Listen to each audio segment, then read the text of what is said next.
What keeps the heartbeat of a community alive? Is it the courage to create, the power to connect, the vision to transform? Well, it's all of these and more. It's a symphony of ideas, innovation, and industry. But where do these stories come alive? It's right here on The Isle, 104.9 FM, the station where dreams meet action and growth finds its voice. The Isle, 104.9. Business, economy, development. Stay tuned.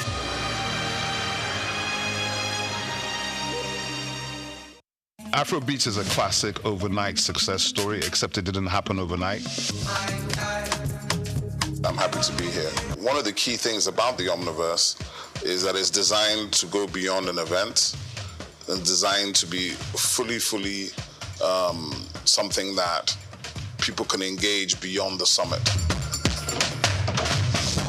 The point being that Nigeria has so much to bring to the world in terms of these things, but we will be bringing fresh energy, fresh ideas, a fresh engagement, and we're obviously open to collaboration. But hip-hop, this never dies. What's the difference between Thor and Shango? Thor is approaching $50 billion in revenue. Shango's broke somewhere outside Lagos. And that's a lack of imagination on our part, Africa, and they're all Nigerian. So to be seen and to be noticed is very hard if you're not in the place where all the noise is being made.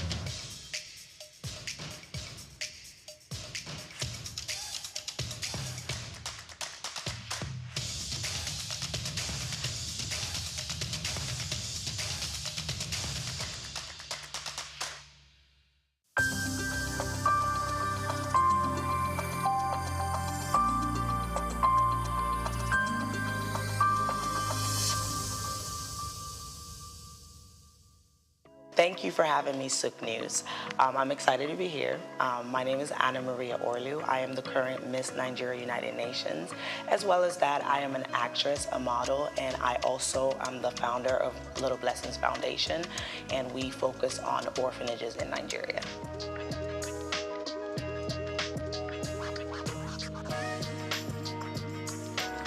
For me, I feel like it's about bridging the gap between like how the UN can help Nigeria and what ways we can like kind of be a part of the United Nations as a whole. I feel like every pageant queen picks a route that they go towards, right? So some people pick to bridge the gap between like health, bridge the gap, education. I've chosen to help children in orphanages.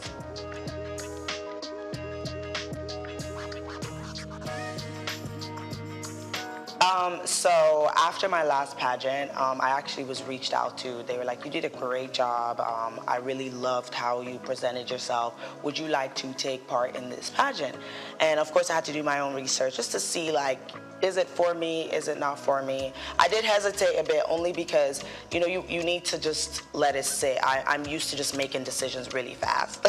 So I like to just simmer down and kind of do my research. After that, the process was actually a lot of fun. I got to meet a lot of girls from different states and just interact with them and just learn a lot from their background and a lot of the sisterhood and just having fun in that whole 1 week. It's a week process, so it's like boot camp.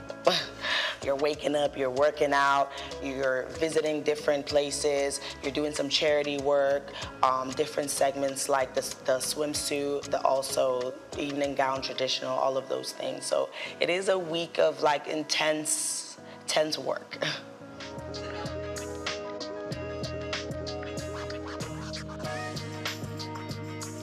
It's been good. I think that for me, it's all about what you can do with the crown and not necessarily like the crown, right? The person wearing the crown.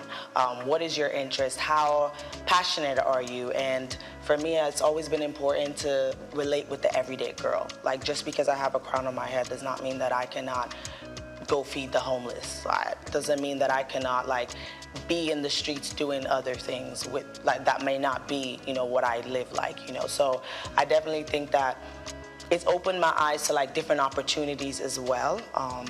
And just like making sure that I am sticking to what my purpose is, and which I think that that is my Little Blessings Foundation.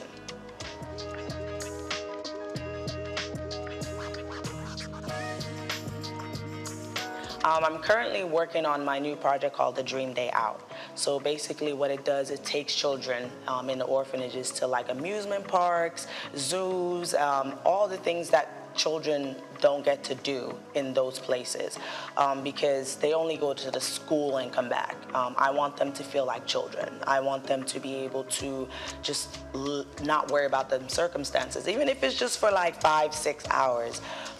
My foundation already donates clothes, shoes, school supplies already. So I just wanted to kick it up a notch and just like try something else that would just enrich their life a little bit.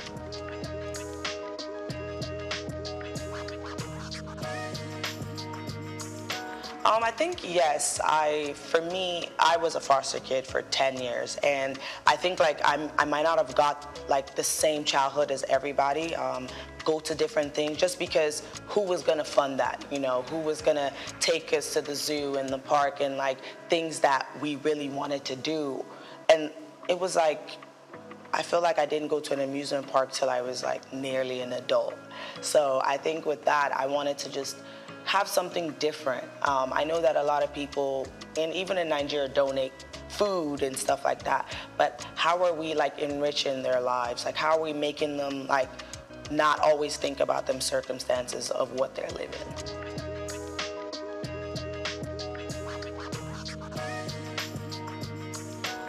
That's a really good question.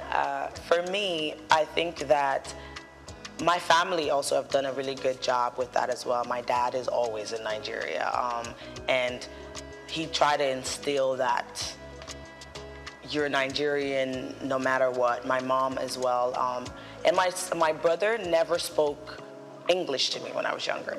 So I was able to understand Ikwere and Igbo, which, you know, nobody even believes that I would understand that because I wasn't born and raised here. So I think my family as a whole really just instilled, they try as much as possible to instill that even though we didn't live together to like a certain age, they still were just like that mental, your mom would be like, if you're around these people, they're not like you, Like my mom would always say that, like, you can't follow these American people, they're not like you. So I think that's always in my head that like, you're Nigerian, like, and I started coming back a lot more too.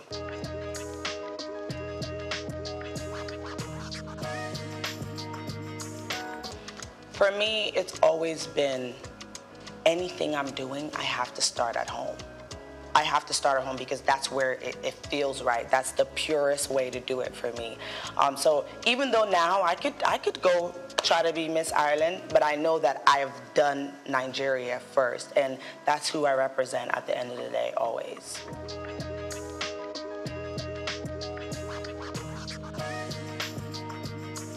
So how I knew I could act is because I started off singing, actually. I thought I was gonna be a singer.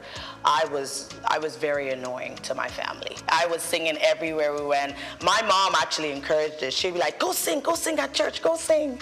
I loved it. And then I got into musical theater because they were like, oh, you could sing, we need somebody who could sing.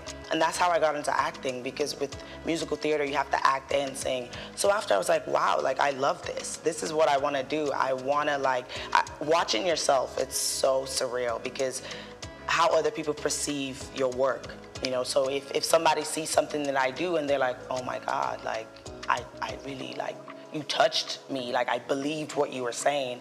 And that's the stories I want to tell. So I think like after the music theater, I was like, I want to act. Like acting is the destination, and there might be other routes, and I'm just grateful that God blessed me with other talents. Like I sing, I also dance, and modeling. I just feel like everything would lead me into like the final destination, which is acting.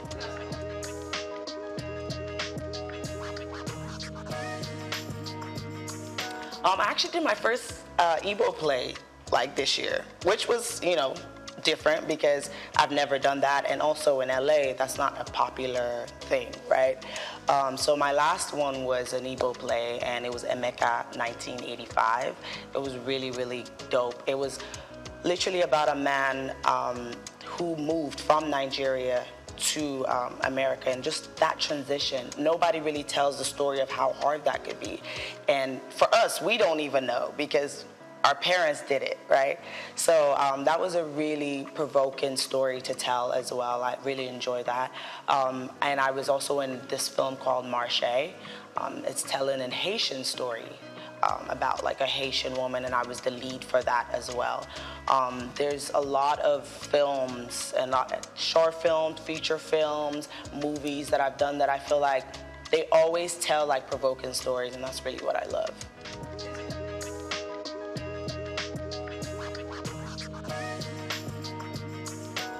Absolutely, and that's the main reason that after my projects with Little Blessing, I actually start filming a film on the 15th of January.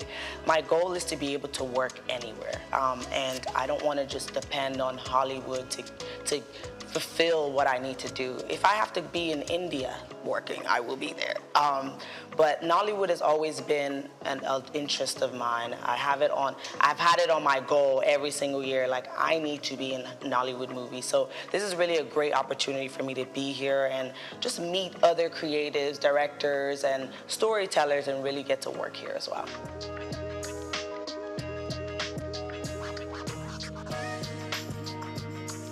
I actually do. I work from home, so I have my laptop. But right now I am a social worker, but I work from home. I think that for me, just my background and my childhood, I never wanted to be a broke artist. Being an artist is so hard where, like, you know, it's not stable. One day you have a role and you're working 5 days, and then another 2 months you might not have anything. You're auditioning, you're trying to get something. I just didn't want that to be my life. Like, I want to be able to help my family. I want to be able to take care of myself and not be a burden to my family. So I needed to have a job. I needed to have something that didn't demand maybe as much energy from me, where I could still kind of focus on the art as well.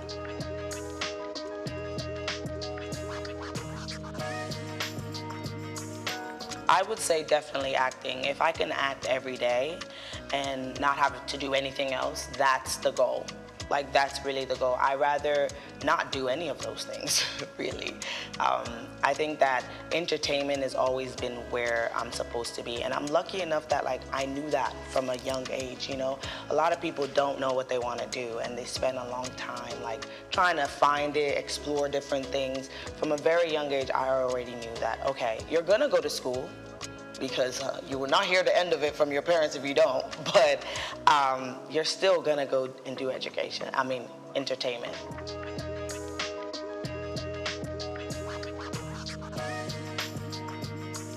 I think those stories, like you say, African American, they have been told a lot, and I think it's because that's people's experiences, right? A lot of people start from their experiences, and for me, I think I really want to tell a lot more about immigrant stories. I think that there's so much that happens when Nigerians or any other like immigrants leave their country and go to America, go to the UK. The things they experience, people don't even tell it enough. Like, the things that my dad went through, I only know half of it. And I'm already like, whoa, this is a lot for one person. Especially Nigerians are so resilient, like they can do anything, and just to make sure that they survive in that country. So I definitely want to tell a lot of immigrant stories.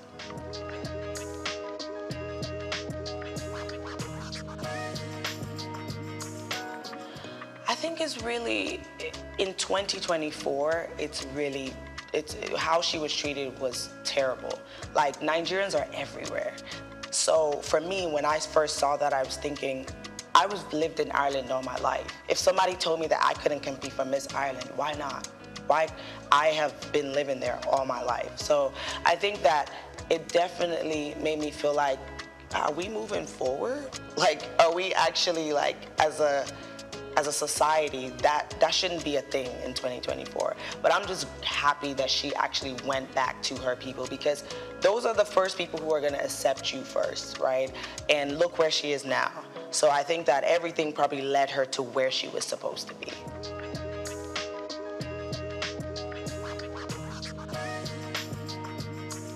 I think some of the misconceptions is that we're not very smart.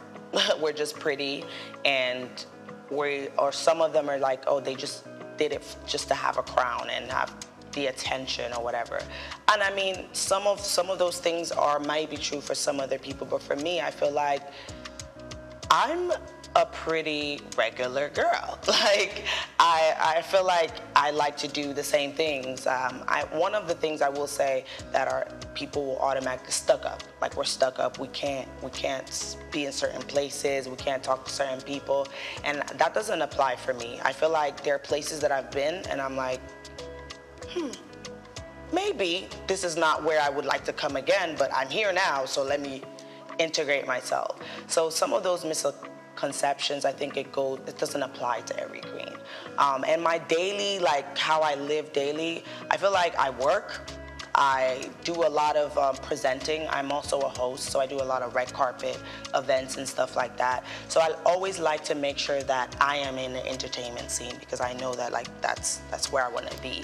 I take care of myself a lot. I do work out a lot. I don't eat the best because I work out a lot, so I compensate for that. But yeah, I think I live a pretty regular life. I just take care of myself a lot.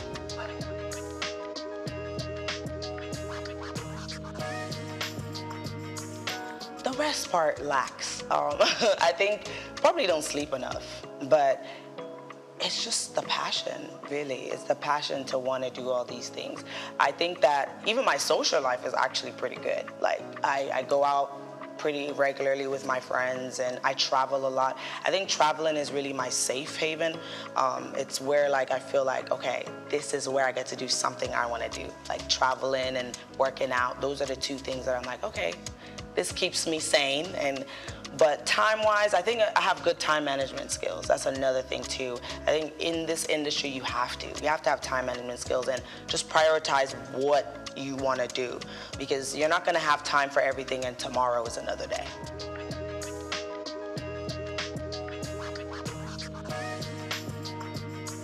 So before Miss Nigeria United Nations, I started Little Blessings. So I started Little Blessings like maybe 7 months before I actually did the pageant. So I already had that going where I was supplying shoes, clothes, things like that. So then Dream Day Out came after I became the queen. And I think my mission is just to keep adding initiatives that are gonna enrich these kids' lives, right? Next thing, I want to start looking for grants to fix the orphanages up because some of them are in such a bad condition. And I think that if we're setting these children up for success, it starts at home. It starts with the basic needs. Like, if you don't have clothes to wear, you're not going to go to school and feel like you want to learn. If your environment is traumatic, you're not going to have that space to want to even be a doctor or a nurse or whatever it is that they might want to be, right?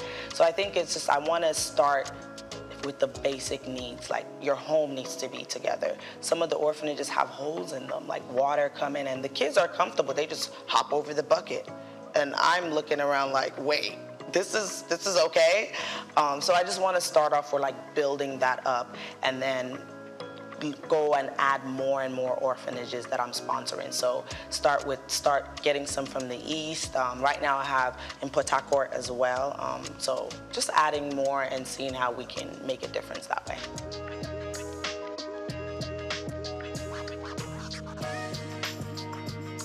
Some of the challenges is just working with different people, right? So these things that I'm organizing, I have to reach out to the resort park. I have to reach out to the orphanage, the workers there. I have to like really just work with them. And sometimes, you know, when they hear your accent, the bill goes up. So things like that are really challenging because it almost means that I have to try to get somebody to do stuff for me instead of I like to do stuff for myself. Like, I'm pretty like dominant in that way. Like, I want to call the resort park and organize stuff. I want to call the sponsorships and make those deals myself. But sometimes it's challenging because I might have to depend on somebody else. Like, for instance, we're getting a bus, right? And we're getting a bus and I have to have somebody else call because it'd be cheaper when they call. But if I call, when they hear me, they're like, oh, $500K, like the price goes up. So those challenges is what like really bothers me.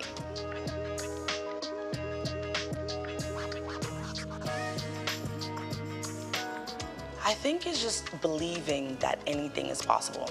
I think that I truly like belief that like I have to make it.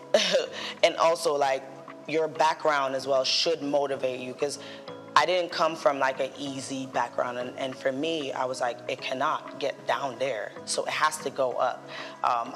Going to school was very like beneficial to me because I was able to like actually make money, take care of myself, and sponsor my goals. You have to be able to sponsor your goals. Just for acting, you need headshots, you need show reels, like all those things cost money. So I think just first thing, just believing that anything is possible and it doesn't matter what anybody else tells you. Like nobody can tell me today that I'm not gonna make it, and I would believe them. And surrounding yourself with people who really like believe that about you too. Like it took me years to even tell my dad that I was into entertainment, because I had to block out that negativeness. And it's not that they mean it, but you know, African parents, they're focused on stability. And entertainment doesn't sound very stable. So I don't want anybody to project their negativity on me to make me feel like I'm not gonna be where I wanna be. So that's one thing, I had to just block that out. My dad found out that I was Miss Nigeria like after I won, not even through the process. Because I don't want anyone to tell me that, oh, you know, you might not get it, you might not know. Why not? Why don't I have those opportunities? So that's why it's really important for me to like try to create those opportunities for other people as well.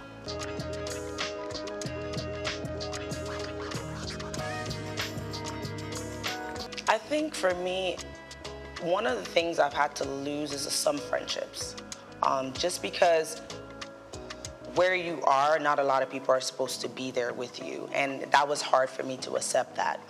Certain people I might have known for a long time are not aligned with my future or aligned with where I am now. So those are things that I'm still like trying to balance, you know, like, because having good people around you is really important, and having people who are gonna always uplift you, speak life into you, and just make you feel like you are where you're supposed to be. So I think like that was a main thing for me, where it's like, okay, you may not be able to be around certain places anymore as well. Like I had to also, and I'm still assessing that, like where you can be and where you can't be. There's certain places now that I feel like as a queen, like you really shouldn't be there. Like it's low-key like not where you can associate with anymore.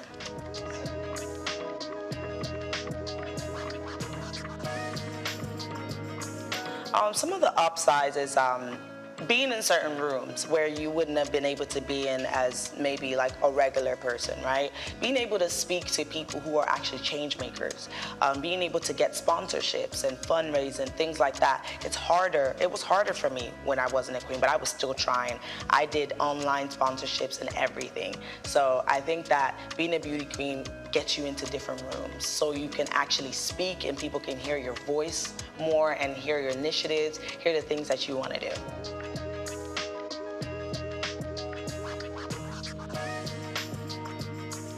Oh, wow. First of all, I love how dramatic Nigerians are. Like, I think it makes my day. Sometimes we're just driving and I'm just looking and everybody is just, it's like a movie. Like, and I love how successful Nigerians are. Like when you leave Nigeria and you see Nigerians in different countries, like we are doing amazing things. There's like, out of all the African countries, I just love how determined, how hardworking, resilient, like things now that I see some of my friends in Nigeria do, I'm like, wow, this took you all day. They're like, oh, no, it's no problem. Like, it's not a big deal. But for me, I'm like, that's all day. So I just love how resilient we are, how nothing can stop us. Like, we are literally unstoppable in every country that we go to. And even some of my Ghanaian friends would be like, I love Nigerians. I love how you guys can just work so hard, but also play so hard too. So yeah, and the food. I can eat. I can eat.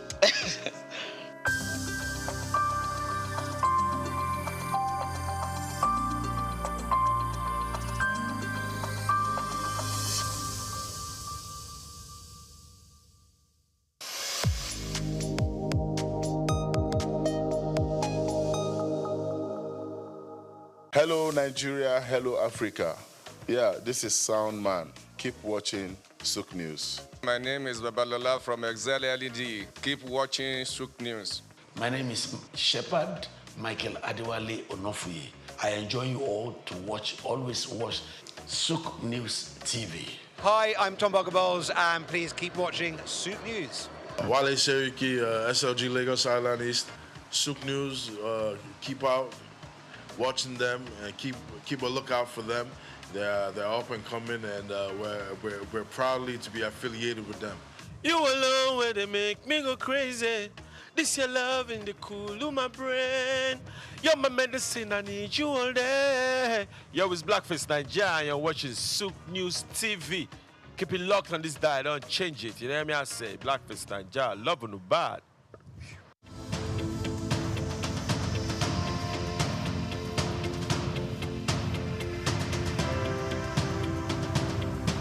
Eko Atlantic has become Nigeria's most sought-after city for its high-end infrastructure, prestige, and well-planned city layout, as reflected in an 8-lane boulevard, about 13 internal bridges, underground cables, and green footprints defined by over 30,000 trees. Additionally, having a building in the city has become a trend among the so-called big boys, as was the case with Old Ikoyi, Victoria Garden City, popularly called VGC, Osborne Foreshore, and now Banana Island.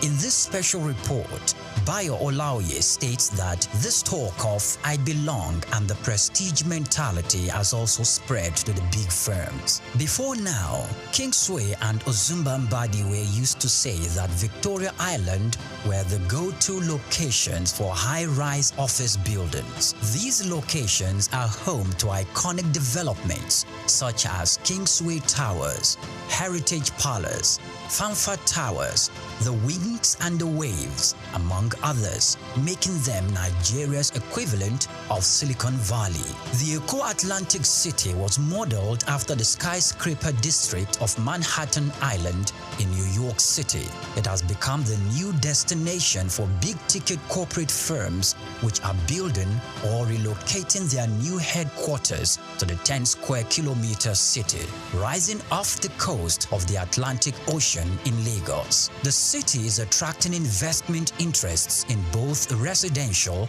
and commercial real estate, the latest being MTN Nigeria, preparing to build a new headquarters. MTN is coming on the heels of First Bank, which recently turned the turf to build a 40-floor corporate head office, making the city's most iconic development so far.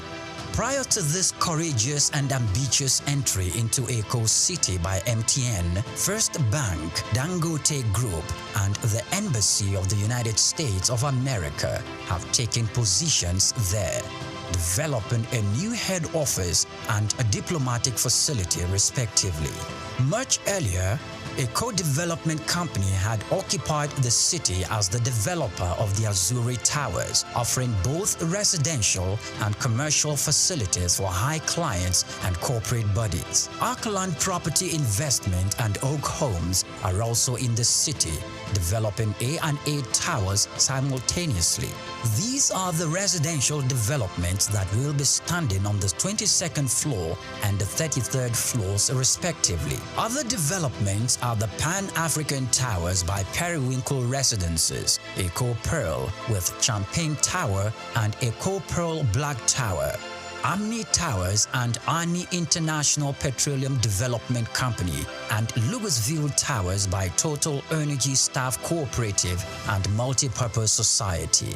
Louisville will comprise 300 residential homes spread between 2 towers, a world-class sporting center and a club, retail outlets, and other facilities. It is designed to employ modern technology to achieve smart living and high standards. Eko Atlantic is an exclusive luxury city with superior infrastructure that appeals to the kind of investors we have seen in the city so far.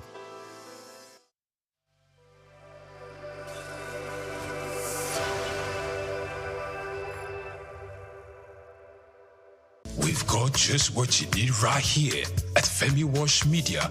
Call it the Midas Touch, and you wouldn't be wrong. Let us record, produce, mix, and master your audio like nobody does. Reach us on our contact today for the best quality job.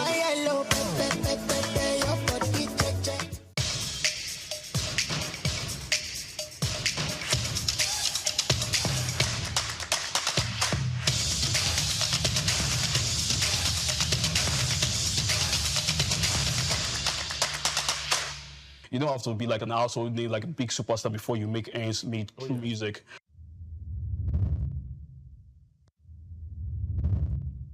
Welcome to Inside Life this week, and usually we have a special guest each time we're talking to you on this show. My name is Hans Mba, and I'm always excited to bring you someone that is special. You know, on the show, we bring you people that are doing things that are changing the game from the most minute way to the largest of ways. This week, we got the one, the only, he's none other than Biode Cyrus. I hope I got that name right. Biode Serious. Sorry? Biode Serious. Biode, not Biode. Biode. Biode Serious. Serious, yeah. What kind of name is that? Okay. Because I think I'm from the school of thought that your name precedes you, right? Definitely. So when people say your name, it should be easy to take away. Even advertising, they'll tell you it should be something that's memorable, something that you want to go with. Oh, true. Yeah. So tell us, what informed the name?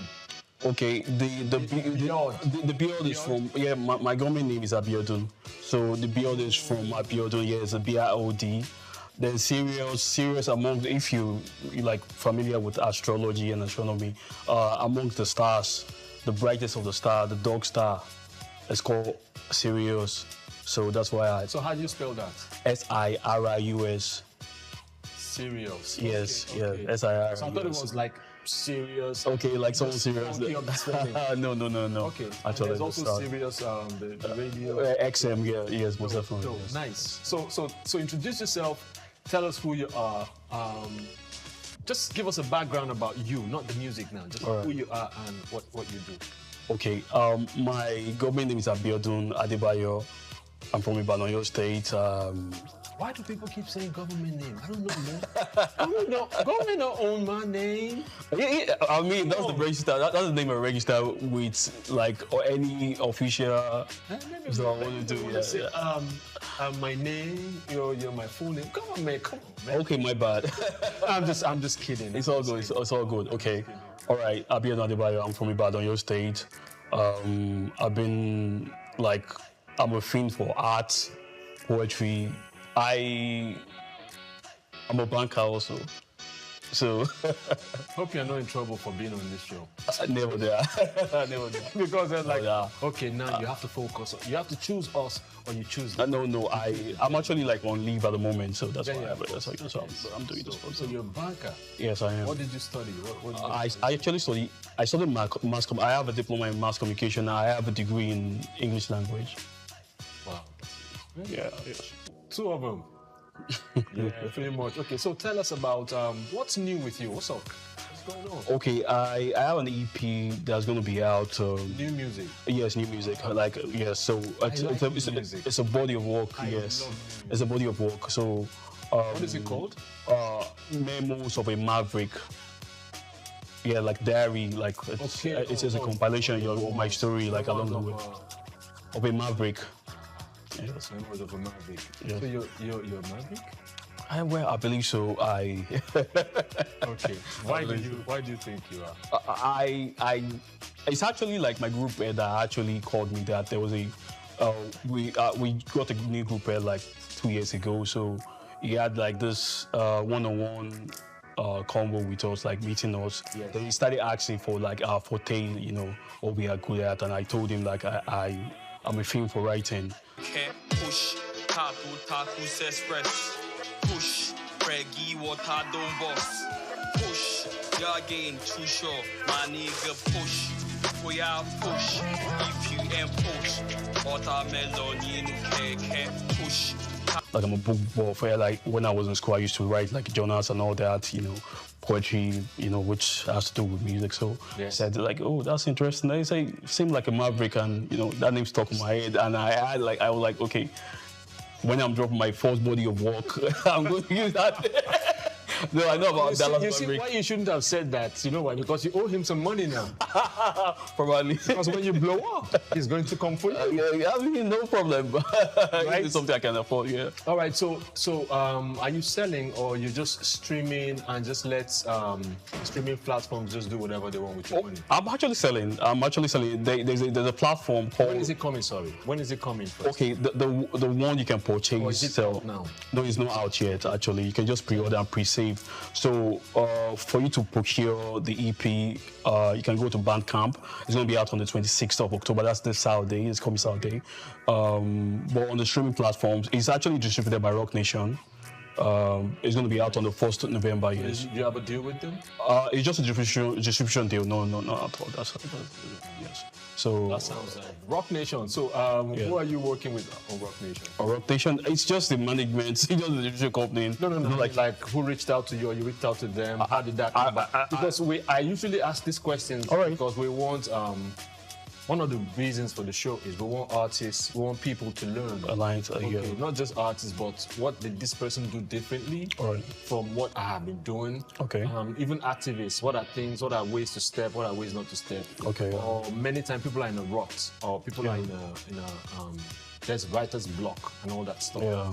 How do I proceed from there? So when they hear the other person's story, they know how to, proceed. Yes, so that's why. I get you.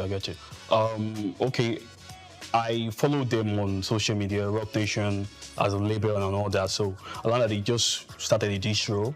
So I wanted to choose United Masters. United Master is headed by Steve Stout. Affiliates, Steve Stout. Steve Stout, yes. So yes, then Jay-Z owns Rock Nation. So I try to just suppose I read, okay, this is what United Master I have to offer. This is what Rock Nation has to offer. Pardon me. So my name is Shino Gbadegeshi. I'm the CEO of Gozi Micro Insurance.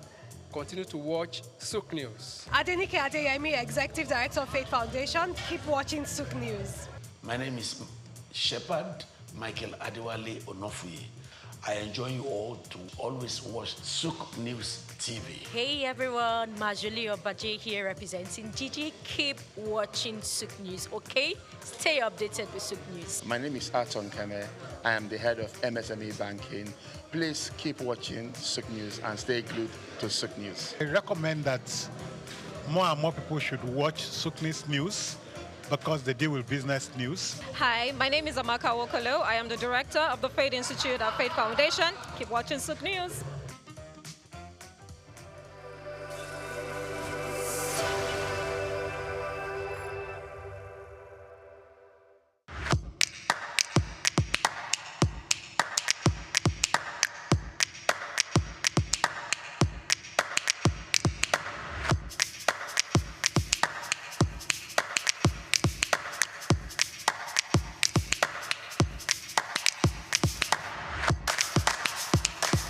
Hello, welcome to Between the Pages. Between the Pages is our book review show where we pick a special book, talk about it, have a conversation about what's in the book. We talk to the guests, which also happens to be the author, and everything surrounding that book. When we return, we'll take a break right now. We'll introduce you to the guest and the title of our book for this week. Stay with us.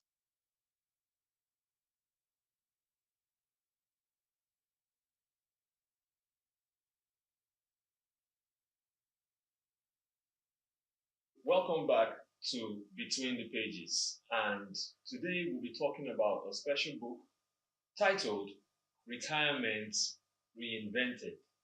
Such a powerful headline and thought-provoking too. And also it has a subtitle, Tips and Strategies for Actively Engaging Your Higher Purpose in Retirement. It's something I have a special question for the author about. So with me, my guest today is the author of this special book, Laja Shoniron. Welcome to the show. Thank you. It's a pleasure to be here, and I believe that in the course of our discussion, we'll be able to look through some of the things in the book. Thank you. We will look through a lot. Also with us today is CEO All Range Reading Academy.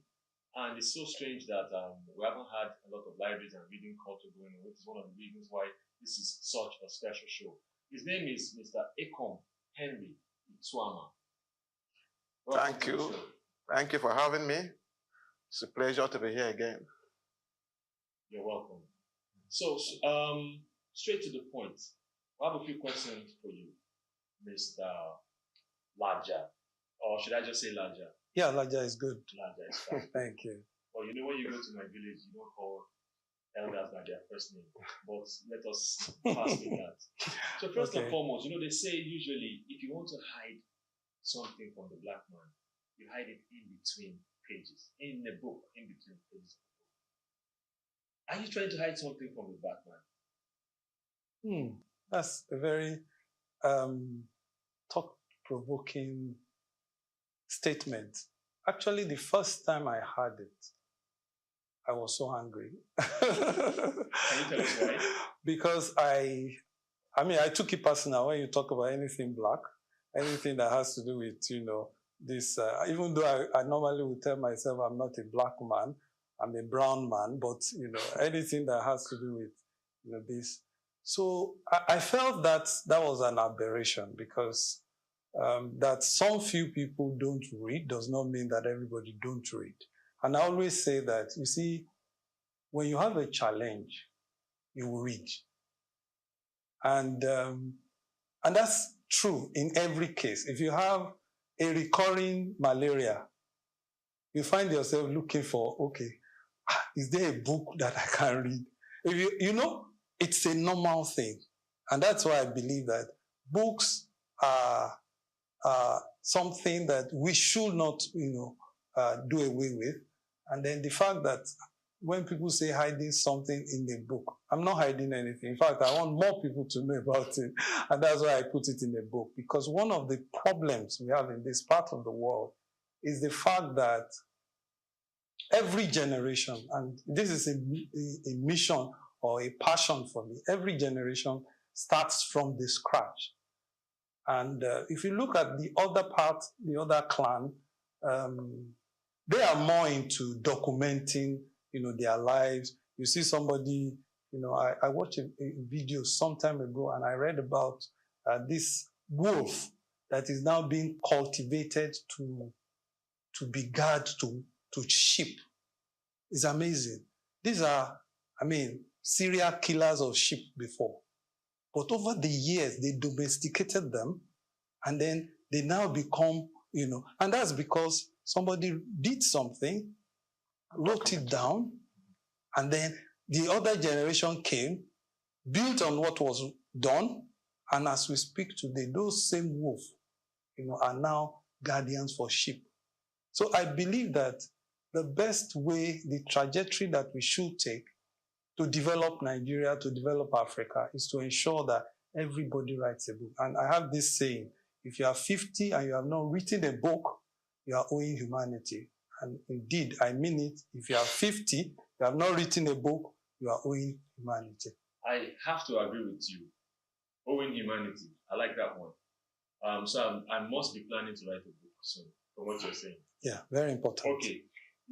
Retirement Reinvented. Why this book? Why is this so important now? Retirement Reinvented. Okay. Let me just back up a little bit. About 18, 19 years ago, I am a man of many things. I started out as an accountant, and coming from a family of tailors. My mom was a seamstress, so I was making clothes. So I had some clients in Ikoyi, and then I had gone there to see one of my big clients, you know. And on my way, I saw these elderly people, you know, sitting somewhere in Ikoyi, and I was really taken aback. All these old people, what are they doing here? And somebody now said, oh, they came to do pension, something like that. And I felt, why would they subject them to this kind of, treatment? And, I got a little bit, I'm being a bit of an emotional person. It got to me. So a few days after, I heard on the news that some elderly people died, so that's, in fact, made me so emotional. And in fact, in me, and I started really being very agitated. And in the course of being agitated, I had this thing in my spirit that said, don't pity them. I was like, pardon me? I mean, I was alone, so I was like, who said that? Okay? Of course, I thought it was one devil that is. And then he said, they got what they deserve. And then went on to say, if you don't plan your retirement, you will end up like them. At that point, I knew it wasn't the devil that was talking to me. If you don't plan your retirement, you will end up like them. And that was where the journey started for me. And every opportunity I had since then, any opportunity, the first opportunity I had to do training was for MPA, and it was for people that have been, eased out of employment. So I did retirement planning, entrepreneurship, and stuff like that. I gathered all the resources that I could, and that was how the journey started. And so far, up to now, I still do a lot of retirement. So the book is actually more like a compendium of what I've done in the past 18 years. All right. So it's not something that just happened. It's a journey of 18, 19 years. Wow, what a journey. Yes. Well, from a thing you said, it brings me to my next question because I was pointing towards it. Okay. Now, from day-to-day happenings and doing life in Nigeria, many do not have a retirement plan. Yeah. Can you speak to that for a while? Well, I must say that retirement itself is a new phenomenon. For us? Yeah, everywhere. No, everywhere in the world. It's actually a new phenomenon. It actually started with the Roman Empire, and the essence of having a retirement stuff, it wasn't even planned. It was like, oh, okay, these people, these soldiers, they are no longer in active service in order to buy their loyalty. So the Roman Emperor, will give them a stipend just to keep them at bay so that they don't revolt. But at the turn of the, I think, 19th, 20th century, I think it was the German government that took up, this issue of retirement. And then at the turn of the 20th century, Europe, UK, America took it up and then blew it, and it became something that everybody's talking about. And when you come to Africa, the African context, there's nothing like retirement, because we work until we can't walk again. Exactly. So it is a new thing. I mean, we must understand that in African culture, and then even if you go the religious, if you look at the Bible, you look at the Quran, you look at all the Eastern religion, you find that there's no retirement. That's interesting. No retirement. Exactly. Let's hold that. You don't want to work till we go. Of course. So it's still between pages. Let's take a break right now. When we return, we'll continue this conversation. Stay with us.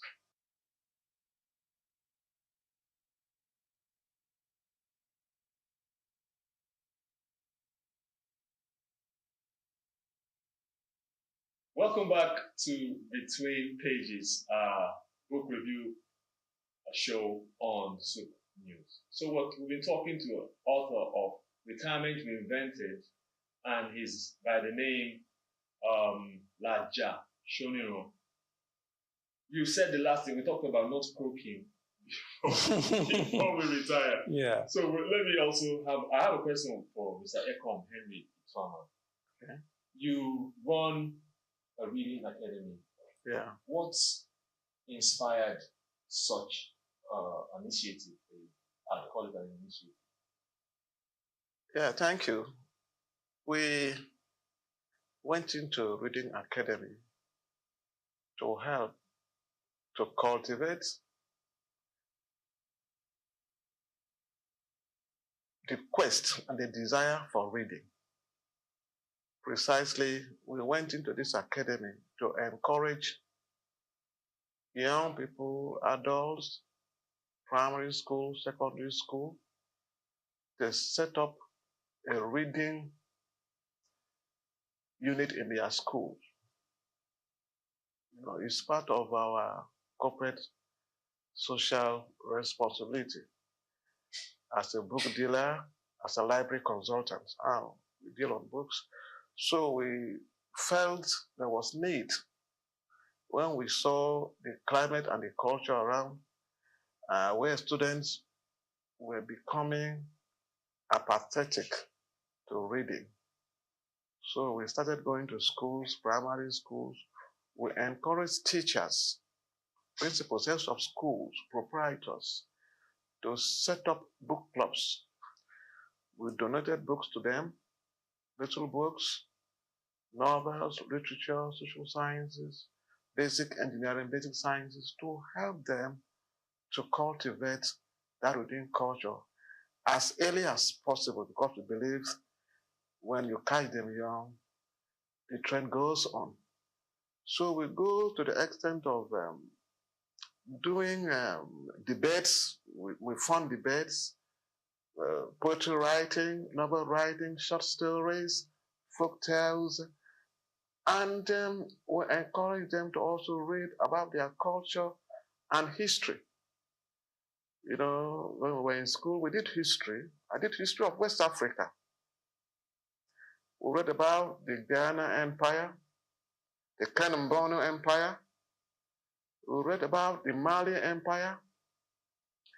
We read about the Zulus, South African history, the Mau Mau in Kenya. You know, we read about the slave trade. We read about Badagry. We read about the Great Trek. We read about the long juju of Arochukwu. And these are issues that help us to understand ourselves. And then when we now came to meet with African writers like Chinua Achebe, like Wole Soyinka, you know, there are so many of them, Cyprian Ekwensi, Ngugu wa Thiong'o, and then we collected their stories. We found out that there was a midline where we met at a point and we began to say, wow, so this is where we are. This is where we are coming. Achebe wrote about his works.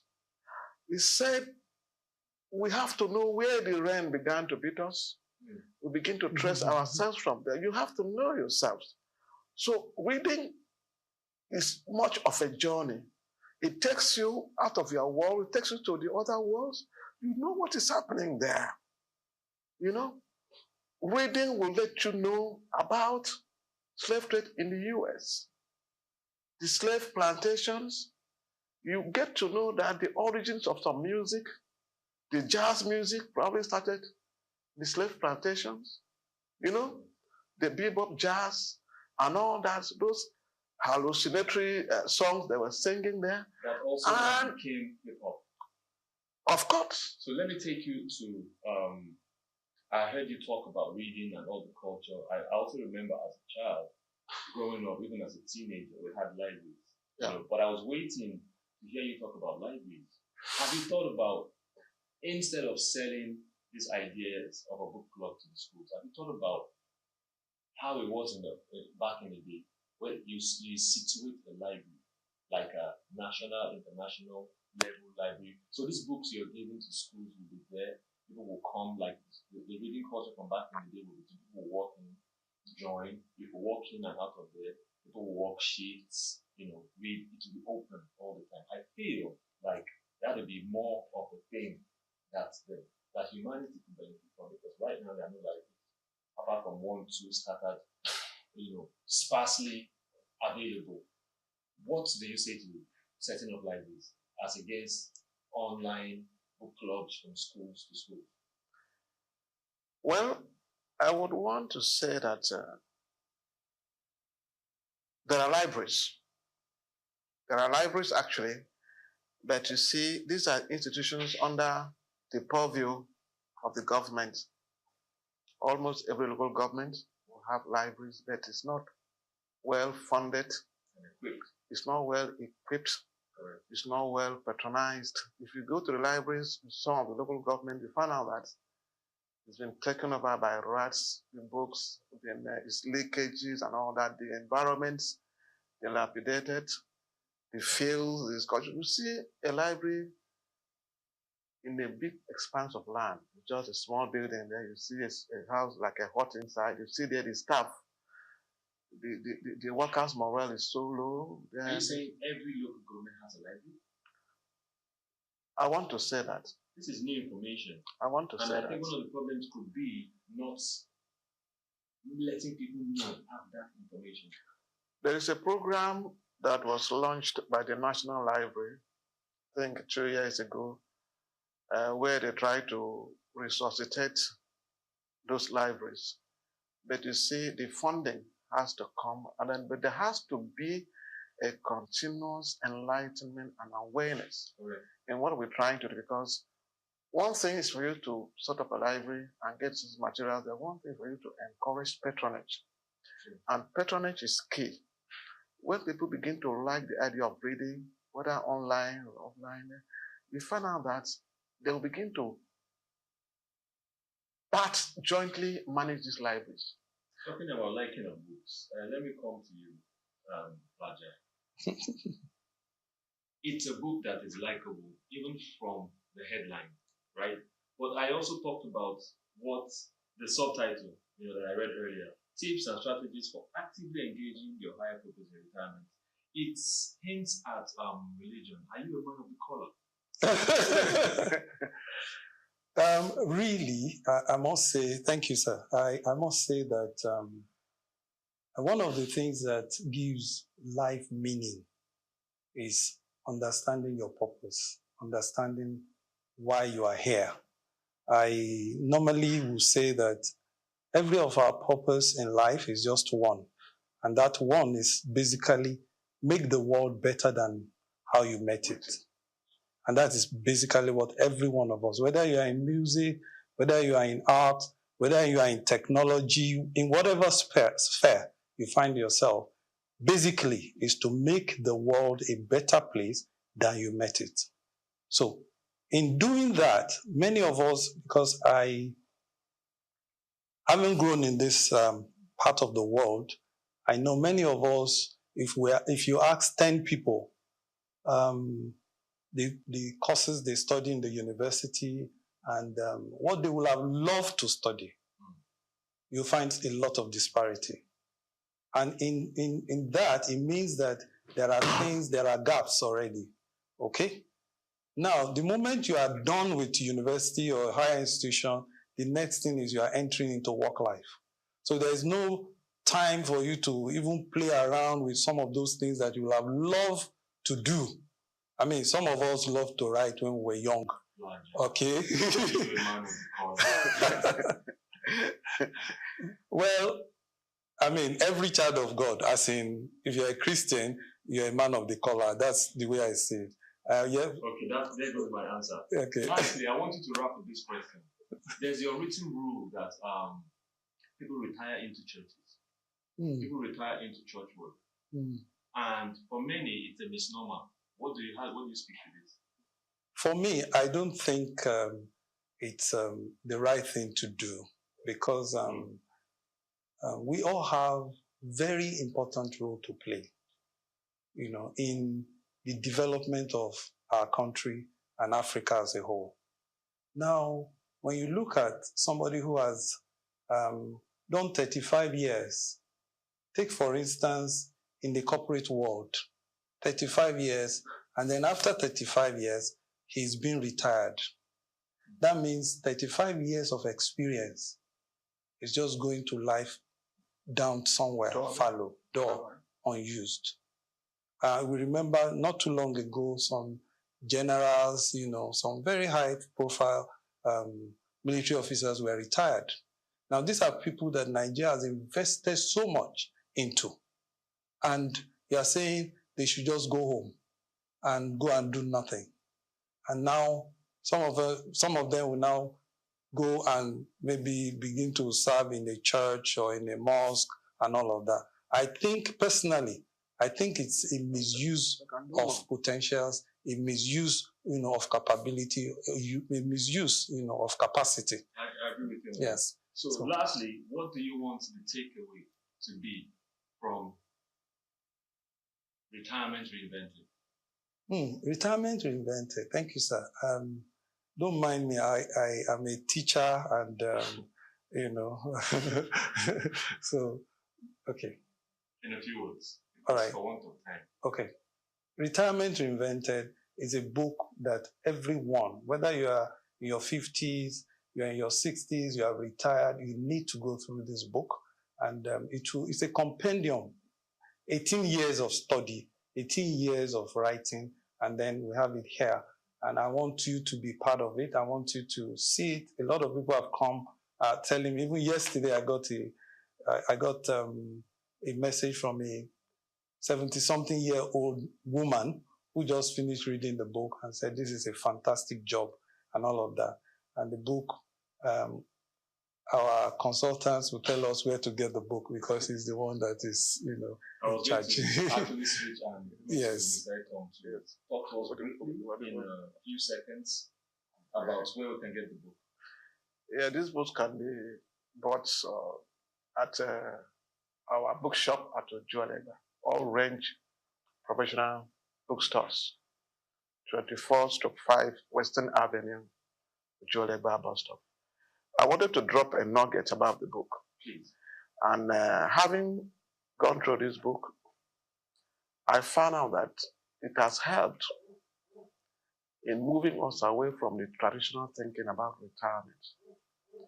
It brings us to a page, another chapter where retirement is being seen now as a new chapter of life, as a reinvigorating chapter, as a chapter where you can open up a new space to display those talents and those capacities that probably you were not opportune to do when you were in active service. So it's not just a time to rest and relax and all that. You can actually do much more on retirement after reading this book. Thank you so much, Mr. Itwama, CEO of All Range Reading Academy, and also thank you, Raja Shoniro, author, Retirement Reinvented. So, viewers, we've come to the end of our show, Between the Pages. Same time next week, keep a date with us as we'll be reviewing yet another very excellent book. Bye for now.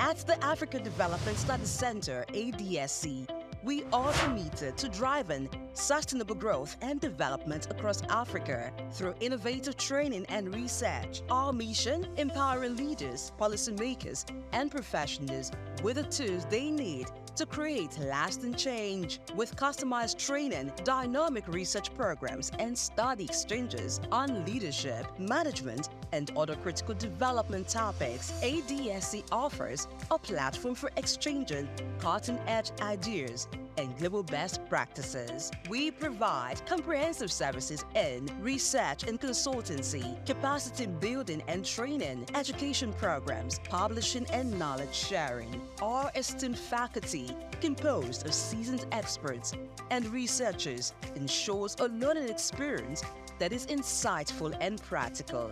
We specialize in policy development, implementation strategies, and monitoring and evaluation. At ADSC, learning is engaging and enjoyable.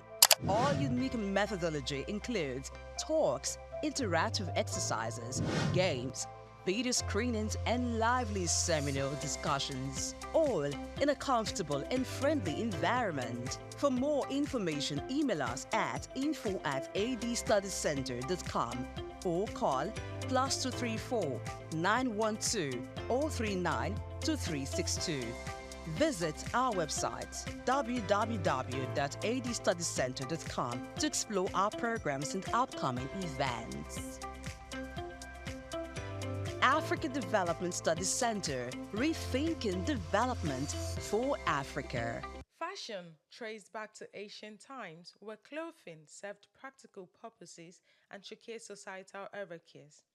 In ancient civilizations like Egypt, Greece, and Rome, clothing became a symbol of status. The revival era marked a shift towards fashion as a form of self-expression and the Industrial Revolution, which made stylish clothing accessible to a broader audience.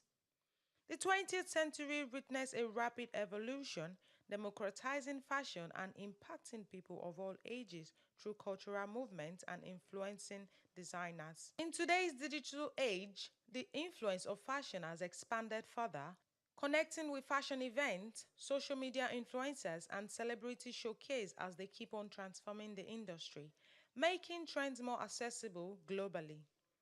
As contemporary fashion shows became viral, its origin can be traced back to the 1860s, when the innovative English fashion designer Charles Frederick Worth revolutionized the presentation of his creations in Paris by employing live models instead of traditional mannequins.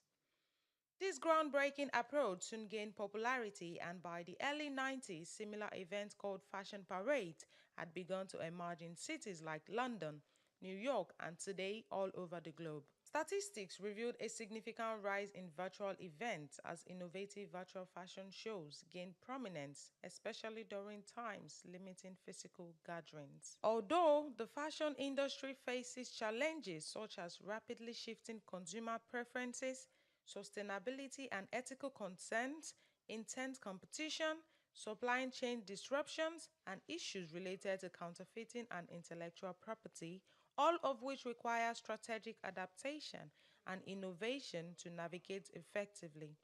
Opportunities abound, such as leveraging digital platforms for e-commerce expansion, tapping into emerging markets, fostering collaborations with influencers and celebrities for brand exposure, among others. In all, the fashion industry has become a universal language, shaping culture and influencing individuals across age groups. Aureolua James, Souq News.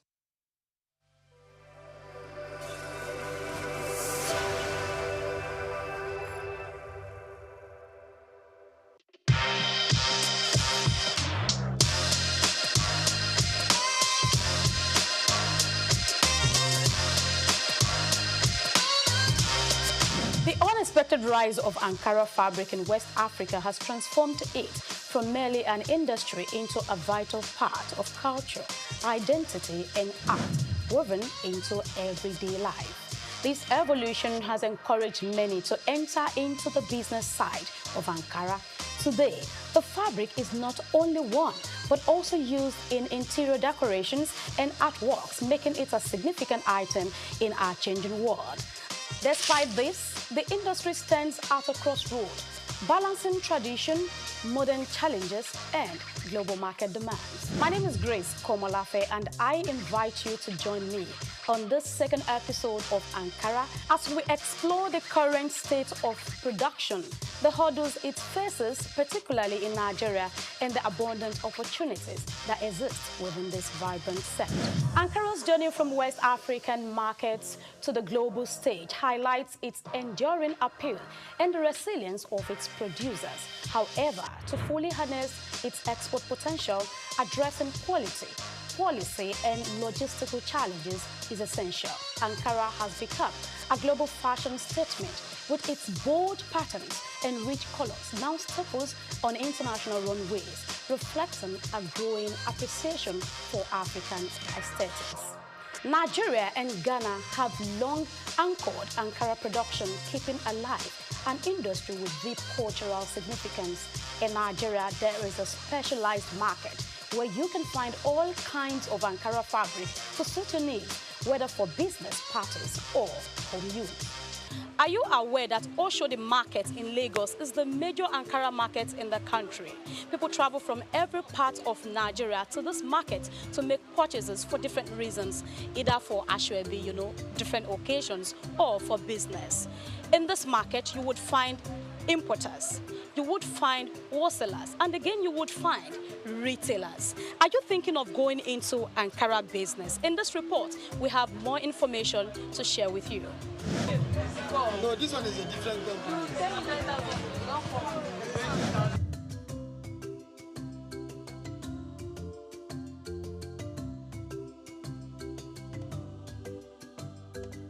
Despite Nigeria's rich resources, skilled workforce, and a large domestic market eager for Ankara fabric, the country has struggled to capitalize on this potential.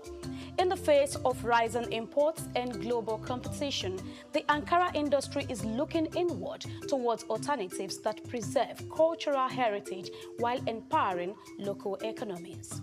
Innovative approaches and traditional methods are revitalizing Ankara production across West Africa, particularly in Nigeria.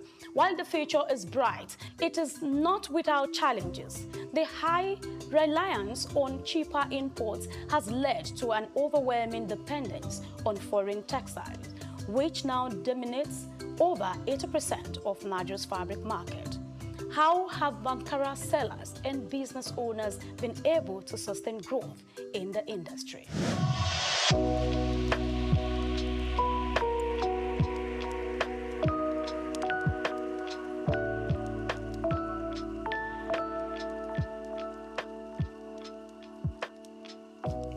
What kind of Ankara do you sell? Big or small? We sell big, small, and medium range. Great. I think this is the first person I'm meeting that sells 3 categories of Ankara. I've met people that does medium and small. I've met someone that does just the small. So good to know that you are doing 3 categories, big, medium, and small. So why did you decide to go into a full-blown Ankara business? Because any customer can walk in now and request for small one. I will attend to the person. If you want medium, I have. If you want big one, I have. You don't want to lose anybody. I don't want to lose anybody. You like money. I'm people man now. I suppose like money very well. When someone is alive, where is going to be saying. So for now, things are so high.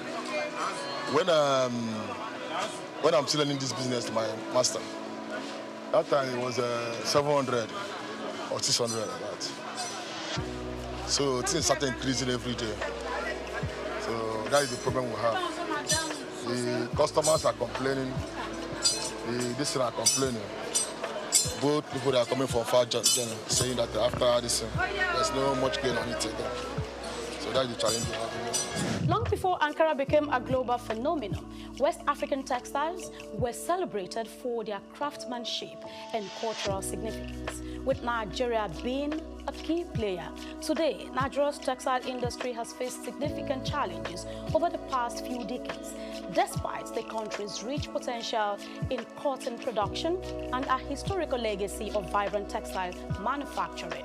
Once a leader in the sector with over 180 textile mills in the 1970s, employing more than 1 million Nigerians, the industry has been in decline since the 1990s, grappling with issues such as smuggling, high production costs, outdated machinery, and inconsistent government policies. Instead of boosting the Nigerian textile industry, interest in importation continues to rise. With a renewed interest in textiles, including Ankara fabric, local production remains low. An influx of cheap imports surged over 100% to 365.5 billion naira in 2022, undermining the demand for locally produced textiles. As Nigeria strives to engage in the business, the high cost of importation negatively impacts their efforts. The situation is compounded by rising energy costs and a depreciation in currency, leading Nigerians to depend largely on imported Ankara to meet the demands of customers. Importation business now is a hell. It's very, very expensive. Just last month, The clearing of the goods was about 6 million naira. Overnight, it turned to 14 million. Should we stop selling Ankara? No. We have to go on, move. The price that we gave customer, in 1 hour, it changed automatically. But because we are into the system, we know how to manage the price.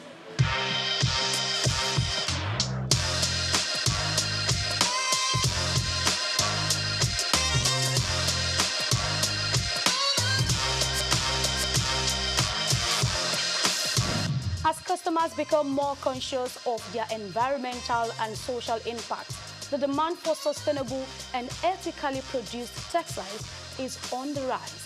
Ankara, with its deep cultural roots, is uniquely positioned to lead the way in this movement.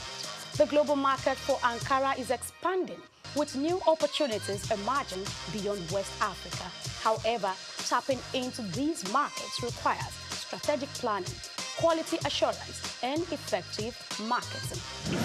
Actually, like, the person wants to do the business, it depends if you have the money, because this business now it's all about money. Capital intensive. Capital. No amount of money that is enough. No amount of money. If you have 10 million, 20 million, 100 million, you can start up something, because when you check this one now, this level now, per one level now is almost 48,000 or 37,000. So when you now calculate 1 line, 2 line, 3 lines, so you can see that it's millions of money. So if you want to go into the business, if you have the cash or you have the power, it's a nice business, but you must have money to rotate the business.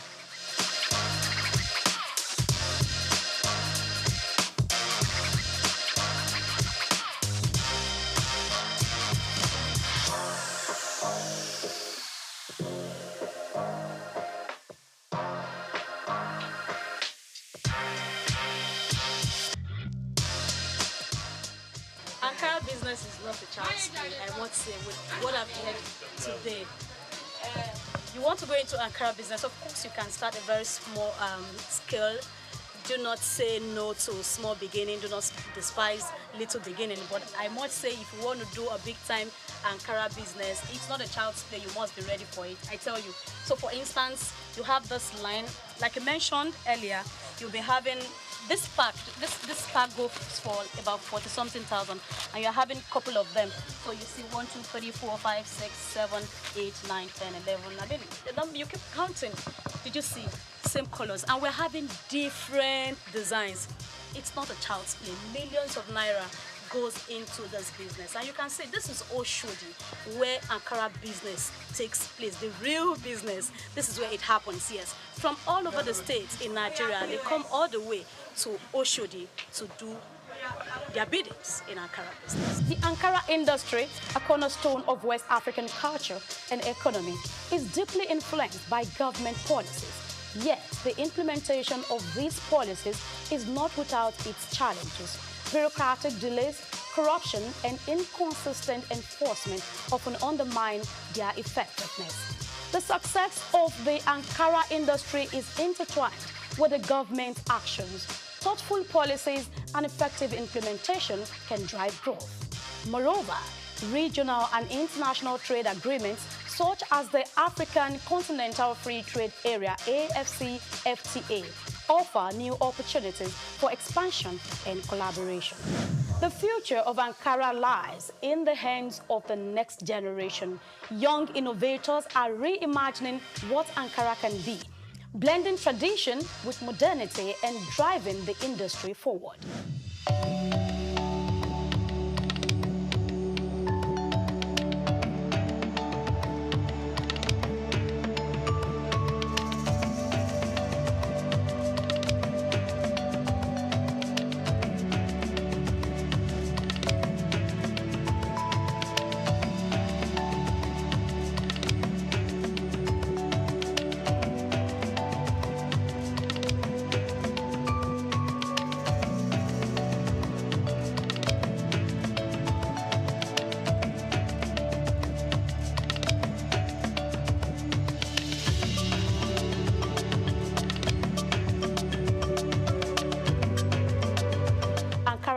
more than just a fabric. It symbolizes African heritage, creativity, and resilience. As we look to the future, the potential for Ankara is limitless if the industry embraces innovation, sustainability, and global collaboration. The journey of Ankara is far from over, and its story will continue to inspire generations.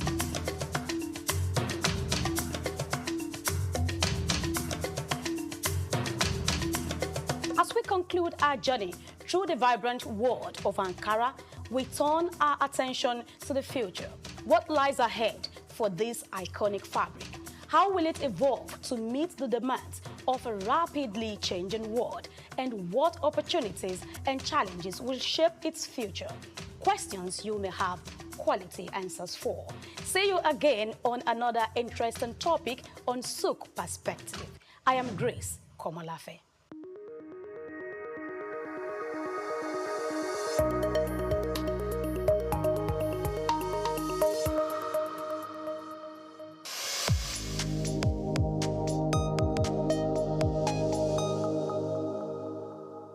We've got just what you need right here at Femi Wash Media. Call it the Midas touch, and you wouldn't be wrong. Let us record, produce, mix, and master your audio like nobody does. Reach us on our contact today for the best quality job.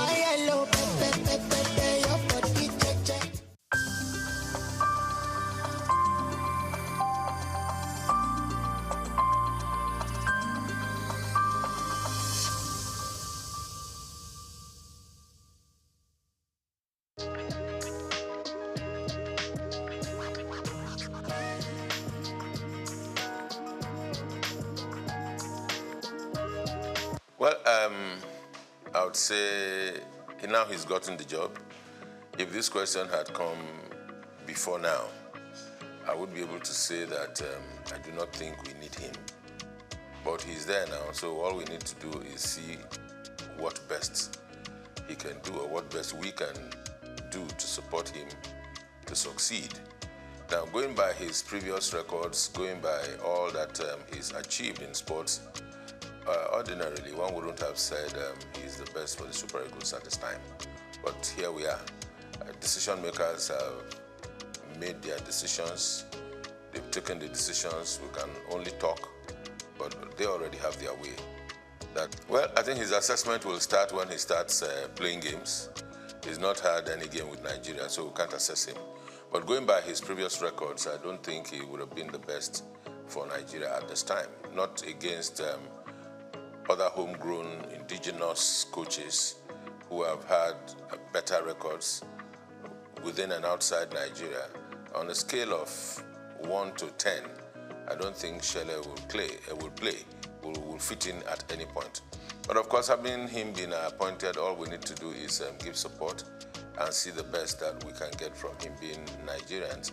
And of course, at all times, irrespective of whatever decisions are taken, we want Nigeria to excel. Because in Nigeria's excellence, we are proud. In Nigeria's excellence, those of us that are in the media and sporting media, to be precise, we can do business. If Nigeria is not winning, the biggest brand for Nigeria is the Super Eagles, sports-wise. So if Nigeria is not winning, if Nigeria is not making waves, then we don't have business to do. So it's in our interest that he succeeds. So to that extent, I would say yes. But looking at his appointment, I think it's just a part of the over-politicization of the sporting industry, power show by the immediate past president of the Football Federation, Melvin Pinnick Amaju. Having failed in his 2 terms, continues to transverse the terrain to show he still has power. And of course, he brought Shele. And of course, the Gusau, the incumbent president of the Football Federation, has to listen to his master. So his master's voice, that's what we're experiencing.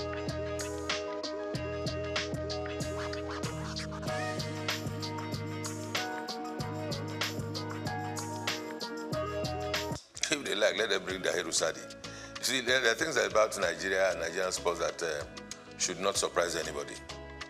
Politics are played everywhere, and balancing of acts are played everywhere. Federal character everywhere. And the federal character thing is just all very pretentious things they do. Yeah, it's not for the interest of Nigeria. Just to show that, okay, we've taken somebody from the south, or we've taken one from the west, or we are now taking from the north. Who will we take in the north? Let's bring Ahmed Musa. He's calm. He'll be able to talk to the players. What is he going to say to the players? He's past his prime a long time ago. So it's all politics and not in the interest of the nation. I can tell you that. But for Chelle going around Europe, yes, he has to. Because everywhere you go, to be the chief coach of the Nigerian national team, senior national team, can be a huge task. Because every day you have Nigerian boys showing up in big leagues, in small clubs, in championship clubs, even around the country. You find players everywhere. Nigeria, I think today, if we are not exporting oil, I think we are exporting footballers to everywhere, even those that are born abroad. I mean, you can imagine this young boy at Arsenal, 17, Ethnan Nwaneri, and there's an Okoli, there's Ndidi, both at Leicester City. So everywhere you go, you see Nigerian boys showing stuff. So to be the coach of a Nigerian team at the level of the Super Eagles is a huge task. One would expect that we should have a scouting department. One would expect that we have a department that should take charge of team psychology. We expect that we have the technical department or the directorate for technical at the Football Federation to be well equipped with people that are sound in mind, sound technically, and have capacity to work and deliver. With all of that put together, then they should be able to advise and situate the coach at the point where he can deliver and work well.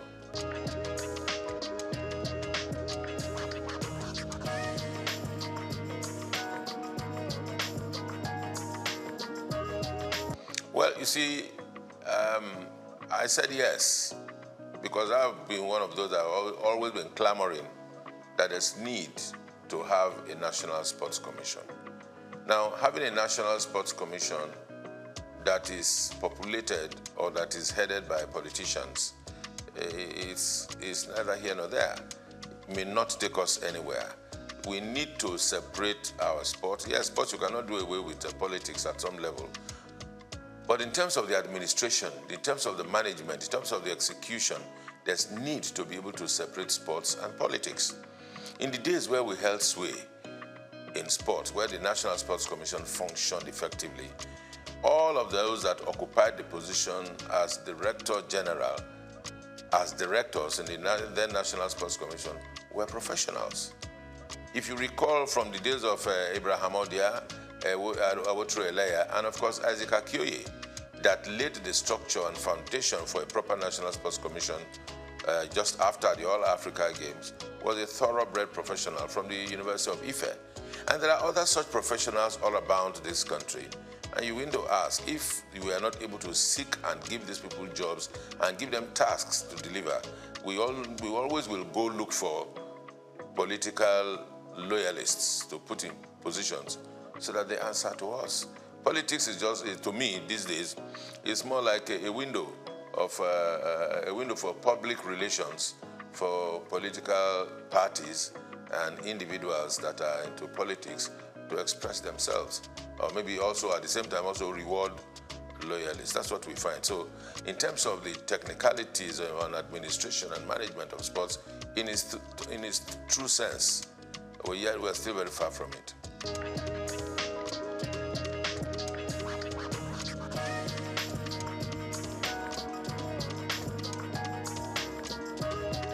Plenty improvement, I would say. The current managers of the league are doing everything they can to ensure that our league gets back to a competitive level at the continent, gets back to a competitive level at the rate at which we, those of us local people like myself, can appreciate our football and our footballers once again.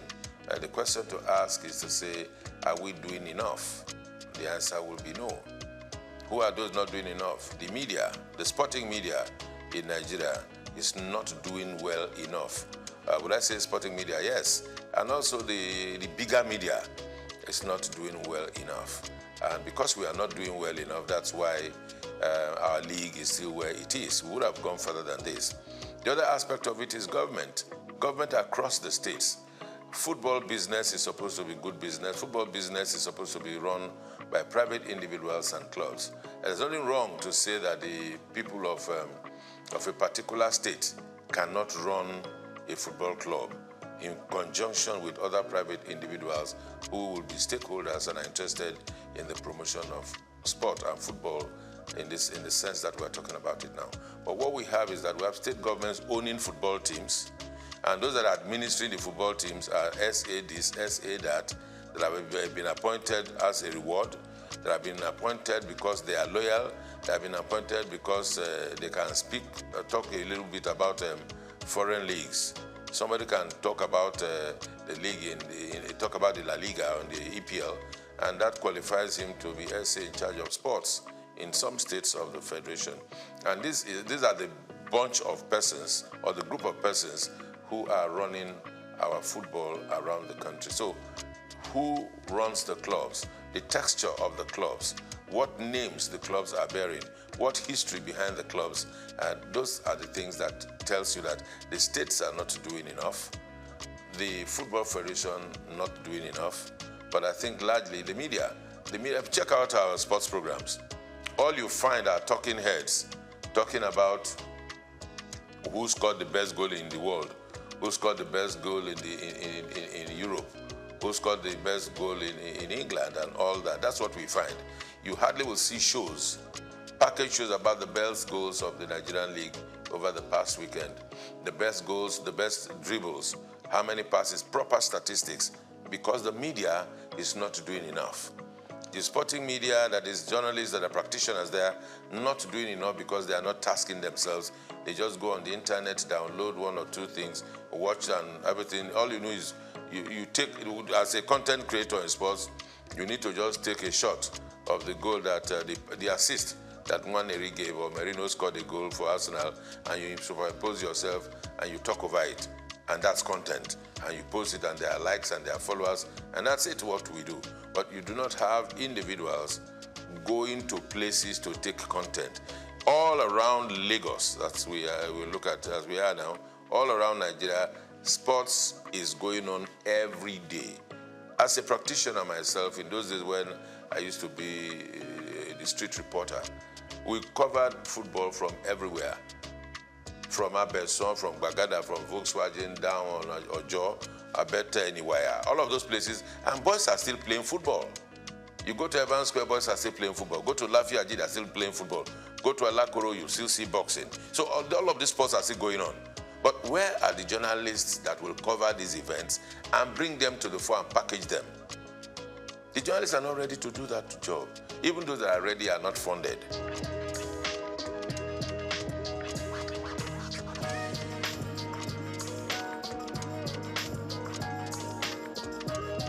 Even those that work are not paid salaries. So everybody is just finding the easy way out, cutting corners and doing their best. Now, for our league and our sports to grow, there has to be heavy investment in the media. Because everything you see about the EPL, the La Liga, you take the EPL and analyze it, you see a variety of shows all about the weekend games, the weekend wrap, the best goals, the best flops, the referee angle, even the advertising and marketing. Because when all of this are put in a fray, then people can relate to it. People can leverage on it. Brands can come and give sponsorship.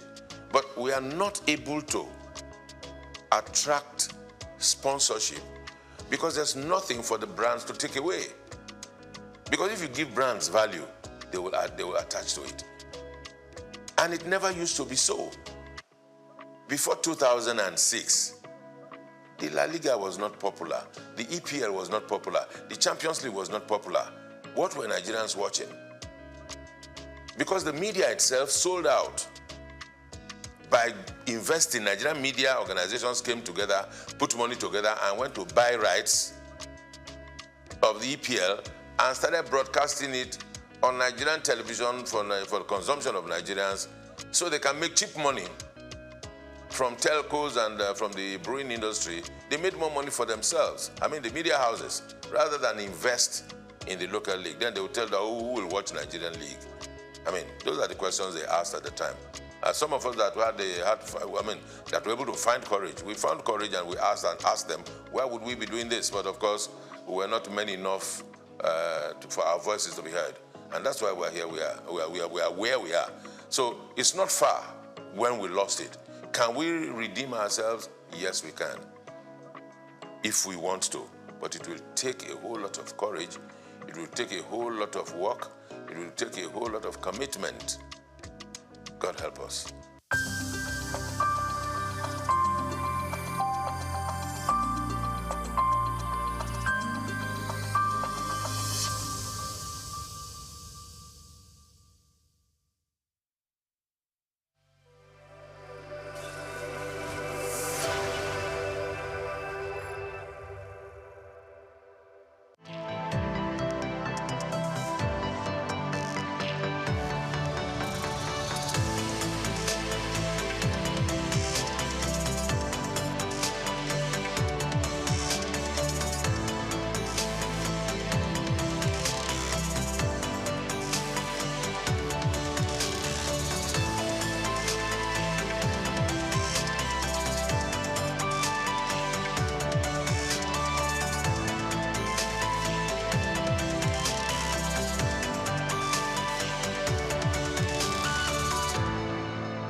The bank was totally gone, so there was nothing to say they had.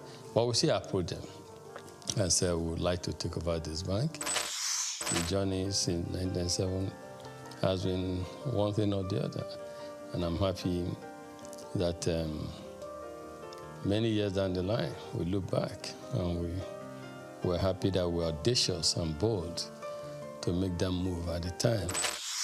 That's why today in UBA, perseverance, resilience is a core virtue, a core attribute, a core value of ours, because we apply that early on in this journey. So that's how it all started. Leadership, according to some Peters, entails vision, enthusiasm, trust, verve, passion, and consistency. If there's one man who graciously combines these virtues, the name Tony Elumelu comes to mind. They say that success to a large extent is dependent on being at the right place at the right time.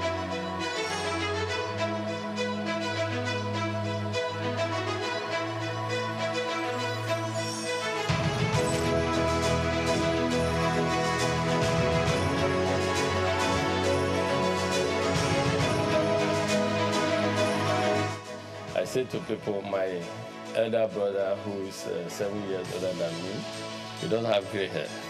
I have gray hair. My gray hair started from the merger, because making it work, serving your customers, making sure that everyone in the universe of the institution, which was we had 428 branches at the time, that it was same level of service across board.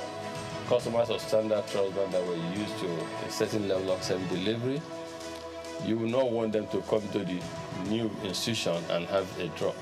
From the womb of time, Tony Elumelu has been an embodiment of nobility and excellence. He remains one of the flying eagles and shining eggheads of the banking industry. The life and times of Tony is an inspiring tale. He is one Nigeria who is unmoved by material wealth and self-aggrandizement.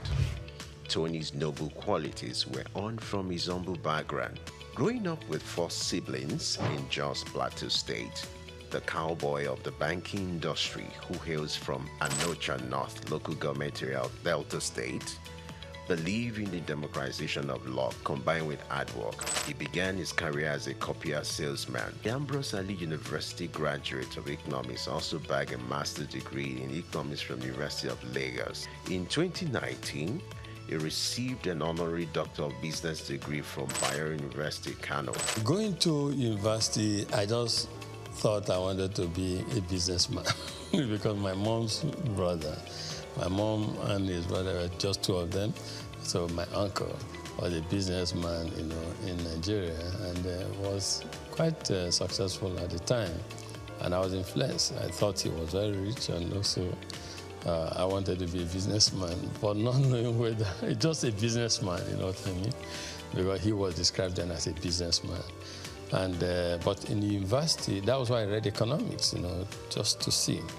But in university, I got more enlightened because I knew more how things operated. And first degree, I was saying I just wanted a good job that would give me the start. But when I came to do my master's at Unilag, being in urban or Unilag, a lot happening at the time. And that was the era of new generation banks, a lot happening.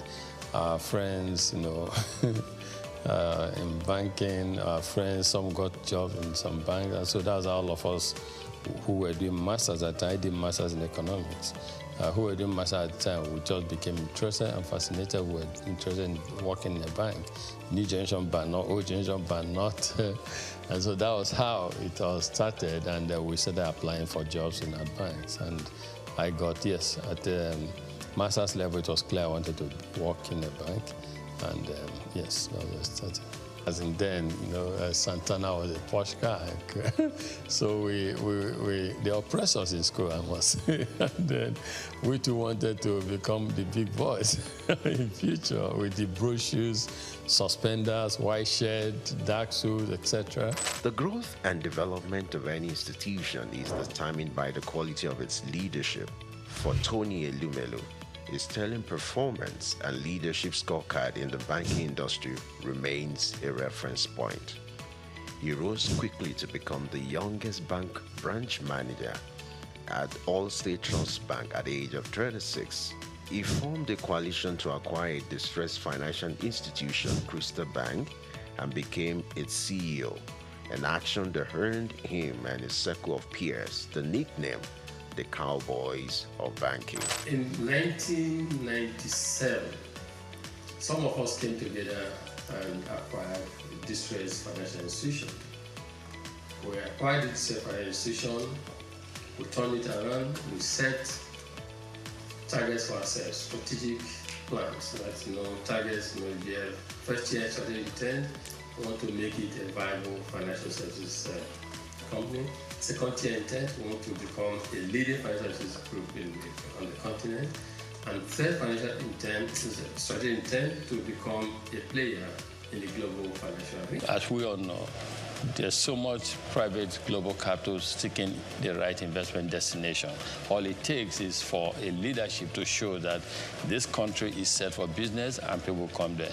We want to move into an economy where they can invest freely as well as move their monies out when it comes for time for dividend and remittances and repatriation of a dividend.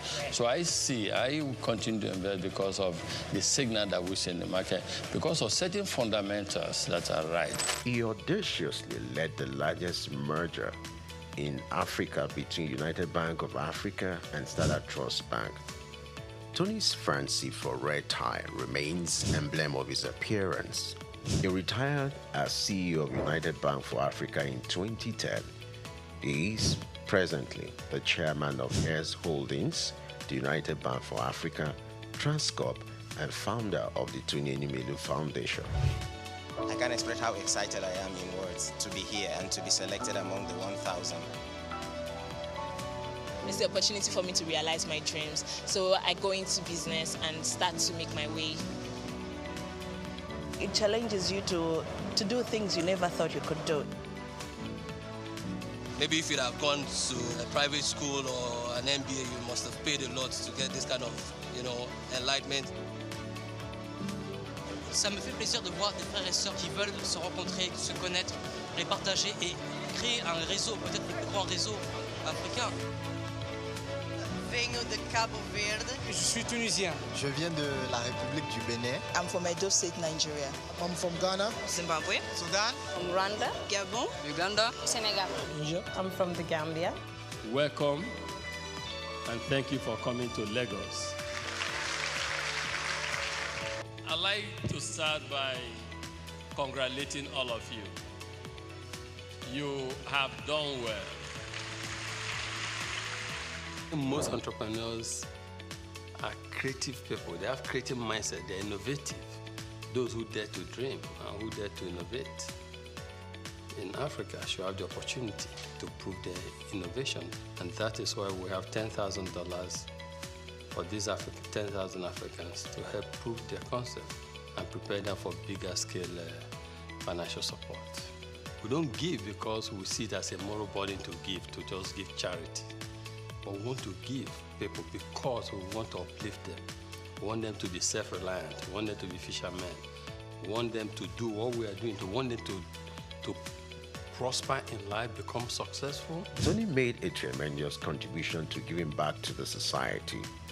His selfless efforts and huge investment into humanity through the Tony Elumelu Foundation is widely admired as the leading philanthropy empowering a new generation of African entrepreneurs, driving poverty eradication, catalyzing job creation across all 54 African countries, and increasing women economic empowerment. Since the launch of the entrepreneurship program in 2015, the foundation has trained over 1.5 million young Africans on its digital hub. Tony, the Nigerian economist, entrepreneur and philanthropist, holds the Nigerian National Honors, the Commander of the Order of Nigeria, CON, a member of the Order of the Federal Republic, MFR. He has been responsible for creating business that are critical to Africa's economic development. He is a proponent of Africa capitalism, an economic philosophy which advocates for the private sector's commitment to Africa's development through long-term investment in strategic sectors of the economy that drive economic prosperity and social wealth award.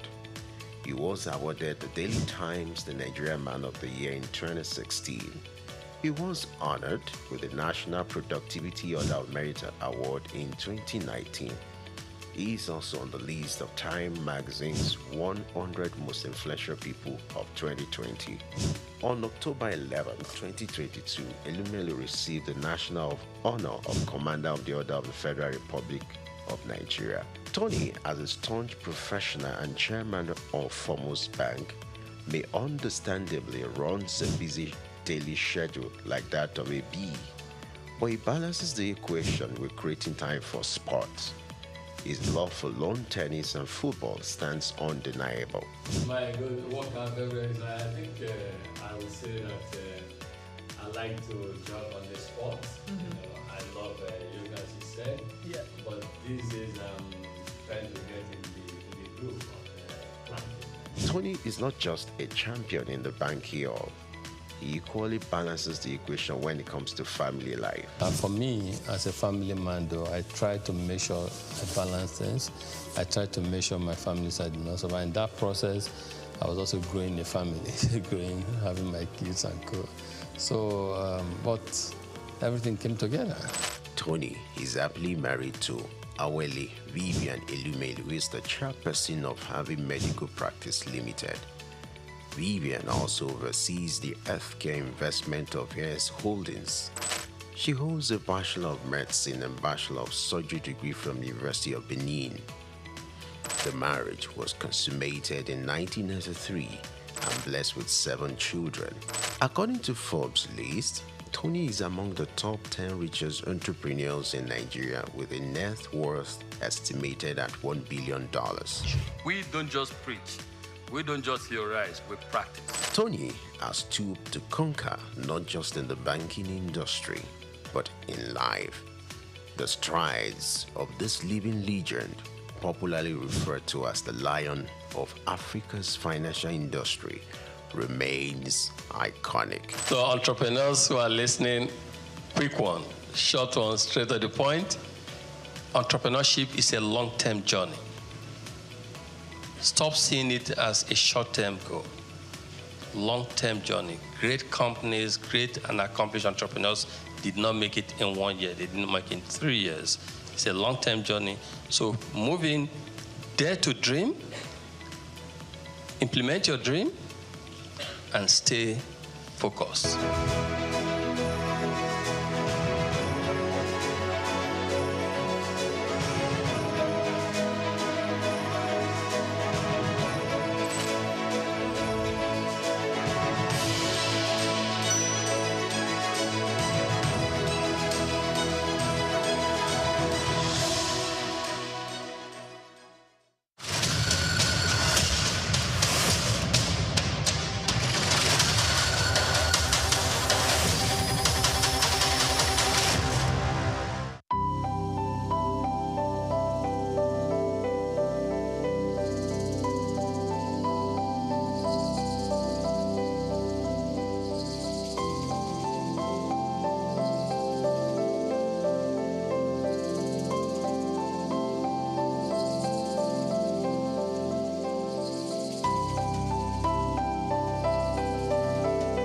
Trafalgar Square, established in 1844, is a symbol of British naval history and a popular cultural spot in London. Named after the 1805 Battle of Trafalgar, it has been the site of celebrations, protests, and cultural events, representing the changing identity of the city. It houses several landmarks, like the Nelson Column, St. Martin in the Fields Church, and the National Gallery. The Nelson's Column, a tribute to a naval hero, is the main feature of Trafalgar Square. Standing 52 meters tall, completed in 1843, it honors Admiral Horatio Nelson's victory at Trafalgar. The column is topped with a statue of Nelson, and 4 bronze panels at its base show scenes from his battles. Surrounding it are 4 large bronze lions added in 1867, symbolizing British power. Iconic part of British culture, not just in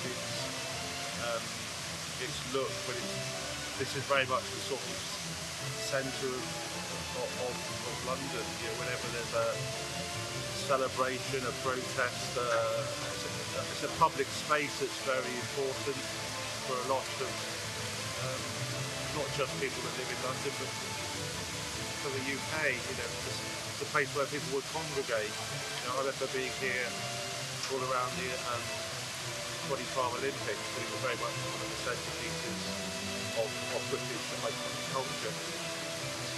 Yeah, no, you used to be able to climb on the lions when I was younger, but you can't do it anymore. So there you go. That's progress for you. St. Martin's in the Fields Church, reputed as an architectural gem, was built between 1722 and 1726. It is known for its neoclassical design by architect James Gibbs, and is famous for its portico and steeple, and has influenced architecture worldwide. The church also a rich musical history, hosting concerts and helping the homeless. Yeah, I actually came to London just on a little day trip, and then I remembered that this church sometimes has classical music on, so I just popped in, and there's no concert, but there were some people practicing. So there's a quartet of violins, and they made some lovely, sort of practice for some classical concerts. So I really enjoyed just sitting there for 10 minutes, listening to it. It's lovely, it's a really nice church, and it's nice that people don't use it much time. So maybe we used to have a nice coffee as well.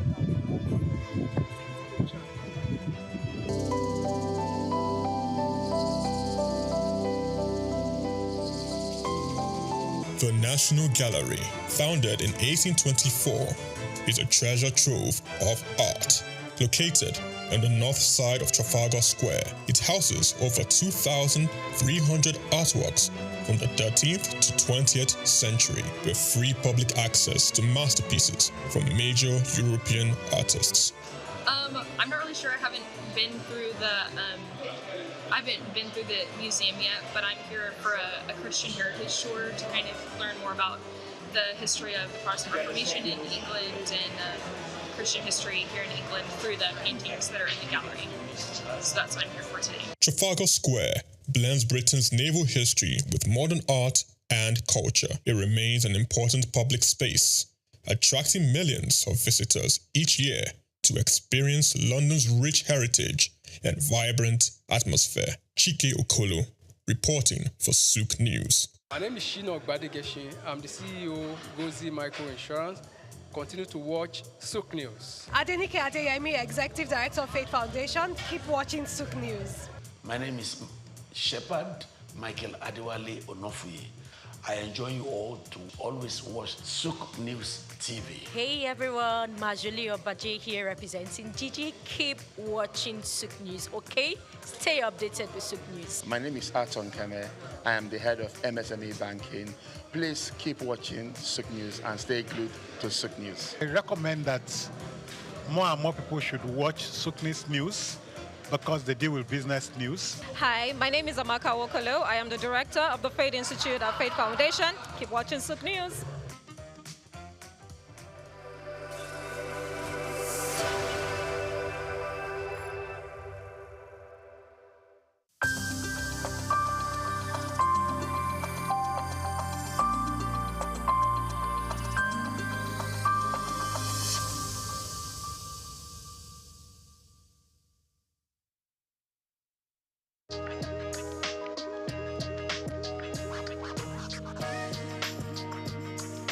to start with, let me give some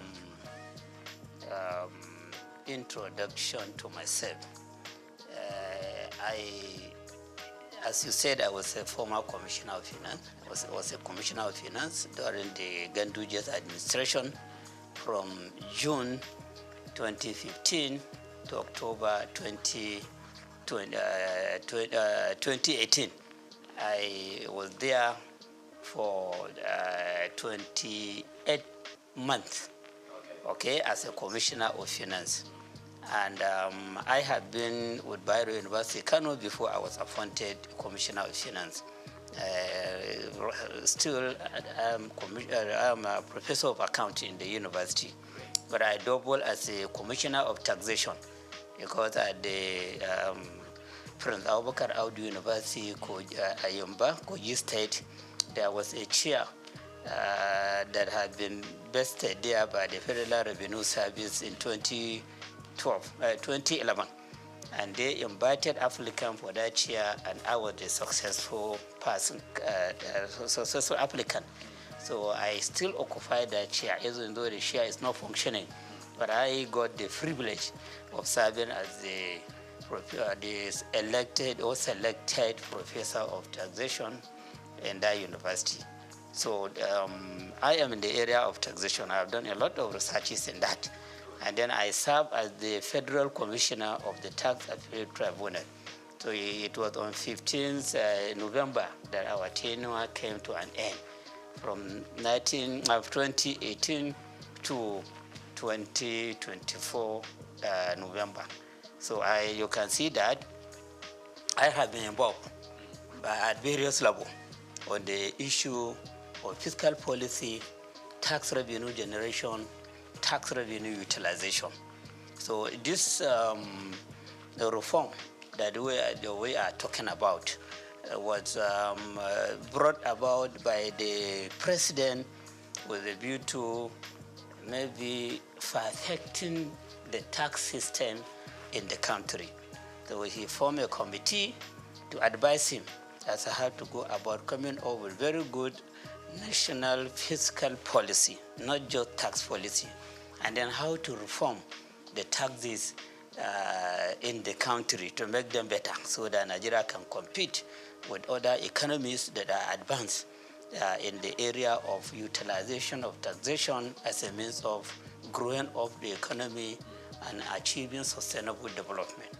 So this I know, the process and all that have gone into this project of reform. So bills were developed out of the report of that committee appointed by the president under the chairmanship of Mr. Tayo Oyedele. And for the first time in the history of forming a committee in Nigeria, we had a committee that the president has given the power of implementation.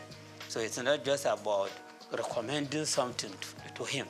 It is about coming up with a report which will be convincing to him, and if he's convinced, he will ask them to be involved in the implementation of the recommendation of the report. So I think that is why the committee just presented the proposed bill to him without taking this bill to the public domain. Because of the trust that he has on the committee, he just sent the bill to the National Assembly for consideration, for passage into law. And in the bill, they even gave deadline as to when the bill to be passed into law. They expected that the National Assembly would deliberate on this committee, on this bill, to the extent that the bill will be passed into law before 1st January 2025, so that by 1st January 2025, the content or the provision in these bills will begin to be implemented by the government. 4 bills were developed and proposed. And then, unlike the expectation, the comment you made that people are more concerned about the administrative, tax administrative bill.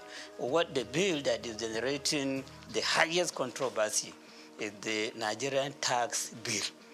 That is the bill that has made provision for repealing about 11 taxes that are currently existing, including the VAT itself, including petroleum profit tax, including personal income tax, including companies income tax, and other taxes like capital gain tax, casino tax, etc., etc. And then about 14 laws that are related to taxation, including laws that are designed to exercise control over consumption, over production. They made substantial amendment on them, and then take the amended aspect, amended part of those laws into the Nigerian tax bill, which means that the laws have suffered from, or they have enjoyed consequential amendment. So this bill, which is expected to become an act by 1st January, is now becoming an amalgamation of most of the taxes that Nigeria is using now. Most of the taxes, those that have been repealed, part of them, part of the provision in them have been injected into the Nigerian tax bill. Those that have been considered for consequential amendment, they are also captured in the Nigerian tax bill. And then they made a lot of paragraphing, creating part, creating section, etc., etc., to the extent that the content of that bill is about 220 pages. So you have to develop the stamina. You have to be used to reading before you read everything from the beginning to the end. And if you don't do that, you may miss a lot of things. And you may be talking ignorantly about the content of the bill. And unfortunately, that is what is happening in the public domain. You hear people talking ignorantly about the content of the bill. They just listen to news, radio, television. When they hear the comment of somebody, then they will amplify that comment ignorantly without reading the bill and understanding the content of the bill. So that is the one that is enjoying the greatest controversy. Of course, others too are enjoying some controversy. The Nigerian tax administration bill, because it is in that bill that the new sharing formula for VAT was stated. VAT have been extensively explained or described in the Nigerian tax bill. But how to share the proceeds of VAT have not been captured there.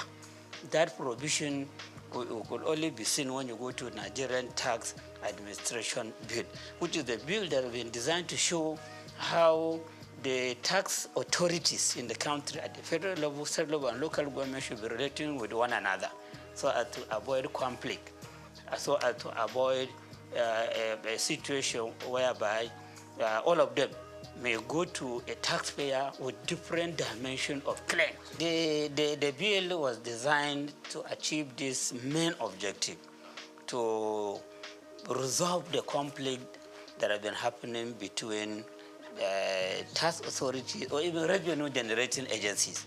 Because when you talk about the revenue, we shouldn't be talking just about the tax revenue. You have revenue that custom is collecting. That bill, second bill, is saying that customs should no longer be involved in collecting revenue. It is the Nigerian revenue service that should be collected. Customs, let them take care of their responsibility of checking item coming in, item going out, which is another area of clash. These custom people, they are used to collecting money. Okay, and they are used to, many of them, a lot of allegations are there as to how they are collecting this money, how they are not remitting the correct amount. So now, collection of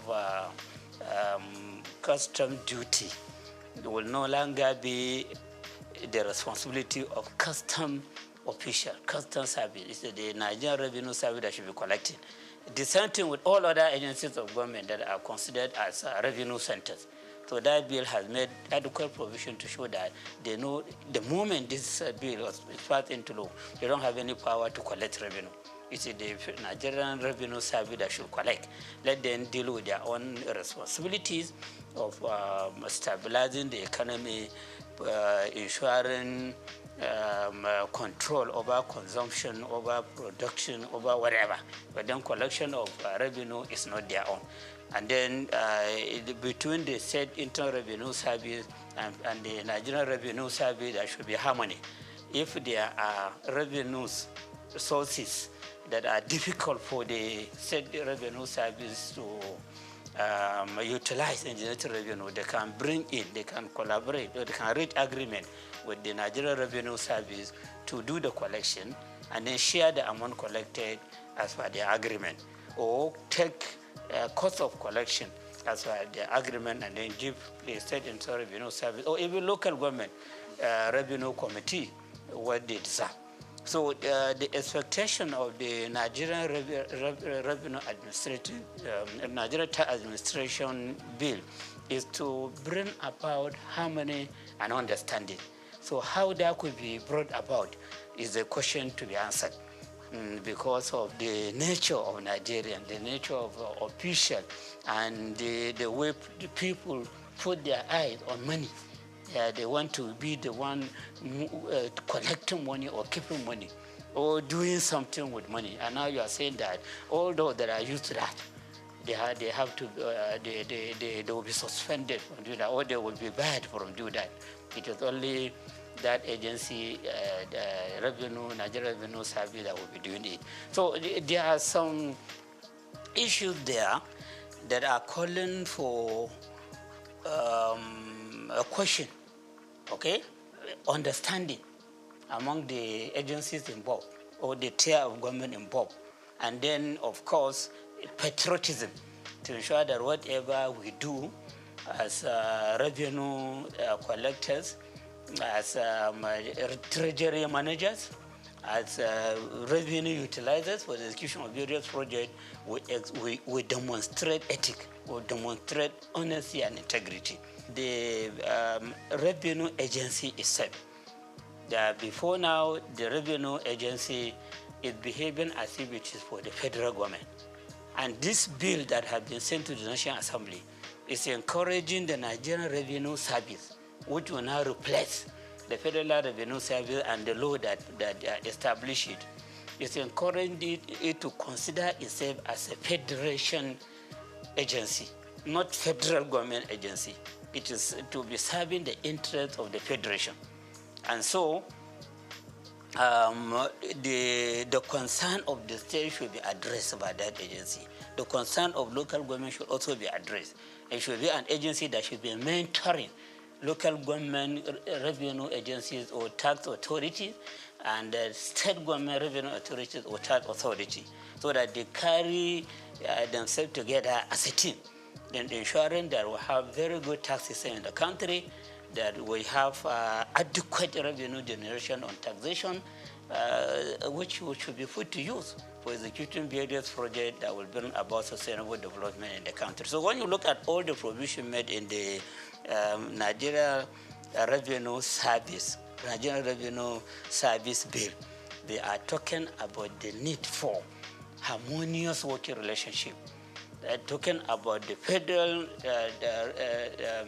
Nigeria Revenue Service to serve as the model to state revenue service and local government revenue committee, so that they have very good understanding in implementing the provision in the Nigerian tax bill and the Nigerian tax administration bill.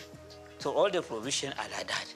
And then provision have been made adequately as to the position of the executive chairman of the State Internal Revenue Service, the need for governing board, which should have that chairman as the chairman, the need to have the technical committee at the state level, and who are to be members of that committee, the whole representation to be drawn from various MDAs and other agencies of government and federal government into the committee, and many other issues.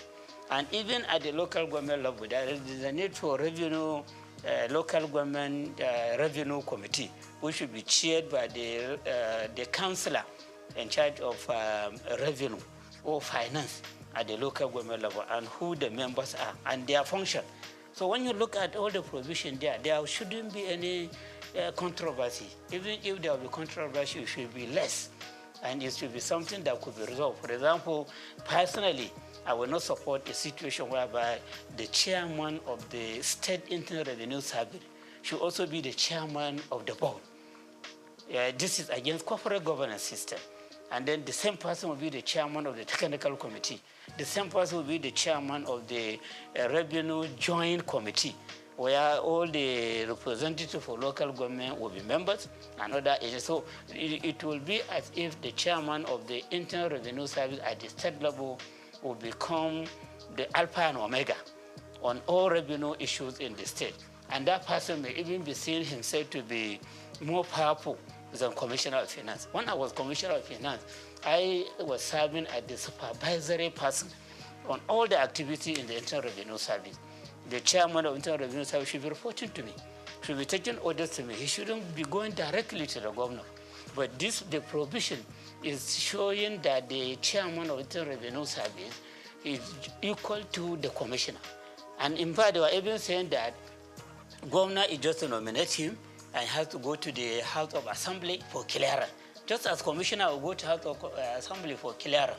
And there is no provision to show that this person should be answerable to the Commissioner of Finance. So something like this, I think many people may not see it, but with my own experience as a Commissioner of Finance, who have been intimately related to the Minister of Finance that time, I know the problem many states were facing as they empower the chairman of the Internal Revenue Service, they empower too much the Accountant General against the Commissioner of Finance, who should be the supervisor to all these agencies of government. So issues like these are there, and appropriate action need to be taken by the National Assembly in correcting the lapses in the bill. Then the last one, which is about institutionalizing revenue board. Okay, a revenue board. Before we have joint revenue board. Before we have joint tax board. So now that joint tax board is an appendix of the personal income tax.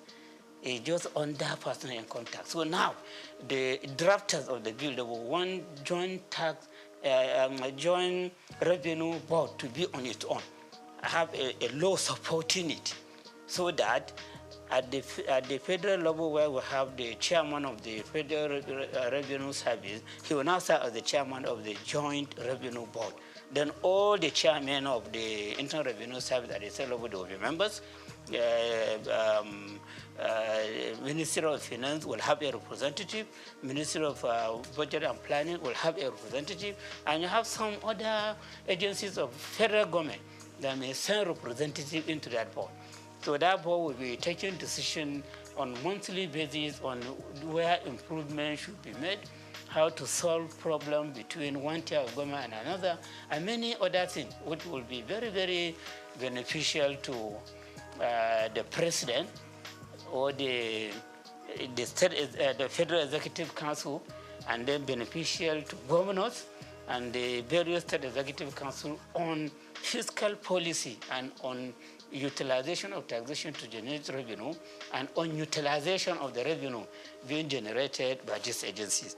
Because many people are having the feeling that the agency, they collect this money and they spend the money. But in real sense, they only collect. But they remit to the government, into the treasury of government. So while they collect, they have the responsibility of collection, they don't have the power to spend a kobo from the amount generated. It is the government that takes care of that. So the Joint Revenue Board has been given a lot of responsibilities in that bill. So when it becomes act, become a law of itself, so the Joint Revenue Board will now be more powerful than what we know before as a joint tax board. So this is just the summary of the bill that have been sent to the National Assembly for passage into law.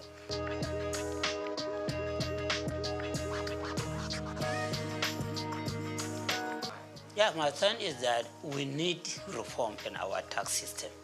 As a student of taxation, I have the belief that no economy can make any progress if it doesn't have a good tax system. Most of the economies of the world, or I can say all of them, all the developed economies of the world, they are tax-based economies. And most of the natural resource-based economies, they are among the backward economies in the world. Look at it. All the members of OPEC, none of them is part of the G20. They have the revenue, they have the oil, they are producing it in great quantity, but they are still being considered as developing economies. Well, when you look at UK, Germany, France, US, other countries like that, they don't claim to be having enough revenue, enough oil to refine for their use and then to export the excess for sale. They don't claim for that, and that's why they don't belong to the OPEC, Organization of Petroleum Exporting Countries. They base their economy on taxation, but then they have very good tax system, which is just attracting minimal complaint. And the moment they hear some complaint from either the taxpayers or the tax administrators, they take appropriate action immediately, so that at the end, nobody will complain.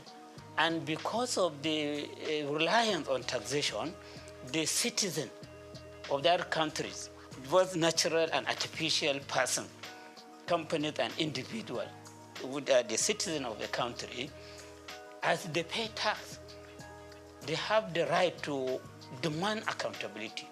They have the right to demand prudence. They have the right to demand transparency. And for that, those impositions of austerity, they are always in fear that whatever, if they steal a kobo, people will shout, this is our money. We contributed this money for execution of progress that will amount to a project that will amount to sustainable development, not for the money to be stolen. So this person that is stealing money, appropriate legal action should be taken against him. Sometimes you hear some leaders being hung. Sometimes you hear some leaders being shot, the firing squad, because of the misuse of public money. So members of the public that are contributing this money in the form of taxation, they complain, and then they insist on appropriate action to be taken. So before you come out and claim that you want people to vote for you to go to the parliament or to be the governor or the president or whatever, you will have it in your mind that when you go there, you touch public money, that may be the end of your life. Because the contributors of that money will be, their eyes and attention will be on the money. And the moment you misuse it, they will take appropriate action against you. Your image will be tarnished.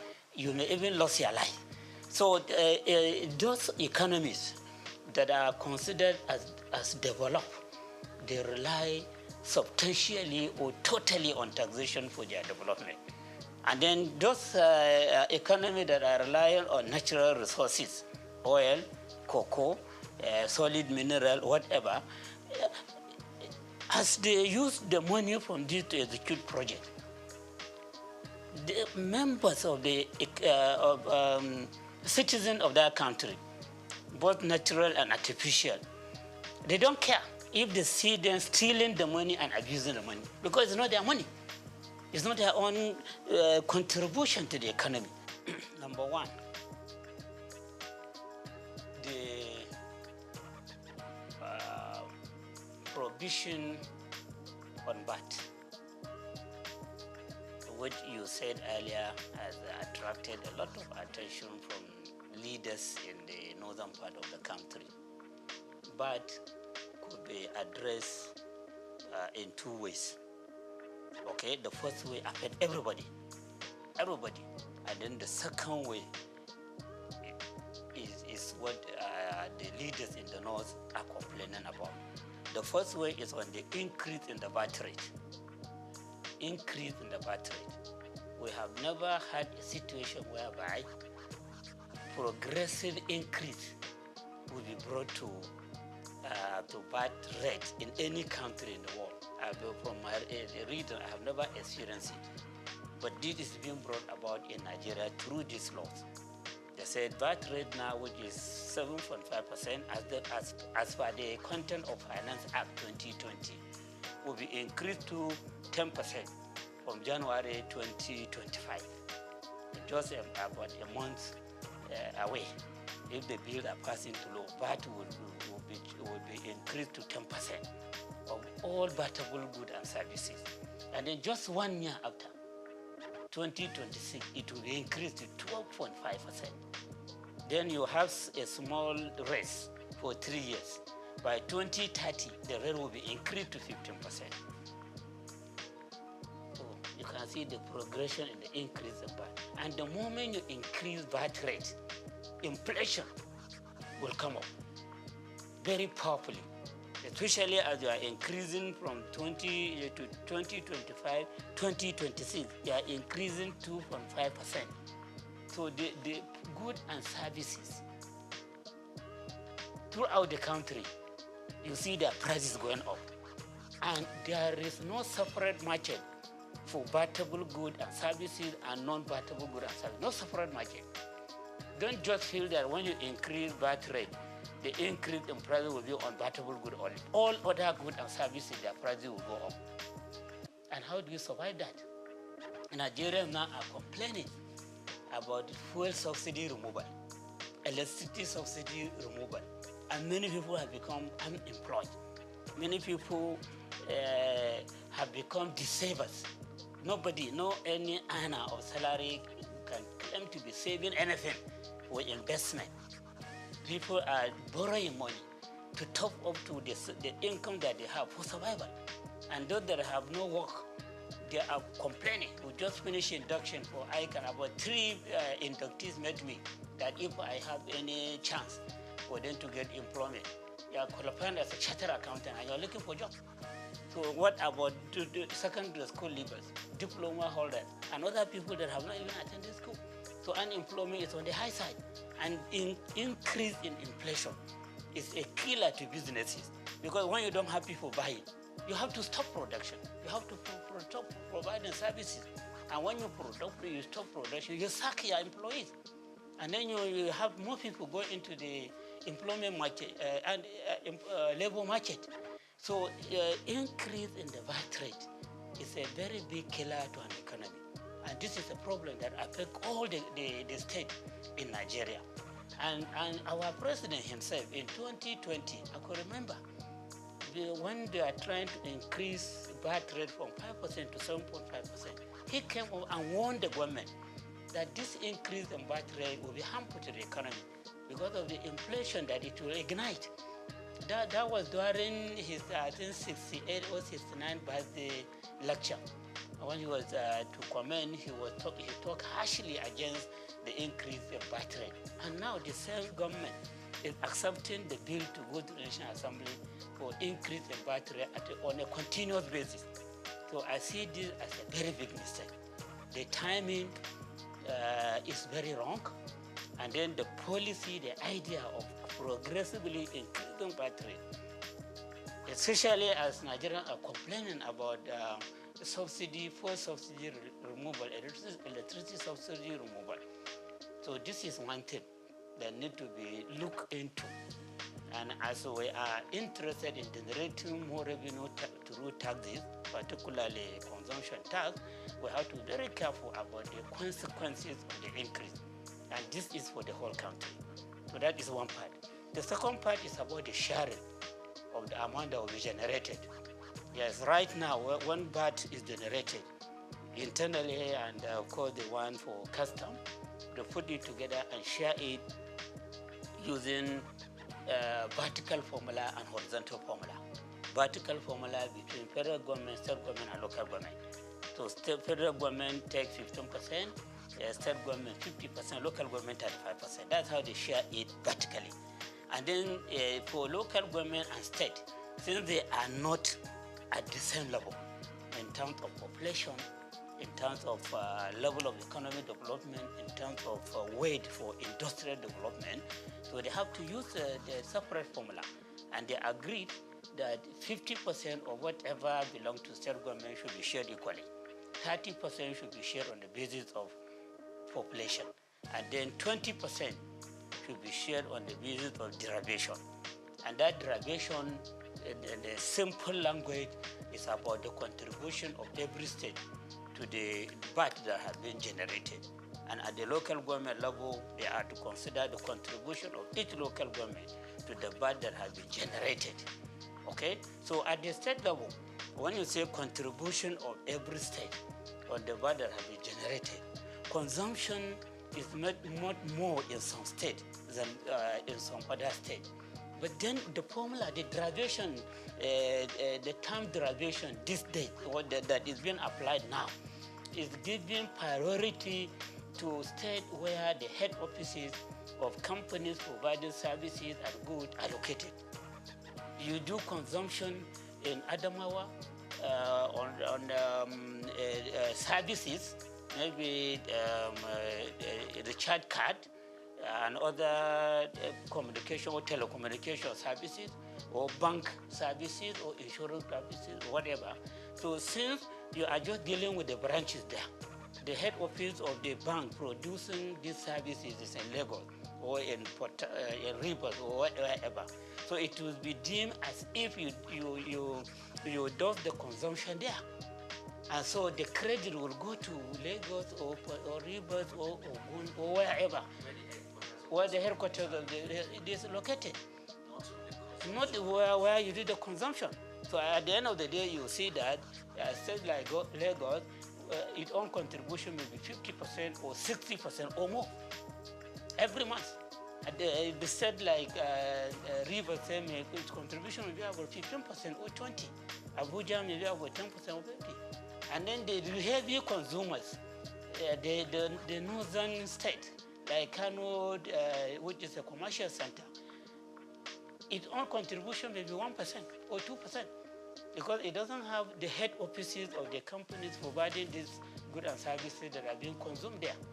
So at the end of the day, you see that 20%, if it is 6 billion, for example, if it is 6 billion, for example, so 60% of that 6 billion will be about 3.6 billion. That will make it to Lagos. And then 10% of that 60% may be about 600 million. It may go to this. And then you, the consumers, you may get 1% of that. So you can see that particular 20% is the crux of the matter.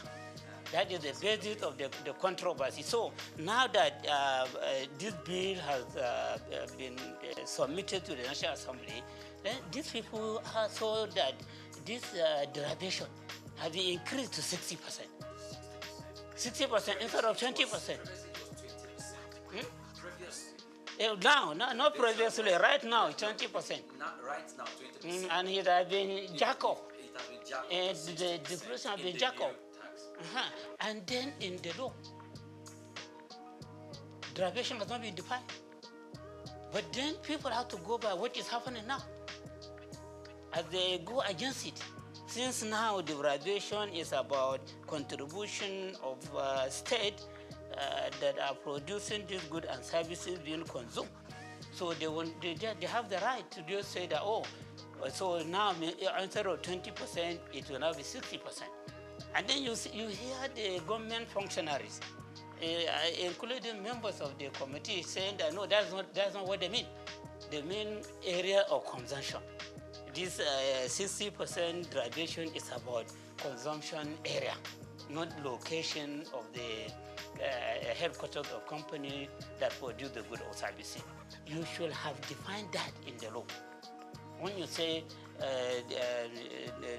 the issue of derivation has been increased to 60%, but what we mean by derivation is this and that.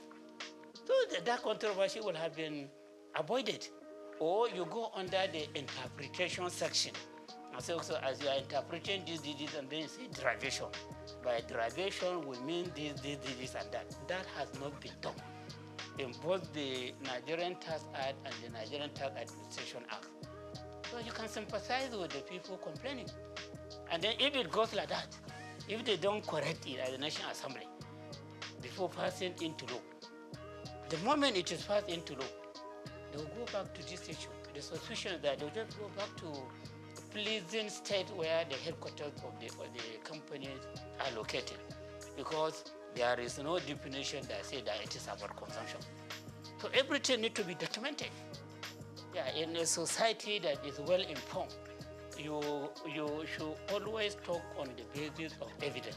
And evidence in accounting, we said you prioritize when you are to prioritize between two evidence, verbal and written. Written is more important than verbal evidence. Okay, and that is why in court, even if you say you give verbal evidence, they want to write it down and read it for you. Then you sign or you put your thumbprint that yes, this is your comment. Because written evidence will continue to remain. Verbal evidence could be denied in a later date. So these are two issues, all based on that. And then you can appreciate why people are talking too much on this matter, to the extent that they don't even care to notice other lapses that in the act. But they, as student of taxation, I have to read and try to pinpoint lapses that need to be corrected so that we have a perfect reform on taxation or on revenue generation in our dear country.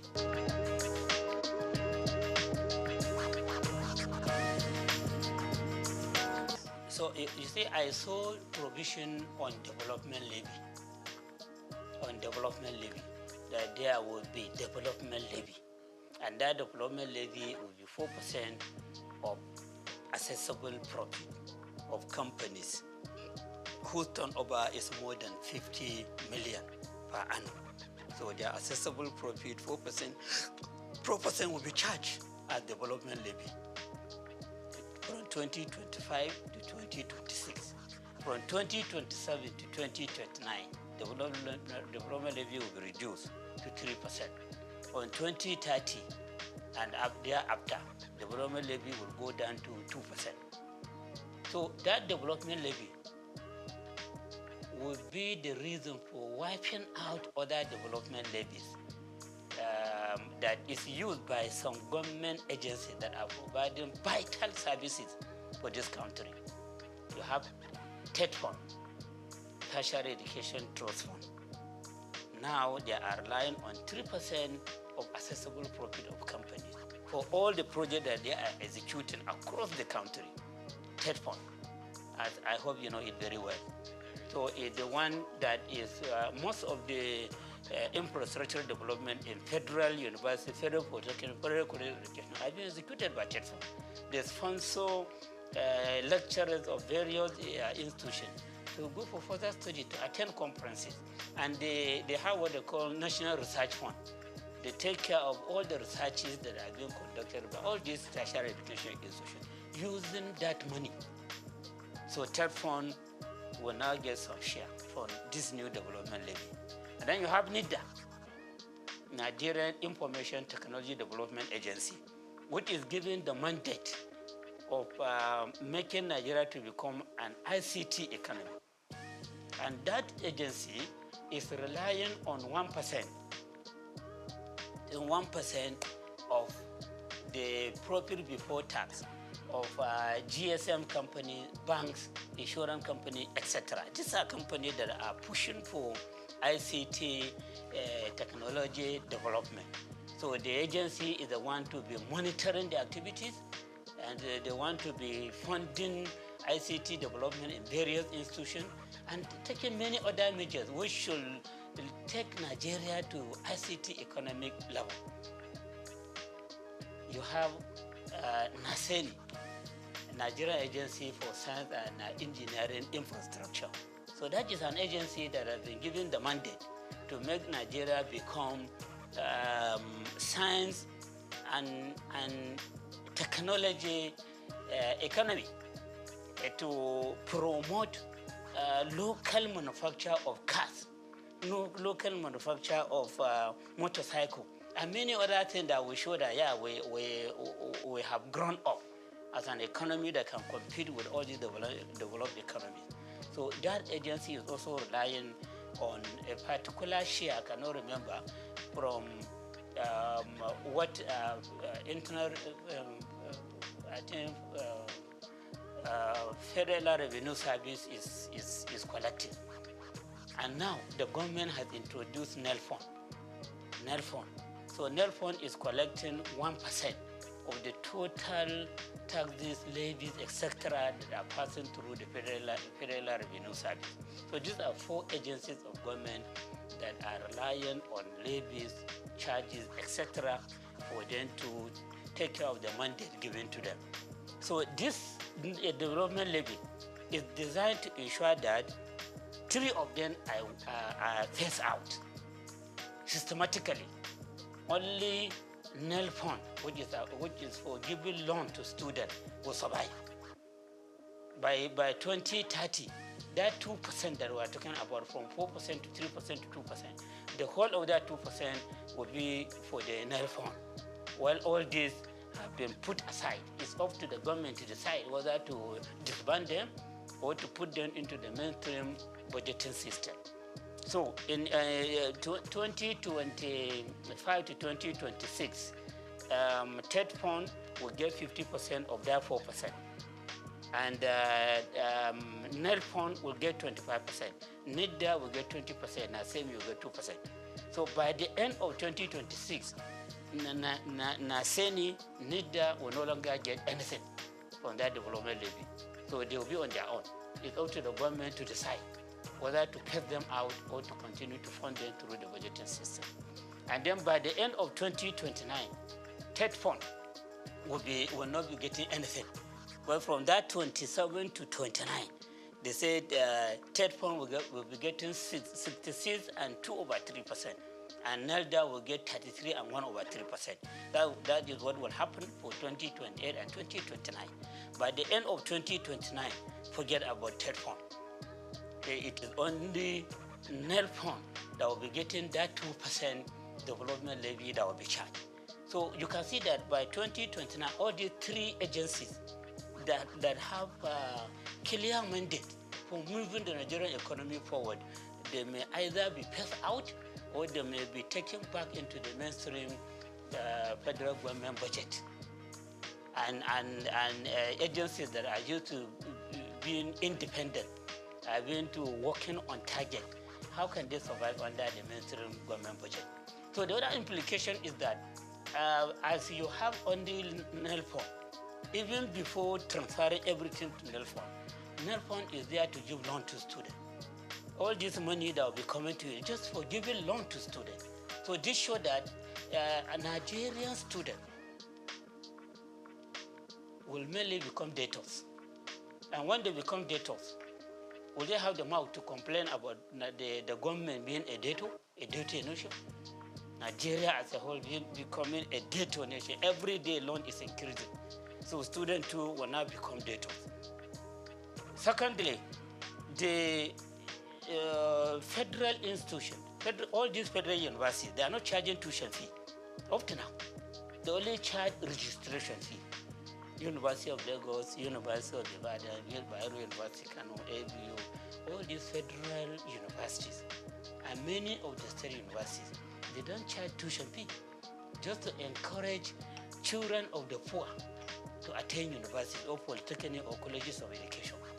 So as TED Fund is put in place, nobody can claim that he or she cannot pay tuition fee.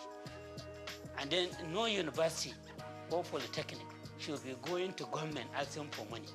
In fact, government may even give them target of the amount that they should be remitting to the government, because you are charging tuition fee, you are charging registration fee, you are having enough money to take care of yourself, and then we want you to remit something to us because we own the federal university college of education polytechnic. So at the end of the day, you see that students will become debtors, students and their parents who insist on making sure that their children attend universities or polytechnic or college of education. And then the universities will no longer be complaining about insufficiency of funds, because private universities are not complaining of it. They have their founders who are funding them, and they are charging fee. Some are even charging 2.something million per semester. In Nigeria here, some are charging 2 million, some are charging 1.5 million per semester, and some per session. And so they have a lot of money to execute various projects, to pay high salary to their staff. And then the private universities, they are complaining that no money. When you go, they say no money. Even for execution of project, they either tell one to do it for you, or you go cap in hand as for support from individual and organization to execute project for you. But now that you are allowed to charge fees, and the student, if they don't have money to pay, or their parents don't have money to pay, they go to NELPO to collect loan for the payment of the tuition fee and the registration fee, and even for living costs. And they made it very clear that when you borrow such kind of money, you will start making repayment 2 years after graduation, and even 2 years after graduation until you get a job to do. And then from the job that you are doing, you'll be paying 10% annually up to when you finish paying the loan. How will that be feasible in Nigeria? How will that be feasible? So this provision too is a matter of concern. Yes, for people that will look about what will happen in the future. Look at the implication of the policies contained in that bill. Okay?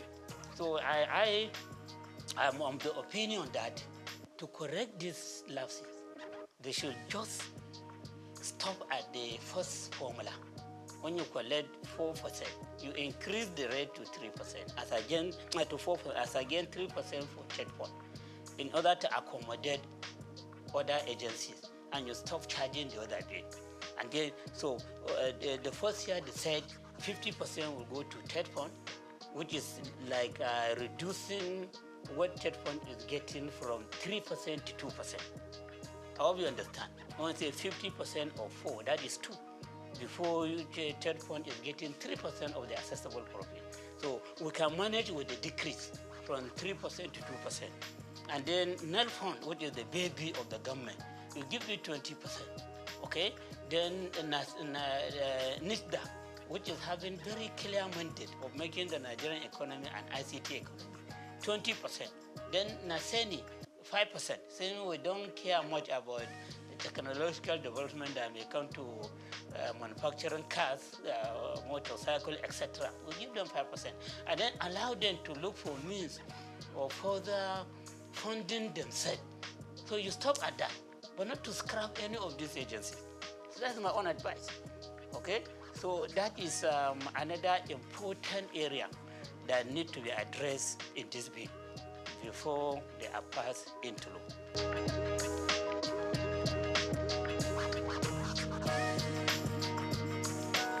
In taxation, as I said, we encourage payment of what you can afford. A situation whereby,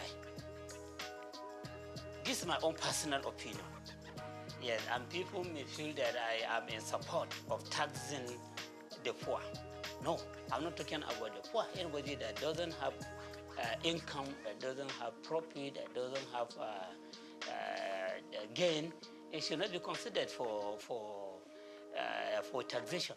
But if you are making some gain, you are making some income, no matter how small, and you are paying something, no matter how small, out of what you are gaining, that will make you to have greater moral right to challenge government. But if you are put outside the tax net, you are not contributing anything, you don't have much moral right to come and challenge the government for inefficiency, for poor accountability, for poor transparency.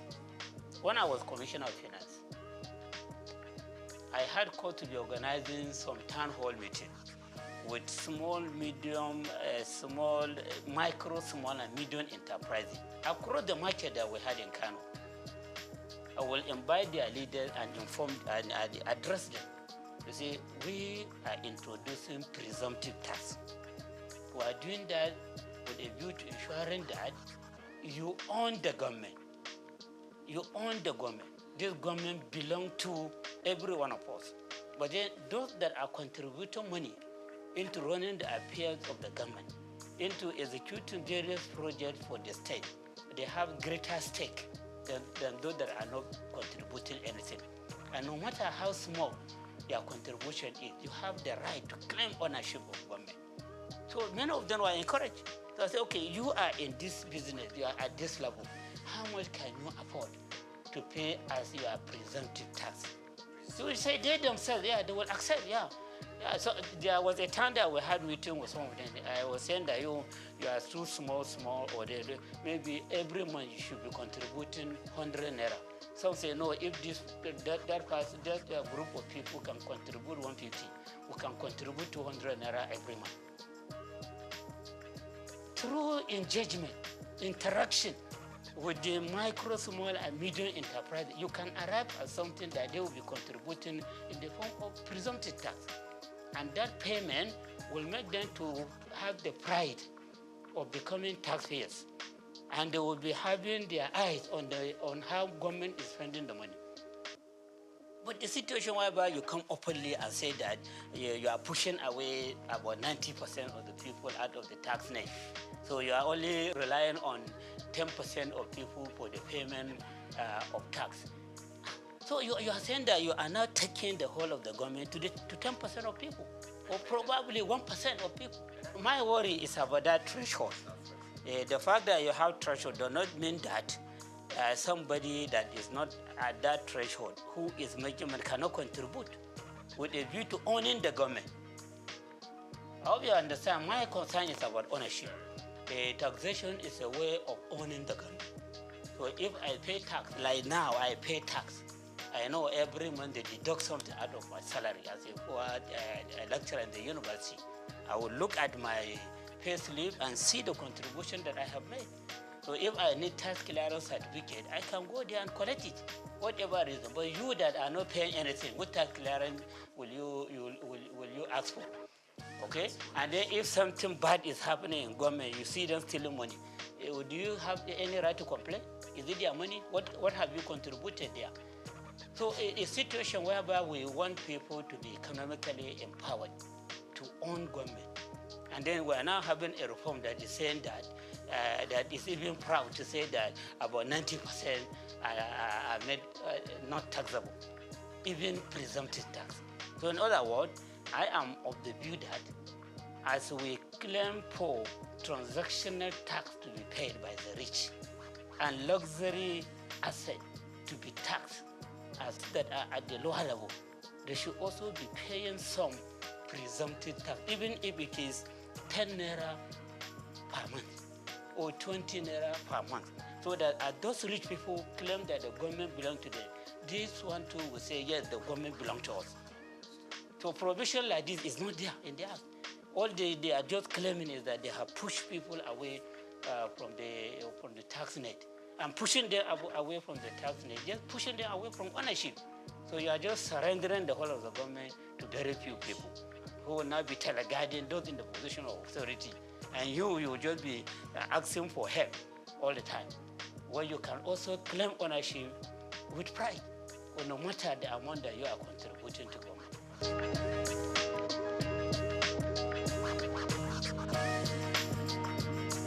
The other aspect of it is this absence of adequate provision in the Act on property tax. Property tax, yes, property tax. Like I was talking about luxury asset. Those with luxury asset, they need to be taxed on the value of this luxury asset so that we generate more revenue. Those that are doing a transaction of high volume of money, they need to be taxed for this transaction. That's what we call transactional tax. So you can see that as we are talking of relieving the poor or income earners from tax, from this tax rate, we are not talking much about taxing the rich in the bill. It is not clear. as to how properties of the rich people in this country who are very small. Someone was even telling me that in Nigeria, where you say 99% of the wealth of the country is in the hand of 1% of the people in the country. That 99% of the people of this country, they own only about 10% of the wealth of the country. What a gap! If this is true, we have not done any study empirically to ascertain these figures, but you can see some sign of it, and you need taxation to bridge the gap. And then as you are arguing for the bridging of the gap, you now have a reform that is throwing away 90% of the people from the tax net, and then the people drafting the bill are even proud to say it. So I have reservation on this. If I find my way, I will agitate for appropriate correction to be done. And that does not mean that I'm agitating for the taxing of the poor. I'm talking about those that can afford. They are not for the personal income tax rate, but then they pay presumptive tax with a view to owning the government, with a view to ensuring that the government is not allocated to only the very few rich. And then these few rich, in the other way around, there are no adequate provision, there are no clear provision to see how their wealth will be taxed.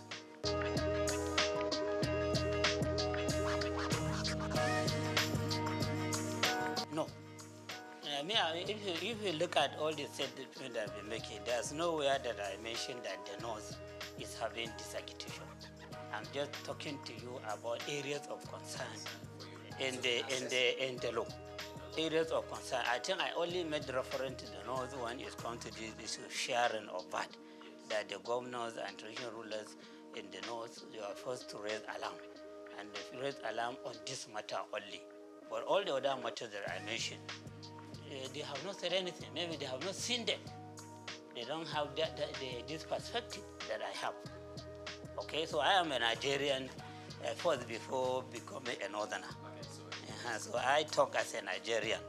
My concern is about the Nigerian people, and the Northern people are also part of Nigeria.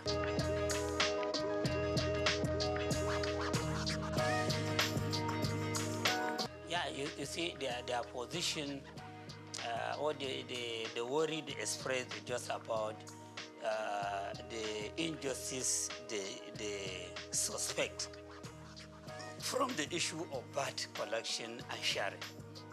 And even that provision has been made perfectly, I doubt very much if they will complain. And then secondly, they may be having the suspicion that the drafters of the bill were just reading the mind of the president. A president who was a governor in Lagos State, who developed, people are just having the feeling that he was the one that developed the Lagos agenda, which is about making the Lagos State to have a special status in Nigeria. And special status is just about maybe putting it into a position higher than other governors, but not up to the level of the federal government. And then when you are targeting that special status position, then a lot of things could be designed that will be favoring Lagos. So those that are attaching the bill, one, they are doing that in view of the formula they discovered, which may not be, will not augur well for them on the VAT allocation. And then secondly, they may be having the feeling that this law was just designed to favor Lagos State in the course of its own effort to become a state that has special status. Okay? It says so that will make it to be seen as if it is a country of its own, even though it's not up to the level of country, but it is higher than all other states in the country. Probably this may be the reason why they are agitating. The one that you can see clearly is on this issue of VAT. And then they have other suspicion. So that is another worry that I have. The issue of trust. Trust, what some experts call trust deficit. yes, will be promoted greatly by this bill if corrective measures are not taken. All these issues that I mentioned, I did that honestly as a Nigerian. By all standards, I should be accepted as a Nigerian. Even by virtue of my past, people should accept me as a Nigerian. I don't have any reason to be sentimental against any part of this country. I don't have any reason to be favorable to one region against another. I don't have any reason for that, but even by the virtue of my birth and my own level of experience, okay? And of course by my age, somebody that is around 60. So that person should only be thinking about what you meet when you die, when you reach your goal. Okay, so I think to be fair to them, we can say that their worry is mainly about that issue, and then all other issues are suspicion.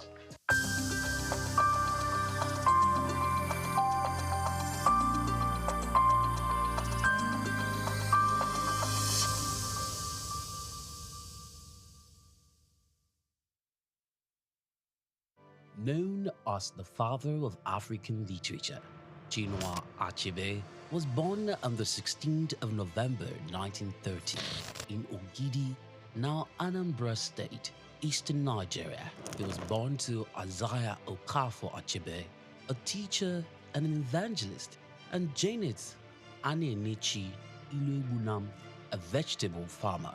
Achebe has reshaped the global understanding of African identity through the power of storytelling. Raised during the twilight of colonial rule, Achebe's education was steeped in both Igbo tradition and the Western values of post-colonial Christianity. As a student at the University of Ibadan, he became fiercely critical of how Africa was portrayed in Western literature. Achebe believed that Western literature often painted Africa as a dark and primitive continent, but he sought to tell the African people's lens. In 1958, Achebe's groundbreaking novel Things Fall Apart shattered colonial narratives through the tragic story of Okonkwo, an Igbo warrior. Achebe illuminated the complexities of African culture and the devastating effects of European colonization. Things Fall Apart became more than just a novel. It became a symbol of African resistance against the oppressive narratives of colonialism. Achebe was not just a writer. He was a passionate advocate for African self-determination, and his political activism made him a critical voice in the post-colonial era. Even after a life marked by personal and political struggles, including a car accident that left him partially paralyzed, Achebe continued to inspire. He taught at Bard College and later Brown University, where his influence reached new generations of writers and thinkers. He was married to Christiana Chinwe Okoli, and they had 4 children. Sadly, he died in March 2013 at the age of 82. Chinua Achebe's legacy endures in his novels, his essays, and in the countless voices of African writers who follow in his footsteps. He gave us a voice, a story, and a vision of Africa that is ours to share.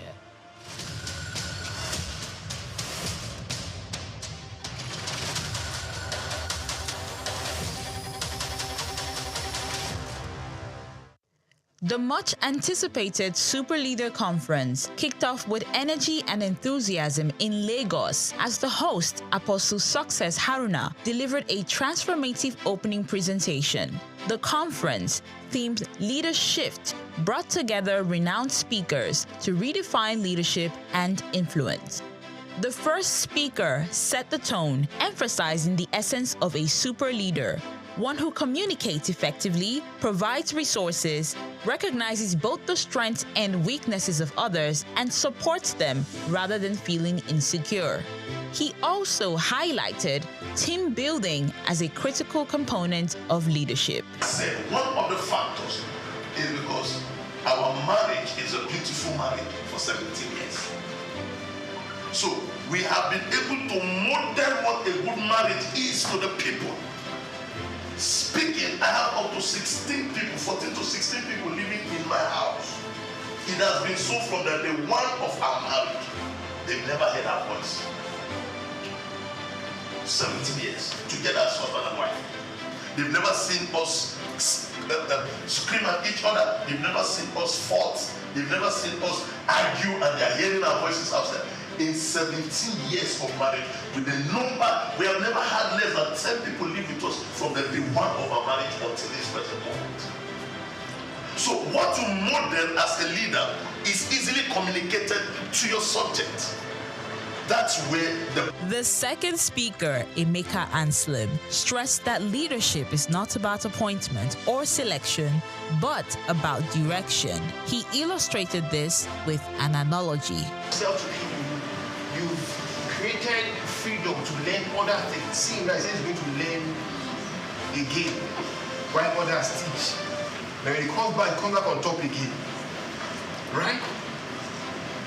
Transfer yourself in people so they can take up tasks for you. When you raise leaders, you gain far more people than you can ever imagine in this world. Raise leaders, transfer your values, your nature, your culture into people. This is so important. This is so important. One of the ways by which we become an effective leader. Productive. Produce people after your kind. That's what God even commanded. Produce people after what? Produce after what? According to him, effective leadership attracts followership by sustaining the interest of those who believe in and depend on a leader's vision. He emphasized vision, uniqueness, innovation, and creativity as core pillars of leadership. Adding a touch of humor and engagement, the third speaker, Ambassador Victor Walsh Oluwafemi, led participants in a brief exercise before moving into his presentation. He focused on leadership as influence, referencing key individuals who have impacted lives in diverse ways. He reminded participants that learning and education comes at a cost, making the convener's fee gesture invaluable. And I grabbed that message that leadership is influence. Yeah. You can influence people either positively or negatively. And the question I ask people that what has been your influence? What have you been able to do in people's life? Are you able to influence them positively or negatively? Many of us do this a lot. The role of social media. That even as a leader, you need to be conscious of how you portray yourself on social media, right? That's why I went with that handsome man, uncomfortable. Again, you know, social media has revolutionized leadership influence. However, it must be managed wisely. So we see some crazy set of very young boys, sorry for my language, and so we just come and say, I'm a coach. Of influence. He also advised leaders to be strategic, particularly in the use of social media, emphasizing the importance of knowing when to... The conference was amazing. Leadership was the real deal. You know, it was content-rich. All the speakers were very impactful. The points were, very, very valid and practicable. So it was a very big one for me. I'm so grateful that I'm here today. This is the best use of my time today. I had to realize that to be a leader, a true leader, you have to show your followers what you want them to do. You share your vision with them and also do the work. Let them see what you're doing. They'll be able to replicate. Basically, for me, is emotional intelligence in influence, in influencing people. So it's so profound for me, and I'm taking that back into my space. The third speaker, he got to identify some types of leaders, and one of them was a transformational leader. that was really awesome. Like, I'd like to be a transformational leader, one that leads and then leave a mark when I'm gone. Yes. And reassess. The conference wrapped up.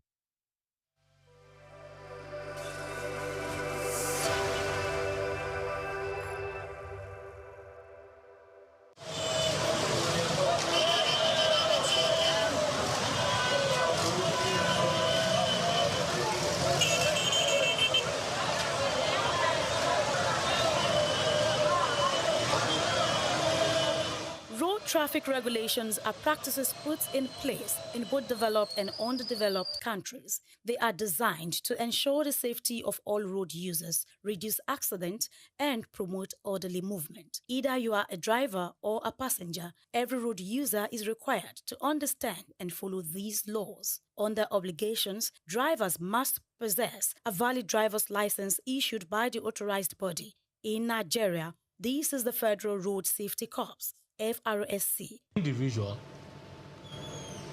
like I've just said, most Nigerians, as we know, celebrate their date of birth. And as such, when you obtain a driver's license, says for 3 years or 5 years, you already know if you do it today, in the next 5 years, when you'll be celebrating your birthday, you are already aware that your license is due for renewal. You don't have to even wait until that date.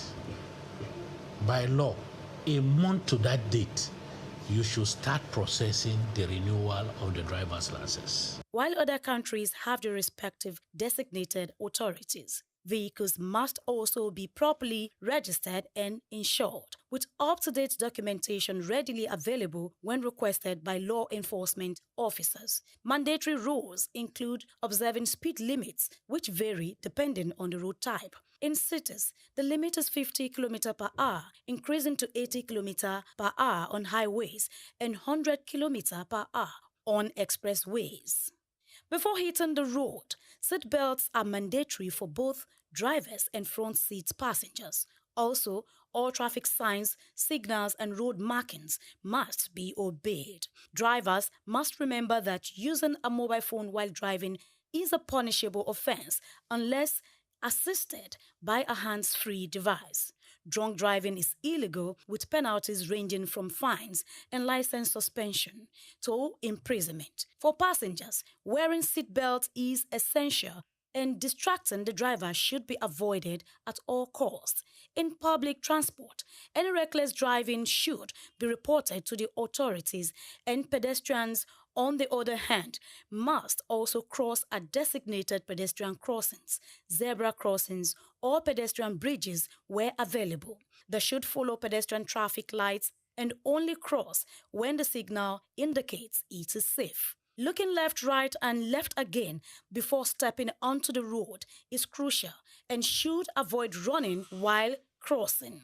Making eye contact with approaching vehicles ensures they see you before you proceed. By following traffic regulations, road users can prevent accidents, protect lives, and contribute to smoother transportation for everyone. Grace Komolafe, Souq News Television.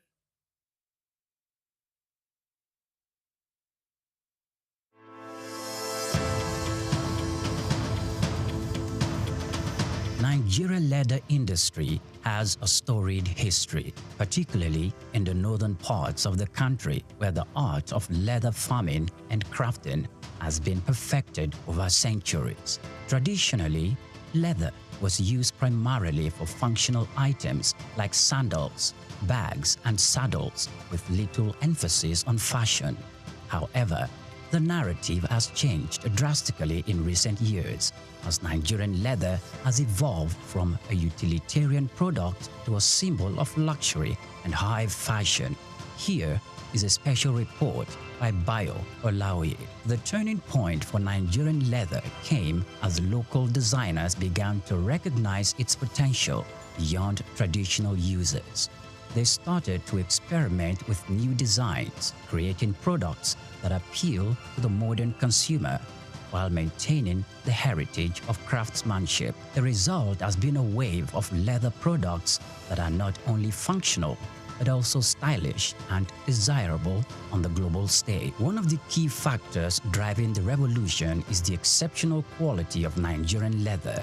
Known for its durability and unique texture, Nigerian leather, particularly from goats and cattle, has become highly sought after by fashion houses both within and outside Africa. This demand has encouraged local artisans to up their game, focusing on quality control and finishing techniques to meet international standards. Moreover, Nigerian leather products have benefited from the global trend towards sustainable and ethically produced goods.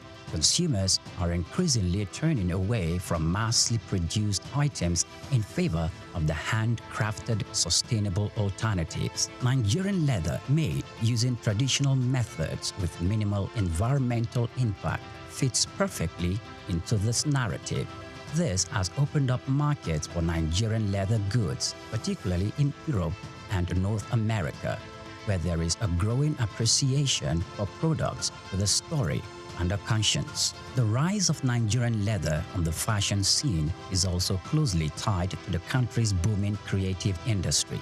Fashion designers, many of whom had gained international recognition, are incorporating leather into their collections and innovative ways, from sleek handbags and bespoke shoes to stylish jackets and accessories. The Nigerian leather is becoming a staple in high fashion. This trend is not only boosting the profile of Nigerian fashion, but also creating new opportunities for economic growth. The leather industry, once dominated by small-scale craftsmen, is now attracting significant investment. Entrepreneurs are setting up modern tannery and workshops, creating jobs and fostering skills development in the process. This industrialization of leather products is helping to formalize what was once an informal sector, leading to better working conditions and high incomes for artisans. However, the success of Nigerian leather market did not emerge without challenges. The industry still faces issues related to infrastructure,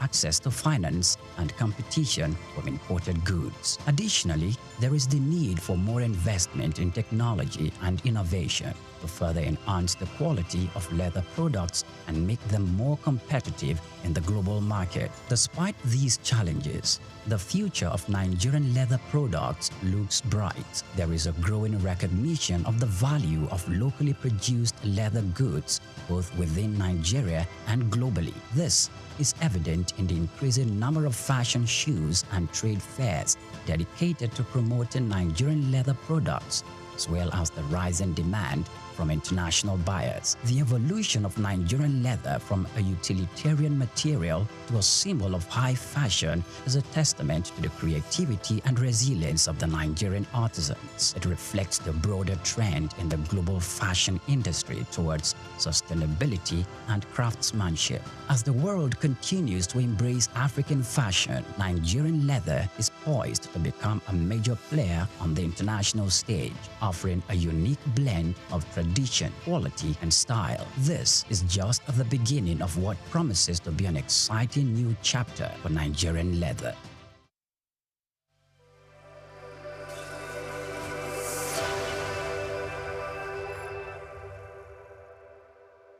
Africa is on the rise, and at the forefront of its growth is a sector as old as civilization itself: agriculture. Once marked by subsistence farming and challenges with food security, agriculture in Africa is now experiencing a powerful transformation. From the fertile lands of Nigeria to the tea fields of Kenya, agriculture is driving economic growth and lifting millions out of poverty. African governments and internal investors are taking notice, pouring in resources to support smallholder farmers and expand sustainable farming practices. Digital innovation is playing a major role in this transformation. Mobile apps provide farmers with crucial information on weather, market prices, and crop management. These digital tools are empowering farmers to make informed decisions, increase their yield, and get fair prices for their produce. Now I know when it rains, I can plan my planting better and I know where to sell my crops for a good price. It's really changing our lives. We are committed to investing in agriculture as a pillar of our economy. Our goal is to make farming not only viable but a source of wealth and stability for our people. African countries are also scaling up for exports, especially in high-demand crops like coffee, cocoa, and cashew. By focusing on quality, Africa is capturing a larger share of global markets. But the transformation goes beyond exports. Across Africa, new farming techniques and policies are helping to meet domestic demand and reduce reliance on food imports, contributing to food security across the continent. Women are also a key part of Africa's agricultural revolution. They make up a significant portion of the agricultural workforce, and initiatives are empowering women farmers with resources and training to enhance productivity. From subsistence to sustainability, the future of agriculture in Africa is bright. With innovation, investment, and resilient communities, Africa is sowing the seeds of prosperity.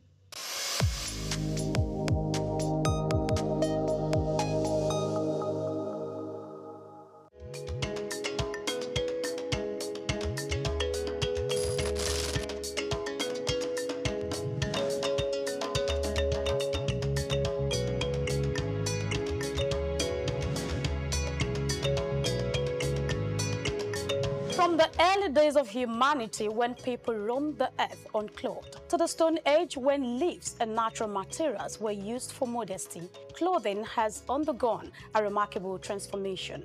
As we progress to the weaving of fabrics and the art of textile printing, Ankara emerged as one of the earliest and most distinctive forms of attire.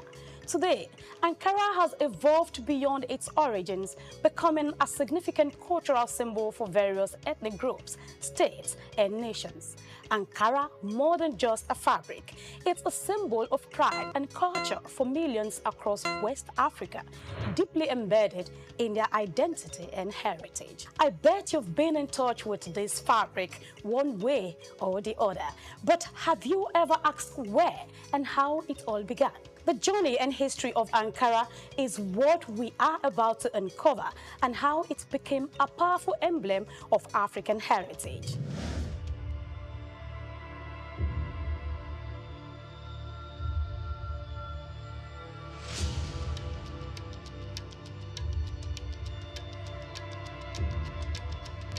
The story of Ankara begins not in Africa, but thousands of miles away in Indonesia, using the batik techniques. Batik is an ancient Indonesian art from where wax is used to create different patterns on fabric. The process involves applying wax to certain areas of the fabric to resist dye, creating elaborate designs. In the 19th century, Dutch colonizers who controlled Indonesia recognized the appeal of batik and then sought to replicate it. They adapted the technique using industrial methods such as roller printing to produce the fabric more efficiently and in larger quantities.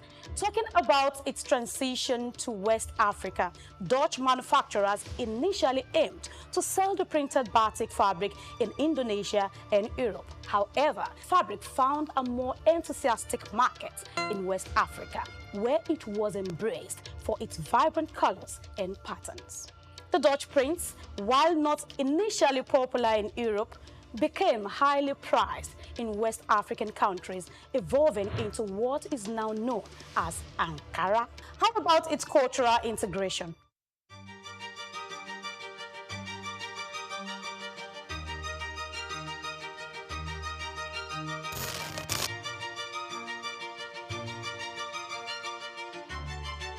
Well, the exact individual or company responsible for introducing batik to the African market is not well documented, but over time, Ankara became deeply integrated into West African culture, symbolizing various aspects of identity, status, and tradition. Despite its Indonesian origins, it is now predominantly recognized as a quintessential element of African fashion. It is clear that the adaptation and adoption of batik by Dutch traders played a crucial role in the fabric's journey to West Africa.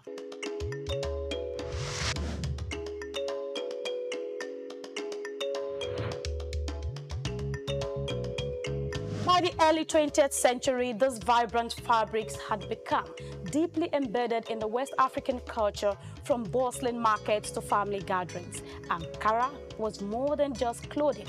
It was a statement of identity, social status, and unity. Even today, Ankara continues to hold a special place in West African society, alongside other widely recognized fabrics, reflecting the region's rich textile heritage. Talking about human civilization and the remarkable transformation of covering our body, Ankara fabric stands out with a deep historical root. Let's take a look at some of the beautiful collections and hear from one of the biggest retailer in Balogun markets, Lagos Island. I deal in what you call it, Ankara fabrics. We have the bigger one, which is vegetable block wax. That's the bigger range. You have the medium range. There are also vegetable block wax. So those are the two types of category that we sell. We buy from wholesalers, which is on the mainland. Then we resell. Like people use it for ashwebi. Some people use it for ready to wear, like tailors. They use it for ready to wear. And some people just buy it for maybe like a mini celebration, or in short, all celebration, all ceremony and celebration. So this one now, this is a medium high target, vegetable block wax. This is a medium one. If you touch it, you will see the texture. It's not that 100% cotton. So compared to this one is a big one. Yeah. So when you touch it, you see the difference. This big one, this medium. This is big, this is medium. Yes.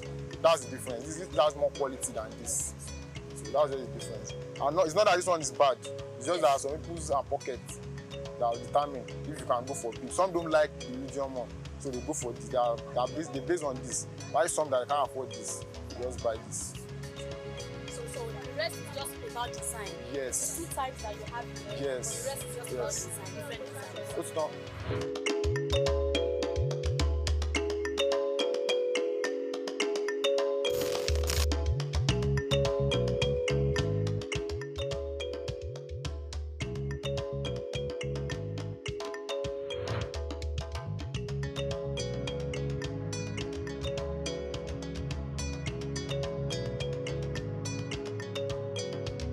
As West Africa gained independence in the 1960s, Ankara's popularity soared.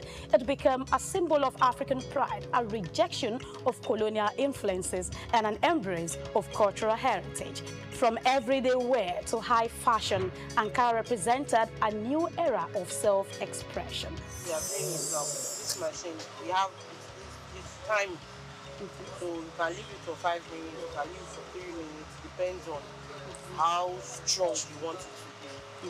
So, and as long as you can keep it for that a couple of times, that's how it will last. Will last, okay. And another thing that make it fade off easily is washing machine. Oh. Yeah, when you are using a washing machine. So it should be hand washed, not... not so strong wash. You know, Ankara is not something that, especially when it's adult clothes, you know, it's not something that you rub on the floor. It's also some particular places to wash. Ankara is for both sex, male and female. And we have adopted it as an African one. Even some of our brothers abroad is taking it outside to show us an African way. A lot of people see it as the easiest fabric that you can take and make anything that you want out of it. That's why no matter how double the market is, there are influx of it's going out. And you know it's not only in Lagos, when you bring it out, other people will say,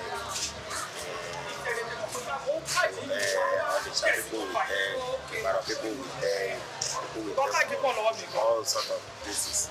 So that is how it spread.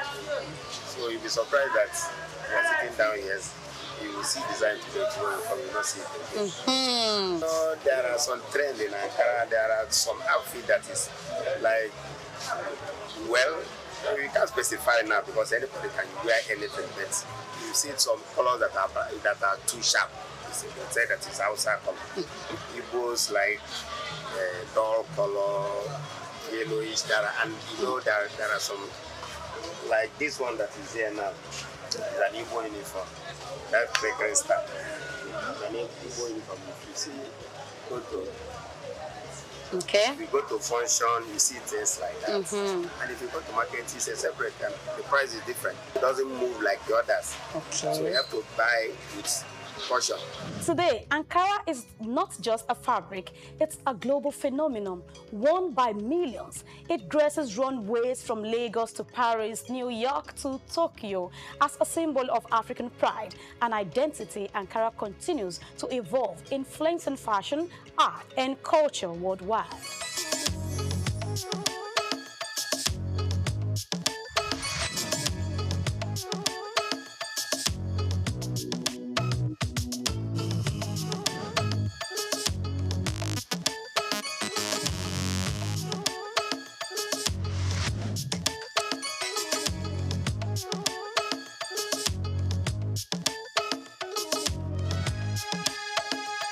From its unexpected beginnings in Indonesia to becoming a powerful symbol of African identity, Ankara's journey is a proof to the resilience and creativity of West Africa. However, as we move forward, what challenges and opportunities lie ahead for this iconic fabric? Join us in the next episode as we explore the current state of Ankara production and the hurdles it faces into this global market. I am Grace Komalafe. See you again.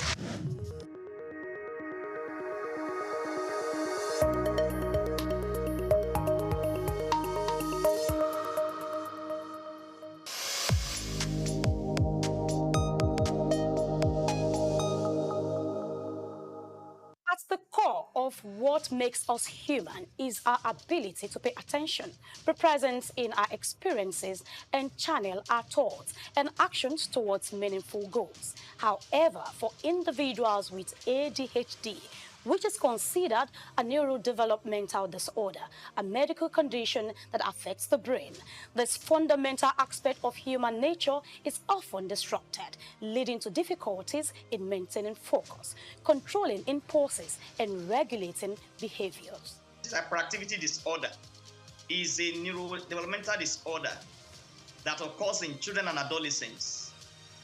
It's a problem that has to do with brain development and the brain function.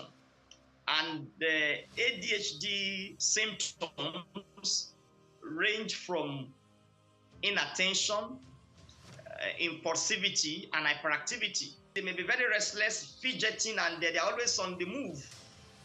And sometimes they may be climbing, jumping from here and there, that they may injure themselves in the process.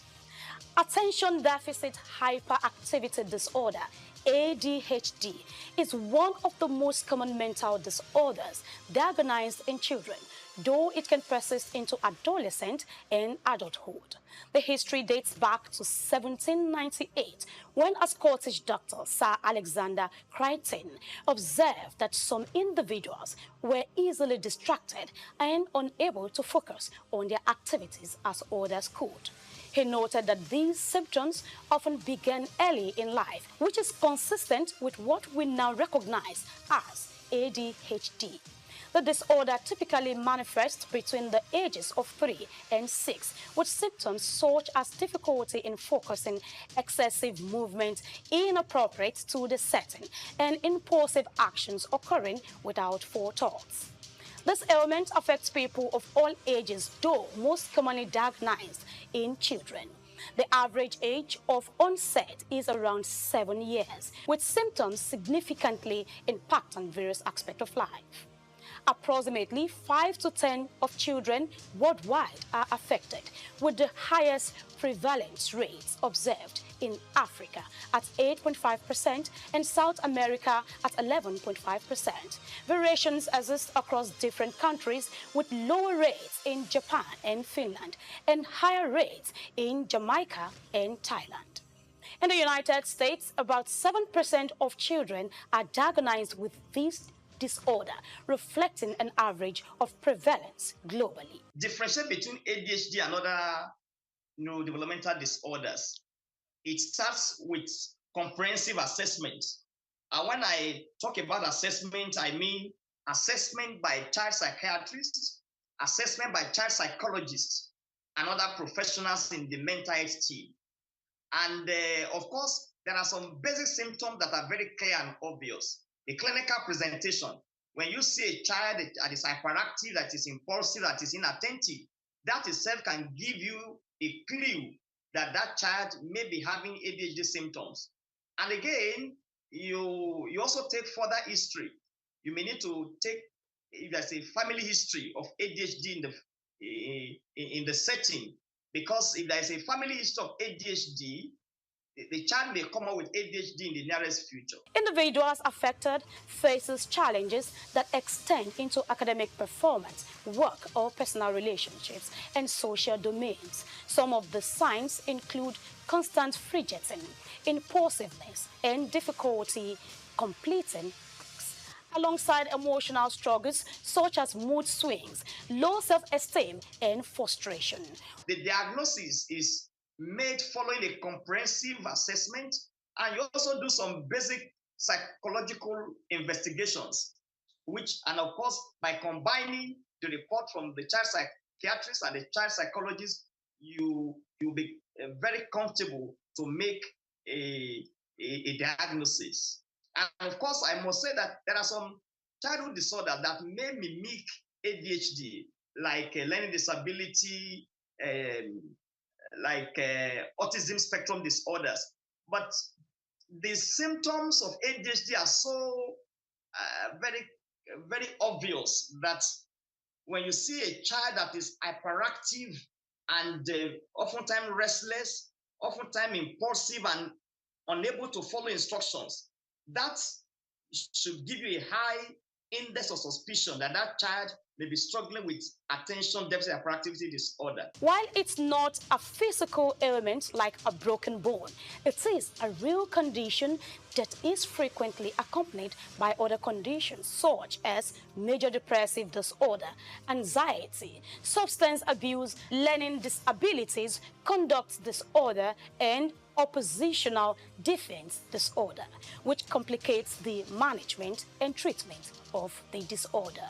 Treatment for ADHD typically involves a combination of medical, therapy, and behavioral interventions. Stimulants are also the most commonly used, with 70 to 80% of children experiencing symptoms relief.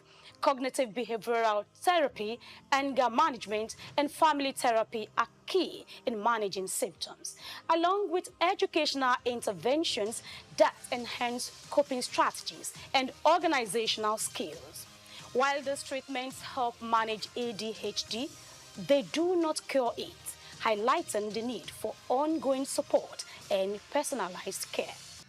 Attention Deficit Hyperactivity Disorder, ADHD, is a complex condition with far-reaching effects on behavior, cognition, and emotional well-being. Continued research and effective treatments are vital in helping those affected lead fulfilling lives and contribute meaningfully to their society.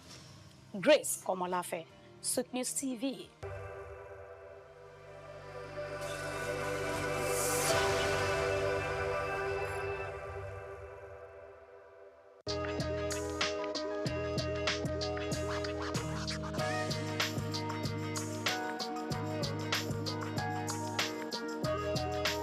Thank you so much.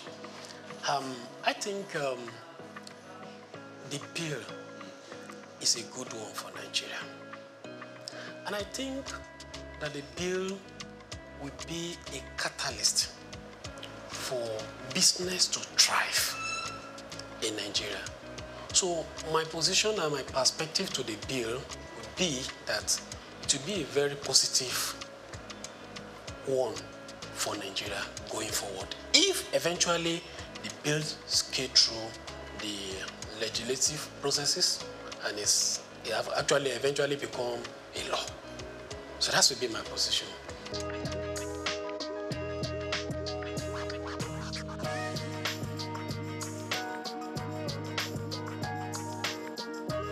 Thank you. Yeah, the bill will help business in different areas. Let me mention, for instance, the payee is part of cost for a business. It's part of staff cost.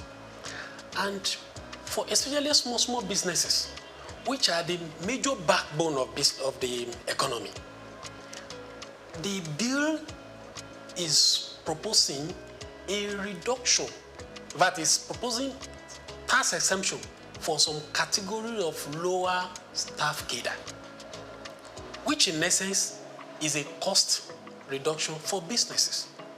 So by that, it will help the business to thrive. Also, many people will come, by virtue of that, employ more people, which will bring a robust activity for the economy. And at the same time, there are some category of people that their tax will also be reduced compared to what is currently in operation. So it is a positive atmosphere for business. And when you look at it from the perspective of VAT too, you also see that there's going to be zero tax on some product. There's also going to be a tax exempt on some products, especially for masses, people, low-income earner. So some certain products, there's going to be exemption. There's some certain product that's going to be zero tax related. So by that, it will bring a more robust business activity. So by it, and then it will have positive effect on business and economy in general.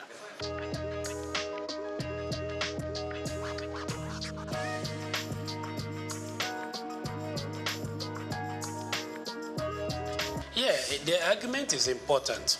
It's very, very important. But when you look at it, fix the small business, it will encourage more small business. And also, even the 50 million turnover is not a small thing for business, though it is still small relatively to the economic activity.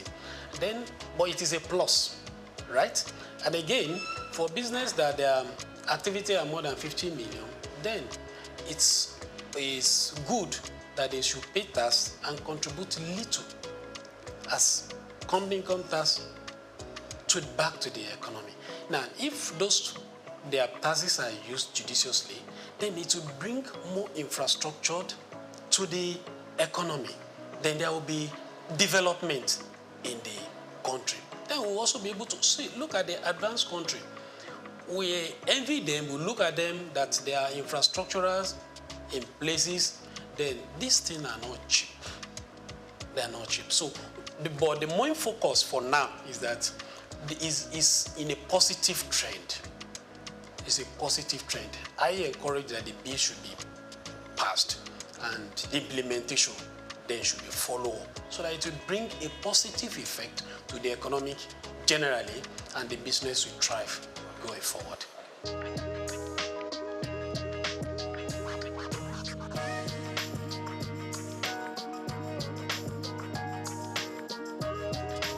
Well, I don't see disadvantage, but I see challenge.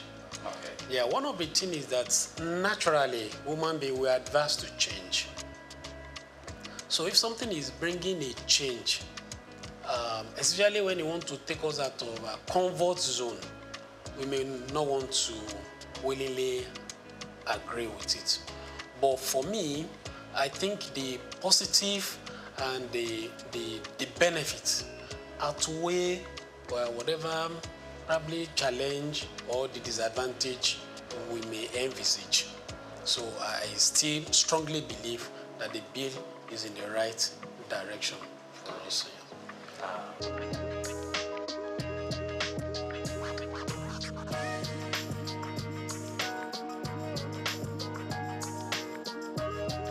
Oh, okay, I think from the angle of the value-added tax, what I would like to say in that area is that it will help the lower income earners, because like I mentioned earlier, that there's some products that's going to be zero rated, which means that there is not going to be tax VAT on them.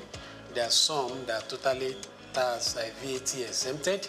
So, which means that, and these products, they are products that commonly, they are everybody really, but more of a masses low income earner will not, with the VAT that will have been paid on it will have been an impact on them, then it's taking off.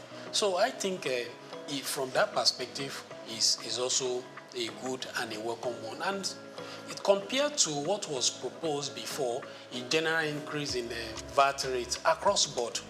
So this one is narrow it down to a particular area. So wherein it also exempt or puts zero rated on some product that are commonly used by the masses. So it's a positive direction. It's a good one.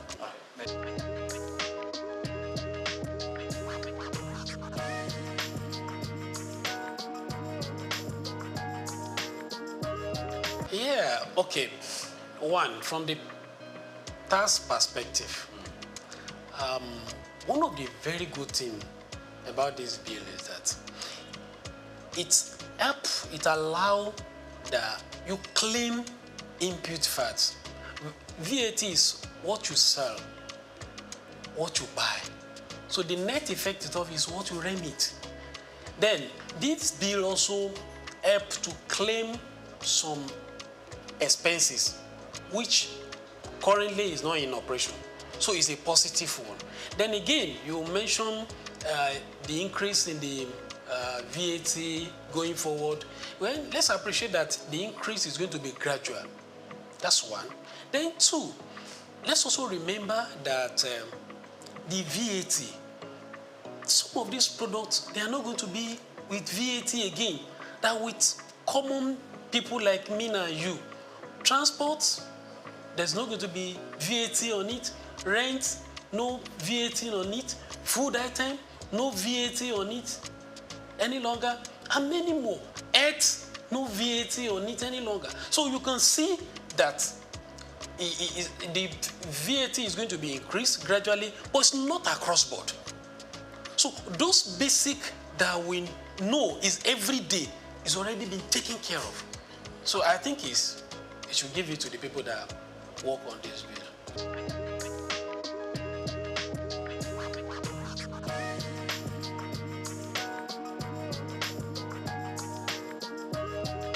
Okay, thank you so much for that angle and the question.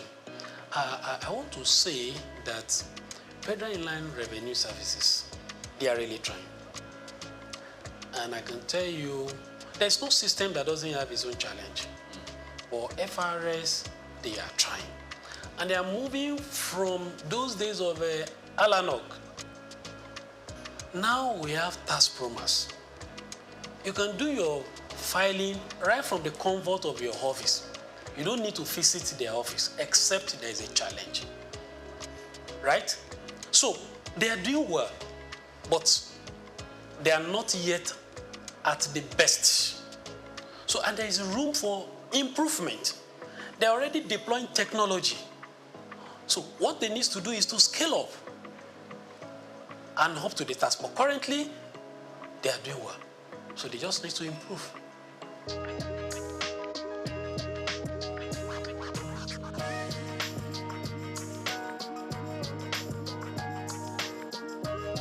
Yeah, well, it depends on the perspective you look at it. Is it shrinking? Yes, we have some companies that are no more within the soul of the Nigerian. So in that case, their taxes is no more coming to us. But again, look at other businesses that are springing forth. So definitely those are coming to the tax net. And then again, there are some companies that are not, businesses that are not in tax net. So through the use of technologies by FRS, they're already bringing them to tax net. So the tax net is increasing.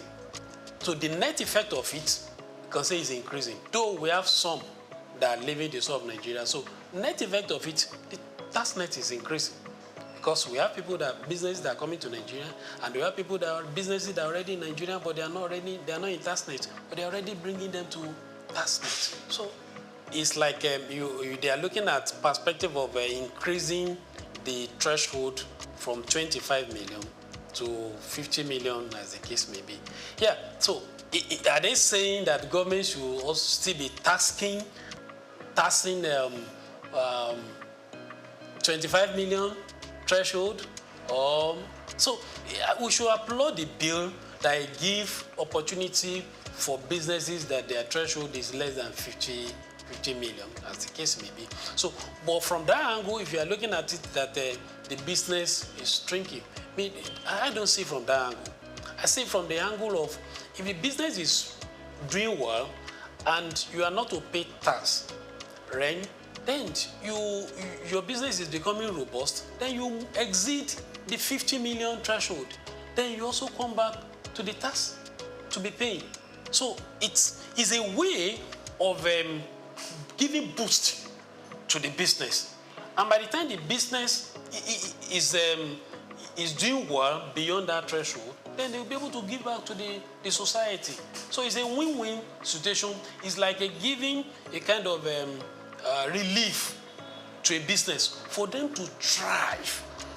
And when they become better, doing well, then it's an encouragement to business, which they will also come to the net after that. So it's a good one.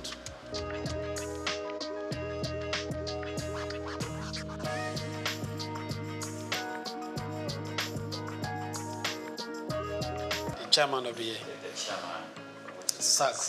Yes. How would you assess his performance so far? Yeah, I think Mr. Souq is a reformer. Yes. Looking at the step he has taken after assuming the office, and I also see that he's somebody that is listening. He has a close relationship with the former chairman of FRS. Probably he has learned some of things from him, challenges that he faced when he was there. So I think he's helping the current chairman. And if you look at the revenue they are getting, they are meeting up with the target. And at the same time, if you look at the staff, I don't see much of issues, challenges within them. So those are the indices that you can look at from the performance of a leader. Look at the staff that is leading. Look at the target, the businesses also. Are they fairly? So I think he's doing well, but he can do better.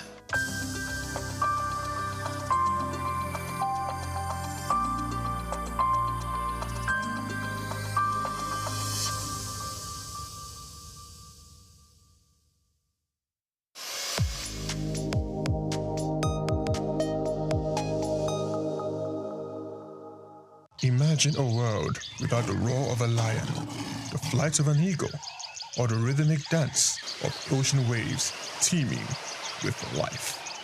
Wildlife is more than just the animals, their natural habitat. It is the lifeblood of our ecosystems, shaping the environment and maintaining nature's delicate balance. Yet, with each passing year, human activities threaten this balance. Deforestation, habitat destruction, pollution, and climate change are pushing many species to the brink of extinction.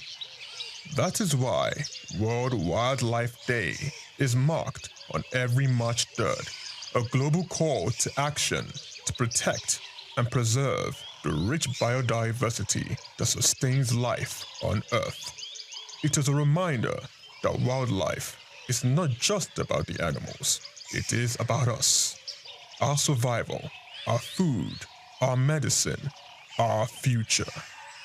Wildlife Conservation Finance, investing in people and planet, shines on a spotlight the urgent need for sustainable funding to protect ecosystems. It highlights the role of financial investment in safeguarding both wildlife and human livelihoods, because when we invest in nature, we invest in ourselves. From individuals to policymakers, businesses to conservationists, every tree saved, every habitat protected, and every species conserved is a step towards securing a healthier planet for future generations. As humans, let's act before it's too late. The fate of wildlife is in our hands, and in saving them, we just might be saving ourselves. Chike Okolo, Souq News Television.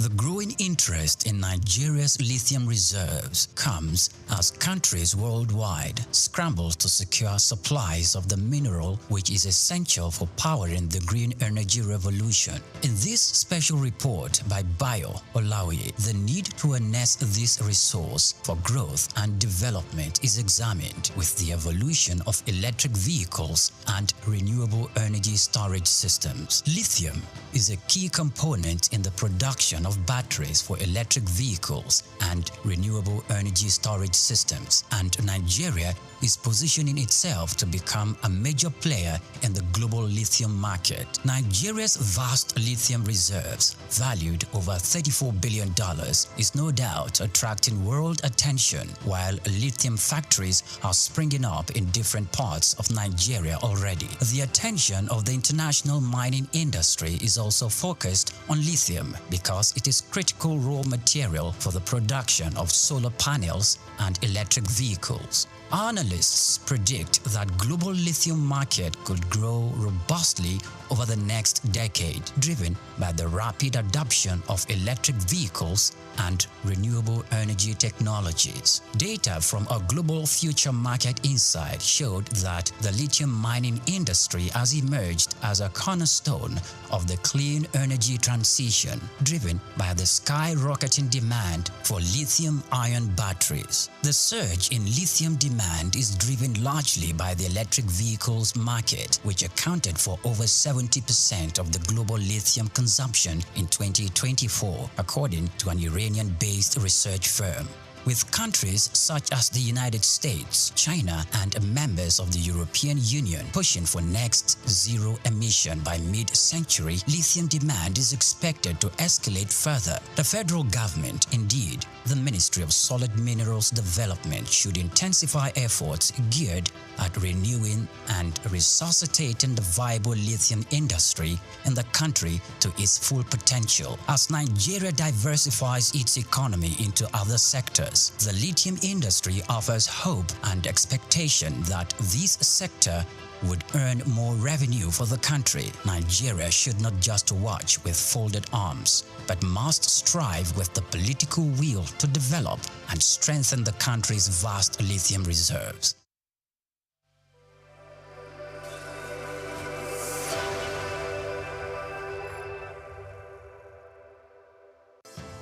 Nigeria, rich in traditional and cultural heritage, is intentional about promoting history and retaining cultural values. The country has succeeded in preserving its identities and that of the forefathers for ages through folklores, folk tales, traditional ceremonies, community-based initiatives, cuisine, and most notably, museums and cultural centers. These institutions serve as invaluable repositories of history, ensuring that future generations remain connected to their roots and appreciate the diverse cultural tapestry of the nation. In Nigeria, there are over 38 museums comprising national, state, and privately owned institutions scattered across the country. Each of these museums plays a crucial role in safeguarding Nigeria's vast historical wealth, with collections that reflect the uniqueness of different ethnic groups, traditional practices, and historical transitions over time. In Lagos, the National Museum, located at the center of the city in Onikon, claims a notable collection of Nigerian art, including pieces of statuary, carvings, archaeological and ethnographical exhibits, among others. Of particular significance is the terracotta human head, known as Jema head, dated between 900 and 200 BC, which is part of the renowned Nok culture. The piece is named after Jema, the village where it was discovered. The museum is administered by the National Commission for Museums and Monuments and remain a key educational and historical attractions for visitors. Another prominent artifact housed within the museum is the famous Benin bronze head, an evidence to the artistic excellence of the Benin Kingdom. The museum has a lot of functions, some of which are to educate, to entertain, research, interpretation, conservation and preservation of our cultural heritage. And then the museum was established, Lagos Museum particularly, was established in 1957. It was formerly referred to as Department of Antiquities. So, well, the journey so far has been interesting because, we are here, to showcase our cultural heritage, not just to the country, but to the world. And we have series of, events that we do, that involve the community. And because of that, we create that awareness that this is where you can come and, see and feel your cultural heritage, your traditions, your history. Because it is said that a people without a history is a people without identity. So the museum portrays this to the people. And over the years, that is what we've been doing. Through education, community participation, we have galleries, that we display some of our objects, our antiquities, that showcase our patrimony and all there is to know about our cultural inheritance. And so the museum, has been doing that over the years, and, we still keep doing more. The Lagos National Museum was founded in July 1957 by English archaeologist Kenneth Murray, following the submission of architectural sketch in 1948 at a conference on museum policy in Nigeria. Kenneth Murray collected several traditional masks from Cross River State to display in the museum's early years, according to historical records. The primary purpose of structuring the museum was to preserve Nigeria's historical artifacts and cultural heritage. Fortunately, that vision has remained alive to this day. The museum serves as a significant tourist attraction for Lagos residents and international visitors alike, offering an immersive glimpse into the nation's past. Some of the remarkable artifacts currently on display at the museum include the bullet-ridden car in which former Nigerian head of state, General Murtala Muhammad, was assassinated, pictures of previous rulers and presidents of Nigeria from different eras, a diverse collection of cultural drums, tools, and ceremonial staffs from various ethnic groups, historical crowns and caps of revered traditional rulers symbolizing their power and authority, photographs of Queen Elizabeth II and her entourage during her visit to Nigeria, reflecting moments of colonial history. is so immense. Museum is a reminder of what the society is all about, because a number of us are missing the link. We don't even know the role, the significance of the society we find ourselves because of foreign influence. But when you come to museum, it will bring your mind back to the original habitat, the way of life of people, how things should be seen in the society, and how we should react to phenomenal changes in our environment. Basically, we'll be doing this work of educating the general public, not only Nigerians, over 20-something years here, and the impact has been so tremendous, to the point that what we do at the museum is in consonance with the curriculum of our institutions, from primary, nursery, primary, secondary, even tertiary, even people in their corporate organization. They deem me free to come to National Museum anytime they feel like we are missing the link, we have missed a lot of things concerning the way of life of our forefathers. You know, even here, apart from that, we do have what is called seminar. We organize seminar for expatriates, for individuals. They come around on Wednesdays to come and listen and learn on cultural-based subjects. I think it was great. I mean, I particularly like the circle of life that it presented in here, right? From birth to reincarnation to external influences. I think it gave a good history of Nigeria. I learned a lot about that. There seems to be some real big connection between Nigeria and Benin in terms of the history that I wasn't totally aware of. I was able to see the different artifacts and stuff that were presented. So it was quite interesting. They did, I think, a pretty good job doing a comprehensive tour or comprehensive history of Nigeria and its culture and its surrounding areas. A visit to the Lagos National Museum offers an enriching experience, transporting visitors back in time and allowing them to connect with Nigeria's rich and diverse history. The museum provides an opportunity to explore stories of resilience, artistry, and governance that have shaped the nation.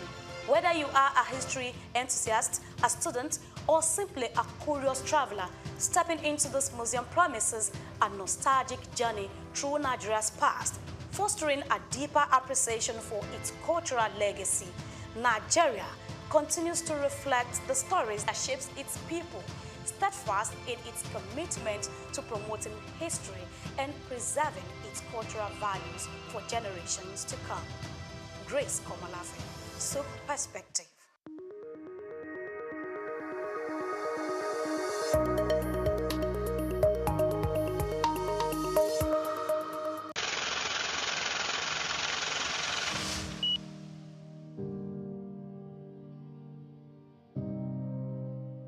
Wole Soyinka, born Akiwande Oluwole Babatunde Soyinka on July 13, 1934, in Abeokuta, Ogun State, southwest Nigeria, stands as one of Africa's most celebrated literary figures and a global icon of resistance against oppression. His life and works reflect an unwavering commitment to justice, culture, and the transformative power of arts. Soyinka was born into a Yoruba family in colonial Nigeria, an environment that exposed him to both traditional African culture and Western education. His father, Samuel Ayodele Soyinka, was a school headmaster, while his mother, Grace Eniola Soyinka, was a devoted Anglican. This blend of indigenous and colonial influences deeply shaped Soyinka's world. Soyinka attended Government College Ibadan and later proceeded to the University College Ibadan, where he studied English and literature. Soyinka completed his education at the University of Leeds in England, earning a degree in English and later a doctorate degree. In the late 1950s, Soyinka began working as a dramaturgist at the Royal Court Theatre in London. However, his passion for storytelling and cultural preservation drew him back to Nigeria, where he founded two theatre groups known as the 1960 Masks and the Orisun Theatre Company. Soyinka's works, often a fusion of Western dramatic techniques and African themes, address universal issues of justice, freedom, and human dignity. His early play, titled A Dance of the Forest, which was introduced in 1960, written to celebrate Nigeria's independence, critically examined the nation's socio-political trajectory, setting the tone for his career as both artist and activist. Soyinka's activism became more visible during Nigeria's post-independence years. In 1967, during the Nigerian Civil War, he called for a ceasefire between federal forces and Biafran separatists. This led to his arrest by the military government, and he spent 22 months in prison, where he wrote a short drama titled The Man Died, Prison Notes, a harrowing account of his imprisonment and a profound critique of authoritarianism. Soyinka has authored more than 20 works, including plays, novels, poetry, and essays. In 1986, Soyinka became the first African to win the Nobel Prize of Literature, an achievement that brought global recognition to African literature. Soyinka remained an outspoken critic of oppressive regimes, often at great personal risk. His activism extended beyond Nigeria, addressing global issues of injustice and human rights. During periods of military rule in Nigeria, he went into exile, continuing to write and speak against tyranny. Today, Soyinka is celebrated not only as a literary giant, but also as a symbol of resilience and moral courage.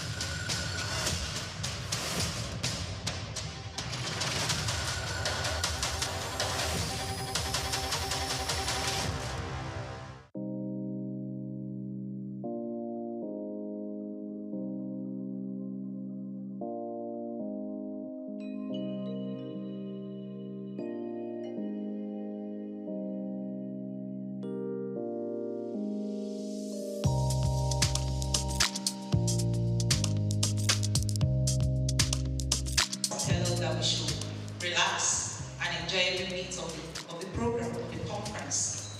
We have a lot of things. We have a keynote.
Also would like to recognize the presence of the chairperson of today, in the person of Maureen Ken George Taylor.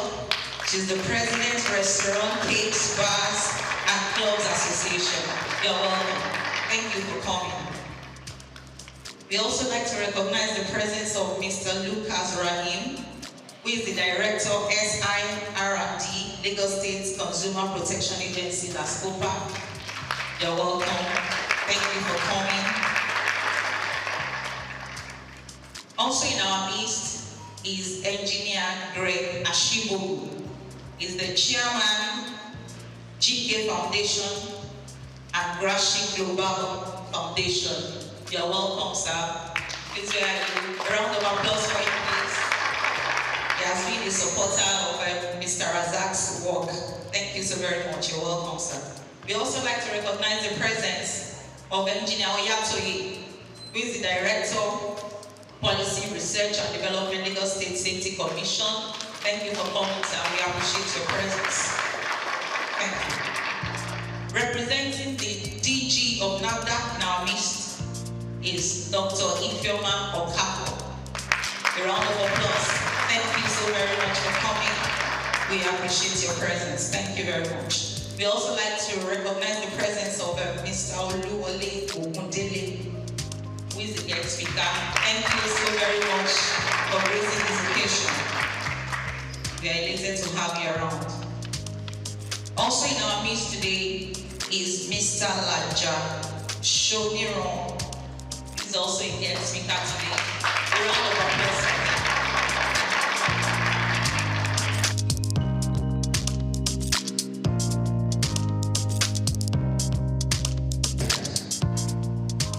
To be the one that convened this maiden edition of Restaurant Managers Conference, it is my utmost pleasure to welcome you all to this occasion. Let's give ourselves a round of applause. First and foremost, I would like to express my deepest gratitude to each and every one of you for taking your time to join us today. Your presence here is a testament to the commitment to excellence in the restaurant and hospitality industry. Together, we gather under the theme, elevating the art of restaurant management, innovation, sustainability, and excellence. The theme reflects our shared passion for advancing the restaurant industry and our dedication to staying ahead of the curve in terms of innovation, sustainability, and excellence. And as we navigate the complexity of the modern restaurant landscape, it is imperative that we prioritize these three pillars: innovation, sustainability, and excellence, which will form the foundation of our discussions today as we explore the cutting-edge strategies, best practices, and innovative solutions to drive success in our industry. We have assembled impressive lineup of speakers, including our keynote speaker, my own mama, Mrs. Bose Aye, the founder of International PSC. Please help me to clap for her. She's also the past president of Restaurant and Food Services Providers Association of Nigeria. And another motivator, the president of the Restaurant, Cafe, Bars and Clubs Association, who is the chairperson of today's occasion, to guide through this conference proceeding. I'm equally happy to have the Deputy Managing Director of Street Sensation Confectionery and the host of others. I was happy when we wrote letters to the leader of NADA and I said, we are going to be there. So, Mr. Dr. Okafor, I'm happy that you are here. God will bless all of us. Throughout the day, you'll be treated to insightful presentations, engaging discussion with our special guests, eminent speakers, AI experts, social media marketing specialists, financial gurus, regulators, industry leaders, and many more valuable networking opportunities for us. Throughout the day, we will explore the latest trends, best practices, and innovative solutions that are shaping the restaurant industry. As Hospitality Care Company, we are dedicated to empowering restaurant professionals with knowledge, skills, and expertise required to excel in our increasingly competitive market. And this conference is a testament to our excellence to elevate the art of restaurant management. The conference is designed to provide a platform for restaurant managers, operators, and industry professionals to come together to inspire, educate, and empower you with the tools and insights necessary to excel in this dynamic and competitive industry. I would like to acknowledge the support of our sponsors, partners, and collaborators who have made this conference possible.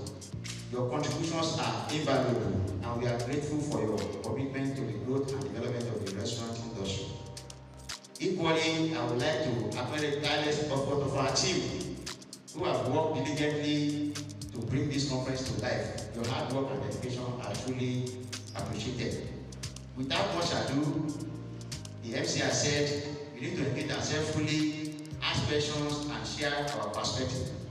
We're ready to learn, unlearn, and relearn, and enjoy the company of your peers at this Restaurant Managers Conference 2005.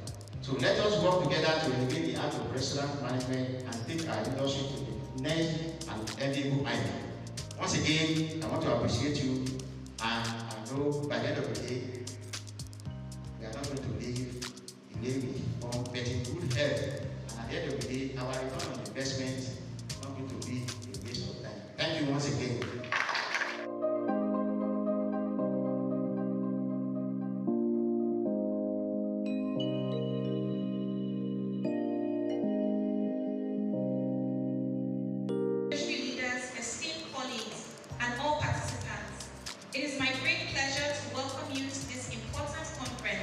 dedicated to the growth and development of the restaurant and hospitality industry in Nigeria.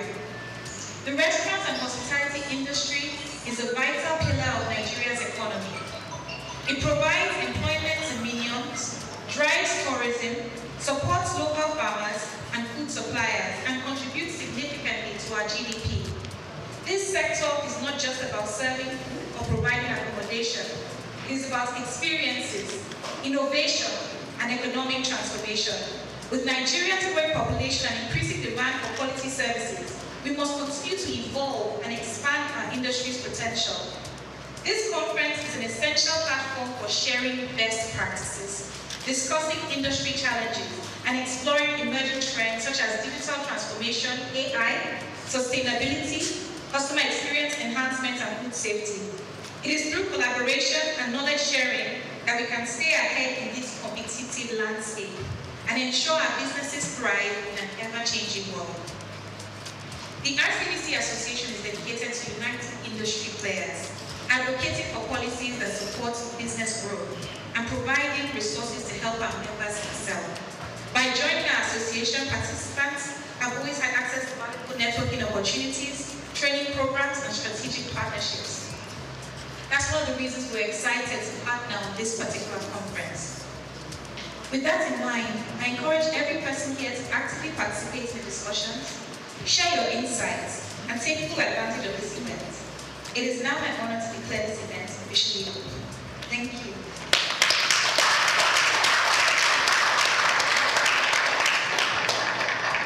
I have just a few more things to say before I hand over the microphone. So my question one more time is, did I get my slides up or will I be winging it? Can you see my slides? Thank you, it's okay, don't worry.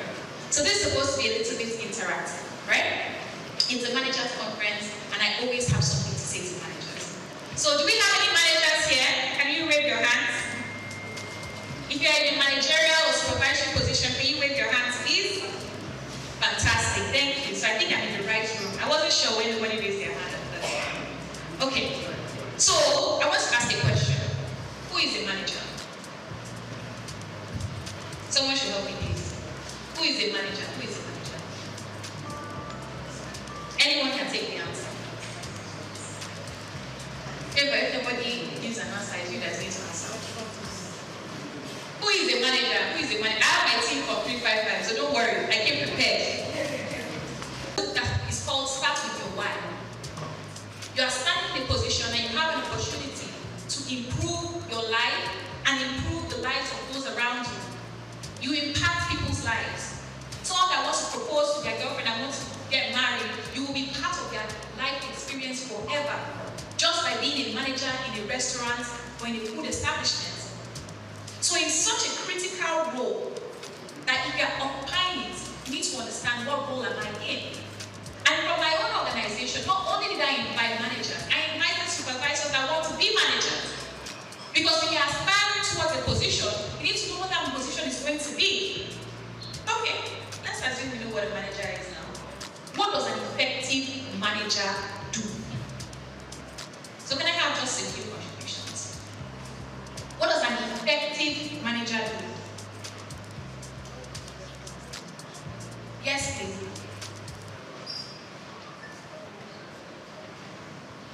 Effective manager would lead by example. Lead by, please give her a round of applause. I am in the right room. I think I'm in the right room. I'm starting to feel like I'm in the right room. Another answer, please. As an effective manager, you first need to work on yourself because you can't do it. A manager must work on themselves. I don't know if any of you are familiar with the book 21 Laws of Leadership by John Maxwell.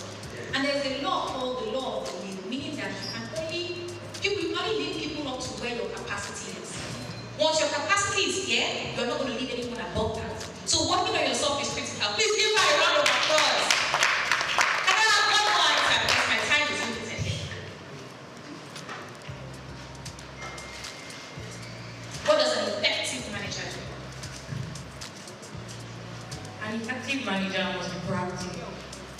Thank you. I like that word, proactive. Let's please give her a round of applause.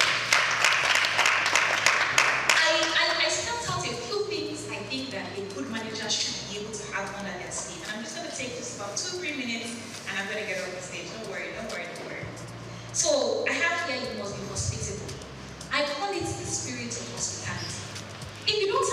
of hospitality. What are you even doing here? Why are you a manager? Hospitality is such a critical spirit that it influences you. Are you the kind of person that when people walk into the room, you would say hi? Or because it's your job that you're saying hi? When somebody is panting, would you offer them a glass of water? If someone sits down and they're sweating profusely because they just came out from outside, do you think that the person has to order water before the waiter goes to them and says, sorry sir, would you like a bottle of water? The act of being hospitable. So if you are not hospitable, definitely this will not be the right career for you. What else should a manager be? A manager should be in control. I expect that if you are actually told to govern an organization, you are in control of what's happening in that organization. How can you be in control of what you don't know? So you must be aware of everything that's happening in that place. From the kitchen, to the floor, to your marketing, to your customers, what are they saying? If you sit in your office all the time, how are you going to know what your customers are saying about your products, about your space? A good manager must be able to supervise. What is supervision? Is it just giving orders or ensuring that orders are completed? How many times do we need to follow up with you when something is stated? A good manager must be meticulous. Because sometimes, staff are very tricky. They will tell you that they clean the place, they will clean only the top. When you now go and lift it up, you now notice that this cleaner did not clean the bottom of this place. How are you going to ensure that the right thing is done if you're not meticulous? I'm almost done. A good manager must be intentional. You must decide that you have decided that you're going to be good at what you do, you're going to be among the best. Really and truly, I am for women empowerment. And I do specifically love coaching women to stand out. Because for a woman to have an opportunity, she usually must be 10 times better than a man. So if it's a man that's pretty good, people will just say, oh, let us give that opportunity. But before they give a woman an opportunity to become a COO or a CEO, you will see her CV. Her CV is double the CV of the man that equally holds a position. Please give women a round of applause. Okay, the men are happy. Give all of themselves a round of applause. A good manager must be a good example. And finally, practice servant leadership. I want you, as you attend this conference, to pick up a few things and decide, what will I do differently following this conference? Maybe I missed something. Before I close up my walkway, does anyone want to add anything else that they think a good manager should be? Any other comments? Thank you, ma'am. Good teamwork and good communication. Give my round of applause! There's no I in team. If you are not a team player, why are you a manager? You can't do everything yourself. You must be given division of labor. And that's why I asked all of you to join me with my presentation this morning by asking questions. So thank you so much for your time. And I hope that this conference will be as impactful for you as it is for me. Thank you.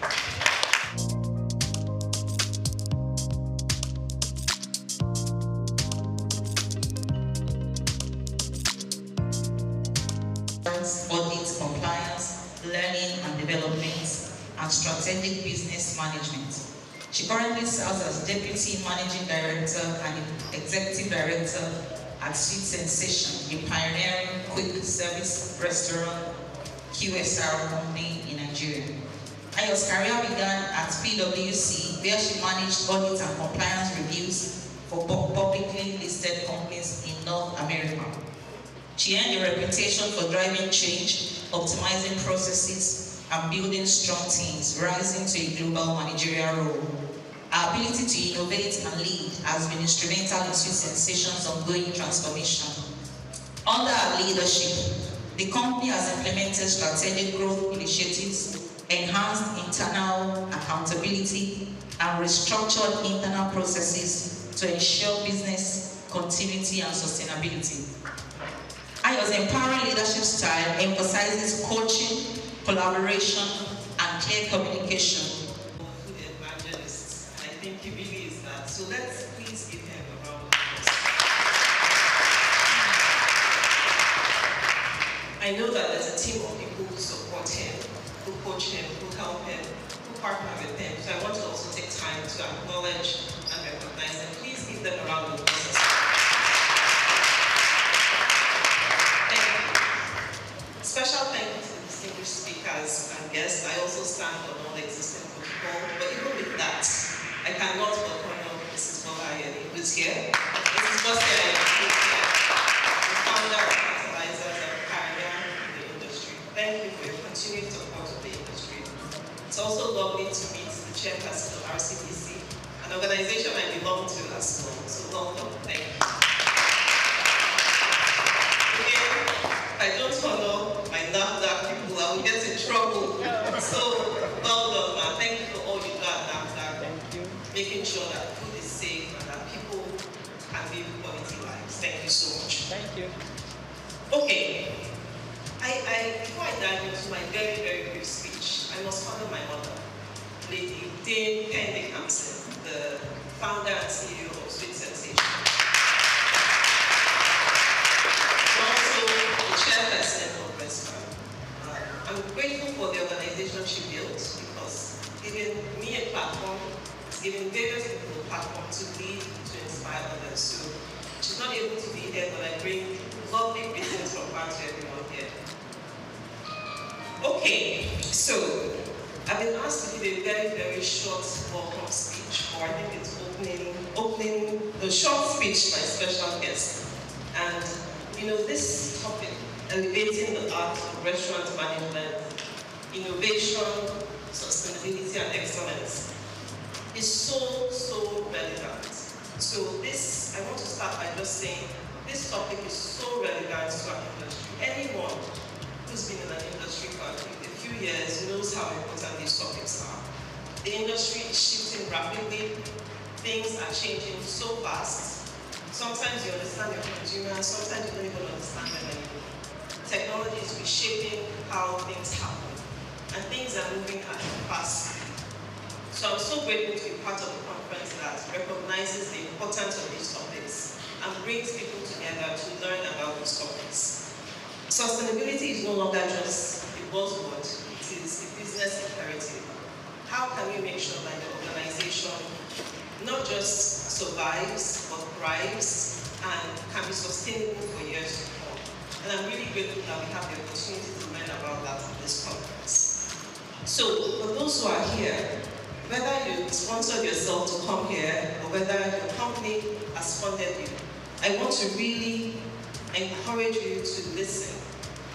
The ability to invest in yourself, to come for conferences, for trainings, it's a powerful investment in yourself. My team who's here, hi team, they know that we talk about growth a lot.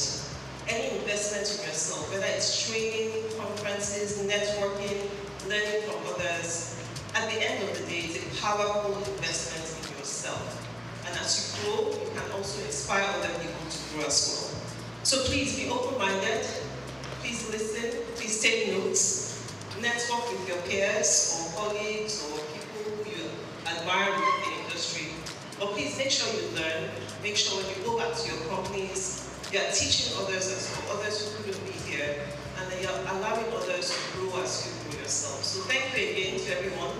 Welcome to the conference, and thank you again to the convener for the opportunity to be here.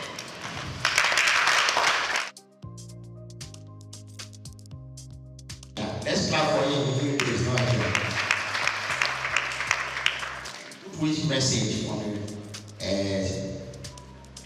Special Advisor to the President on Capacity Development. As the Special Advisor to the President on Capacity Development, I'm honored to extend warm greetings to all attendees of this prestigious Restaurant Managers Conference. This gathering is a powerful reflection of our collective commitment to the growth of our hospitality sector, an area that the President deeply values.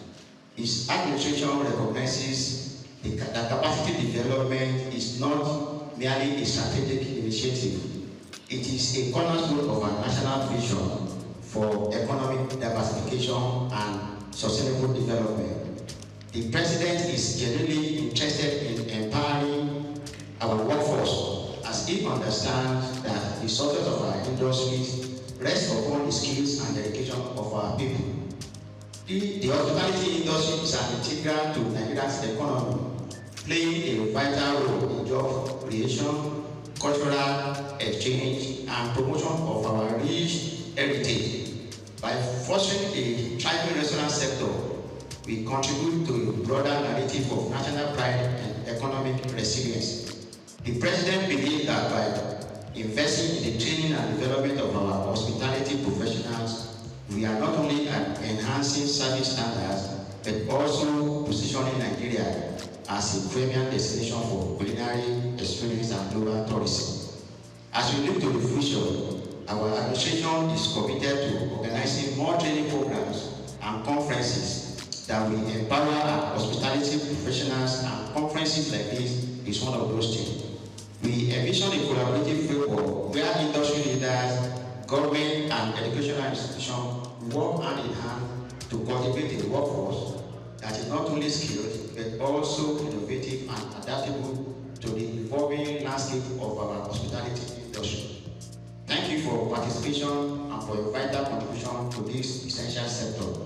Together, we will build a robust and dynamic hospitality industry that meets the diverse needs of our citizens and visitors alike. Honorable Souq Rabiu.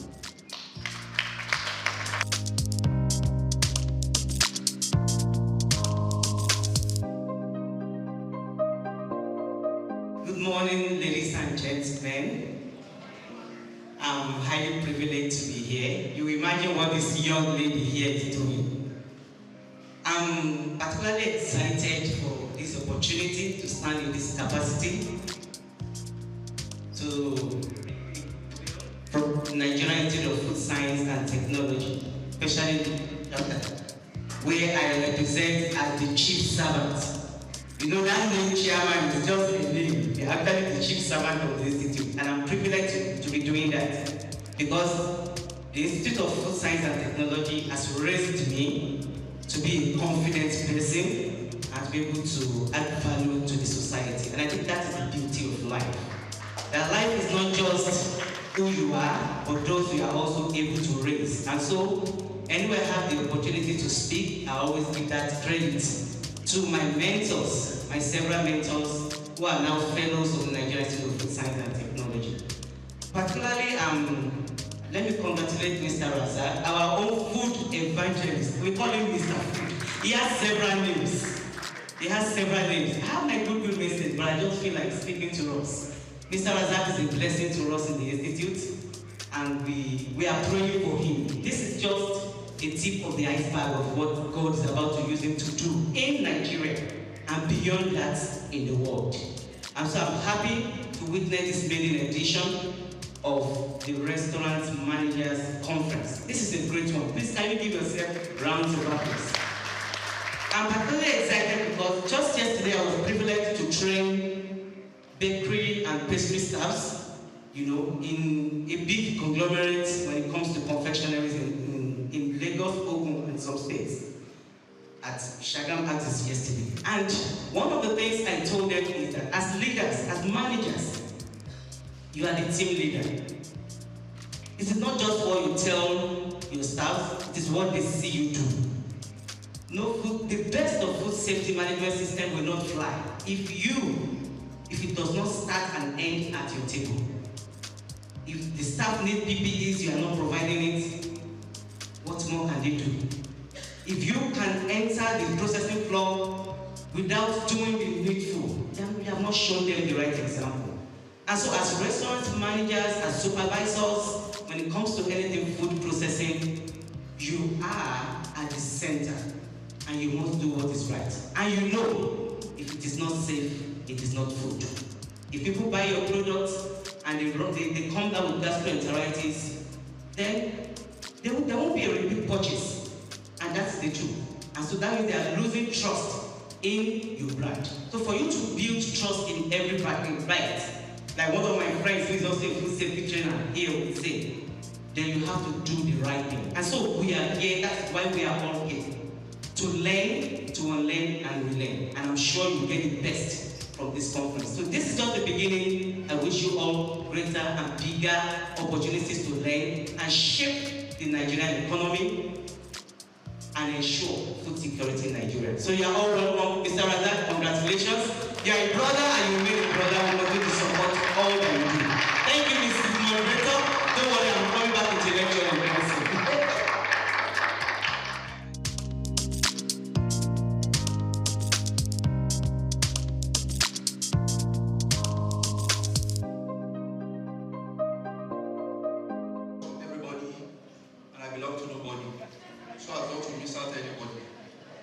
All protocols duly observed. Mr. Razak, we are here now. You will not understand the meaning of that statement. My name is Okubabatunde.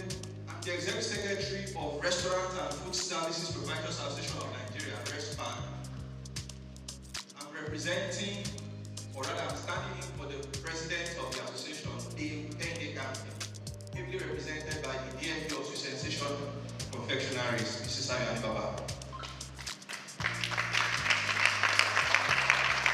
I said, Mr. Razak, we are here now.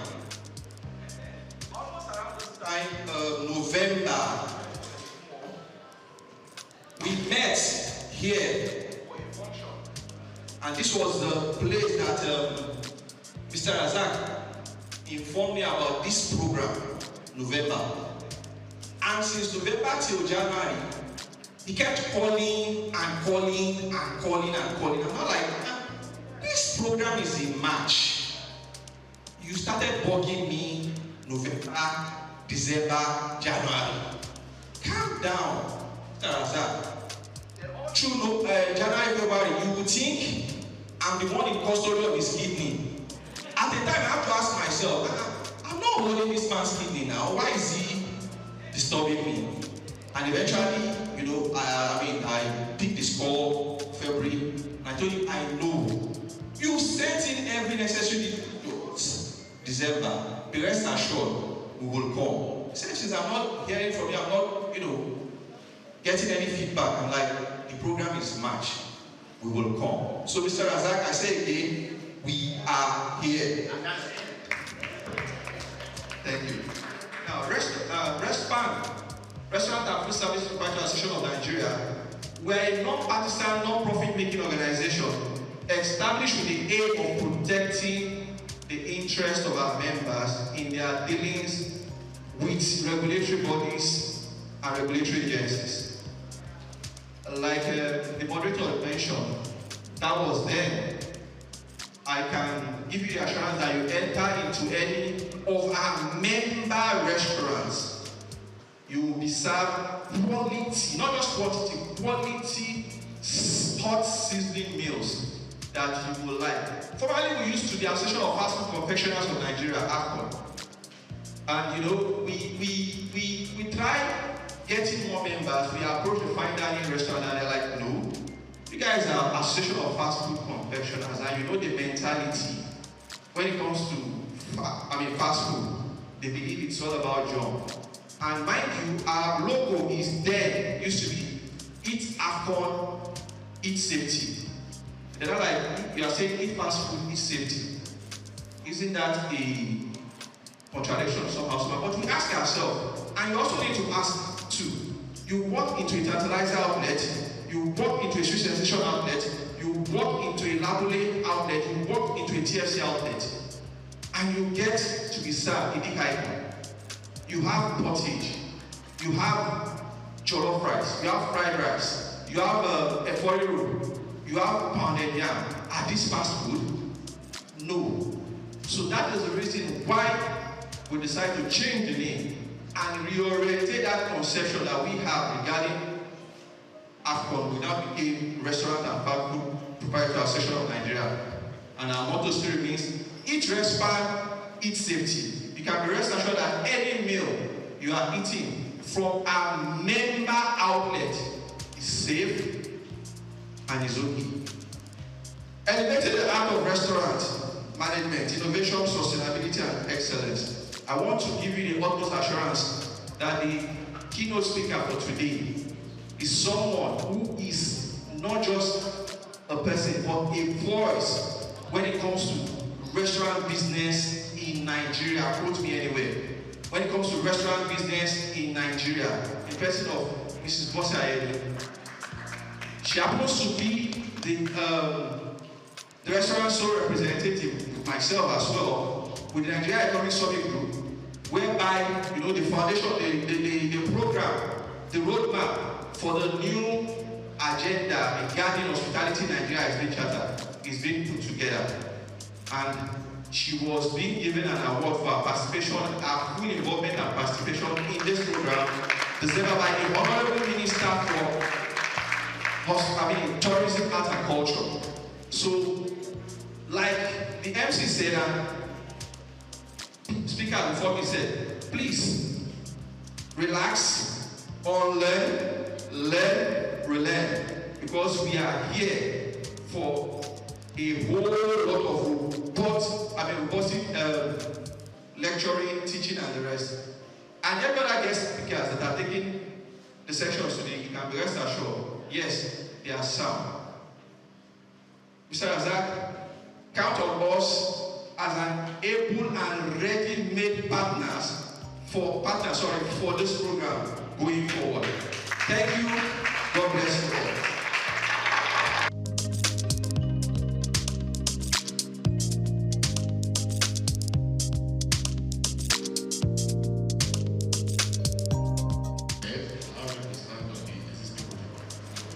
My name is Souq, I'm a scholar here. I look at Souq. I'm standing here for my general manager, Afolade Shulebo Esquire. Let me start by congratulating the organizers of this auspicious program that is going to be highly educative. You can see that. Because the Consumer Protection Agency was actually established in 2015 by Lagos Consumer Protection Law to ensure that consumers in Lagos State get value for money spent on either goods and services. And also to ensure that Lagosians are protected from hazardous products and also protected against unfair trade practices. So these are our core mandates. Going back to this event, which is about food safety, I know the keynote speakers are going to do justice to their topic. So in order not to preempt them, I don't think I have the knowledge to do that. So I just want to mention some brief issues in the kitchen area from the experience we've had over the years as an agency. This restaurant operation involves handling, preparation, and storage of food. So those are the key areas we want the operators and managers to look into, to look to the improvement on these three areas. Also, while preparing food for consumers, they should try as much as possible to avoid cross-contamination and food spoilage, so on and so forth. But the area I want to really dwell on is service, how consumers are treated on and off the restaurant.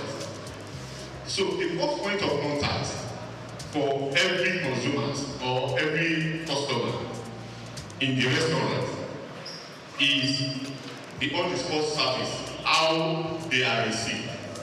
So I want to say that since the managers are here, over the years, most of the complaints we attended to in the agency has to do with how consumers are received. Not necessarily bad food or bad meal. So I want us to look into that, and possibly our speakers too should help us to address that. Then, apart from on-the-spot services, when I buy food in the restaurant, possibly I take it away, and I get home and I realize that what I bought is not what I actually want, or I detect, in some cases we have seen somebody who bought food and saw a fly in the food. You cannot rule that out. So now, why try to reach out to the restaurant? The person at the other hand failed to do justice or to attend to the complaint duly. So I want us to, apart from putting somebody that is fluent, I think that is the most practice. We put somebody that can speak well. Not that. We should endeavor to ensure that the person at the other hand knows well about the business. He can answer questions, treat issues on the spot. And if the person that is receiving complaint at first time cannot do that, he should be trained to escalate the problem to a senior manager or somebody who is well equipped about how the business is run, so that we avoid sanctions and penalties from government agencies like Souq. I want to inform you that the 2015 law has been reviewed and signed into law by His Excellency Mr. Governor, 2024 law that empowers the agency to seal all premises without referring to the court. Initially, we have to go to the court to seek for a seal order. So I'm not saying that we are out to, like my general manager will say, allow business to thrive in Lagos. We are not out to destroy businesses, but then we are not going to lose our focus, which is to ensure that consumers in the state are protected. We are all consumers. So this is a very big opportunity for everyone here, both managers, the operators, and of course all of us are consumers, to ensure that we improve on the service delivery in our restaurants. To round up, like we always say, consumers in Lagos State are kings. So I want to enjoy all of us here to always treat consumers as kings. That is the message from my general manager, Afolabi Shilebo Esquire. Thank you, and God bless. The distinguished guests, esteemed restaurant manager, industry, stakeholders, ladies and gentlemen, it is my great pleasure to extend warm greeting to you all on behalf of the Lagos State Safety Commission at this prestigious gathering, the Restaurant Manager Conference. I commend the organizers for selecting such a crucial and forward-thinking team, elevating the heart of restaurant management, innovation, sustainability, and excellence. The hospitality industry, particularly the restaurant sector, plays a vital role in the economic and social fabric of Lagos State. As a hub of diverse culinary experiences and a key driver of tourism, restaurants are more than just places to eat. They are spaces of creativity, culture, and commerce. However, ensuring safety, sustainability, and operational excellence is paramount to their continued growth and success. At the Lagos State Safety Commission, our mission is to promote a safe, secure, and sustainable environment for businesses and residents alike. We recognize that innovation in restaurant management goes beyond culinary creativity. It also involves embracing modern practices and adhering to health regulations and implementing sustainable business models that protect both people and the environment. Sustainability in the restaurant industry is no longer an option, it is a necessity. From responsible waste management and energy efficiency to ethical sourcing and consumer well-being, sustainable practices contribute to business longevity and environmental preservation.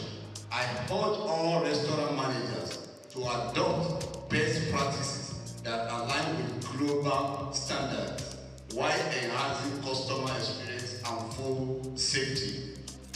Excellence in restaurant management is achieved through continuous learning, strategic leadership, and a commitment to quality. As you deliberate on strategies to elevate your businesses, I encourage you to prioritize staff training, adopt digital innovation, and maintain compliance with regulatory standards to ensure the safety of both the employee and patrons. Lagos State remains committed to supporting businesses through policies that foster growth while ensuring public safety. Lagos State Safety Commission will continue to work collaboratively with stakeholders in the hospitality industry to uphold safety regulations and promote a thriving, resilient, and innovative restaurant sector.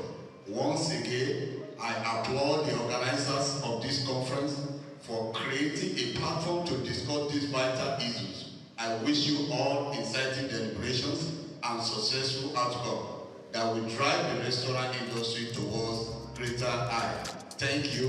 May this conference inspire transformative ideas for a safer, more sustainable, and more excellent restaurant industry in Lagos. Director General, Lagos State Safety Commission, Mr. Larry Mojala. Thank you very much, sir. That was very well said. Very well said. I actually don't know what it means. I recognize everybody that is here, and I have not addressed you in person, it's not that tight. But I think we are beginning to look at the time to see how we can manage our time.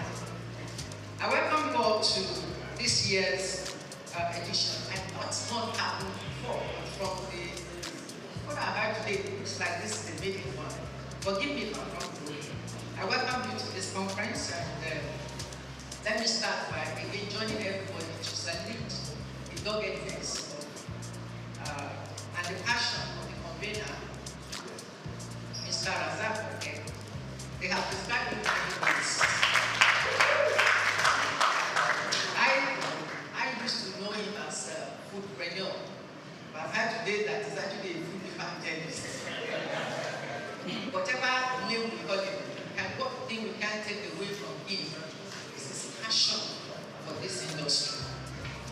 This avenue that he has provided for us today, where we as restaurant operators gather together to share and to sharpen our knowledge, is a major gap that he sees in our industry that he's trying to fill. I congratulate you on your achievements so far and all the people that have worked with you, and I wish you success in your future endeavors. I'm excited to be here, and I count it as an honor to be called upon to share with you from my limited knowledge and experience, and also to learn from the different experts that have been put together, that have been invited to help deepen our knowledge in specific areas of restaurant operations today. The theme of our conference, as we have heard over and over again today, is elevating the art of restaurant management through innovation, sustainability, and excellence. I will start by talking a little bit about our industry. The Nigerian food service market is estimated to be about $10 billion and growing. About half of this market is held by the quick service restaurants, while the other half is shared by casual dining, fine dining, cafes, and the cloud kitchen industry that is not only large, but also has a great potential for growth. As restaurant managers, do you see yourself as of today in this huge market that I've just described? Do you see yourself as a tiny drop, like a pinpoint? Or do you see yourself as a significant player in this big industry? Wherever you think you are, one of the things that you should begin to think about from today is how can you increase your portion of this large market that I've just described. The restaurant industry itself has changed rapidly in the last 5 to 10 years. From the imposing brick and mortar structure days, where the idea of social entertainment was limited to visiting fast food restaurants, to today, where the customer would rather be in the comfort of his home and just get his food delivered. Pop-up stores, food trucks, or sometimes you see them as food cars, are becoming a trend in urban and densely populated areas of our country. These are beginning to account for a good portion of the restaurant, of the revenue of this industry. How then do we ensure that as restaurant managers, we also get a significant portion of this growing pie? Our industry is not without its own share of challenges operating in an environment such as ours in Nigeria.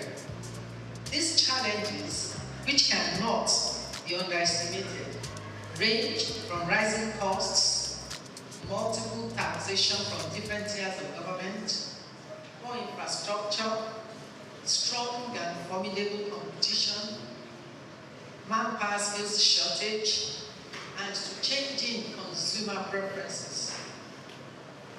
How do we then, as restaurant managers and restaurant owners, sustain our business in the face of these challenges?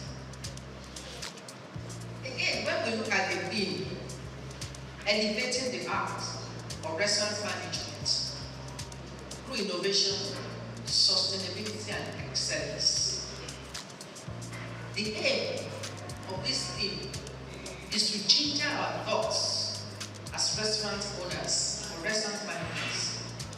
First, let's look at innovation. There have been changes in the lifestyle of our target audience, as there have been changes in the demographics that we target.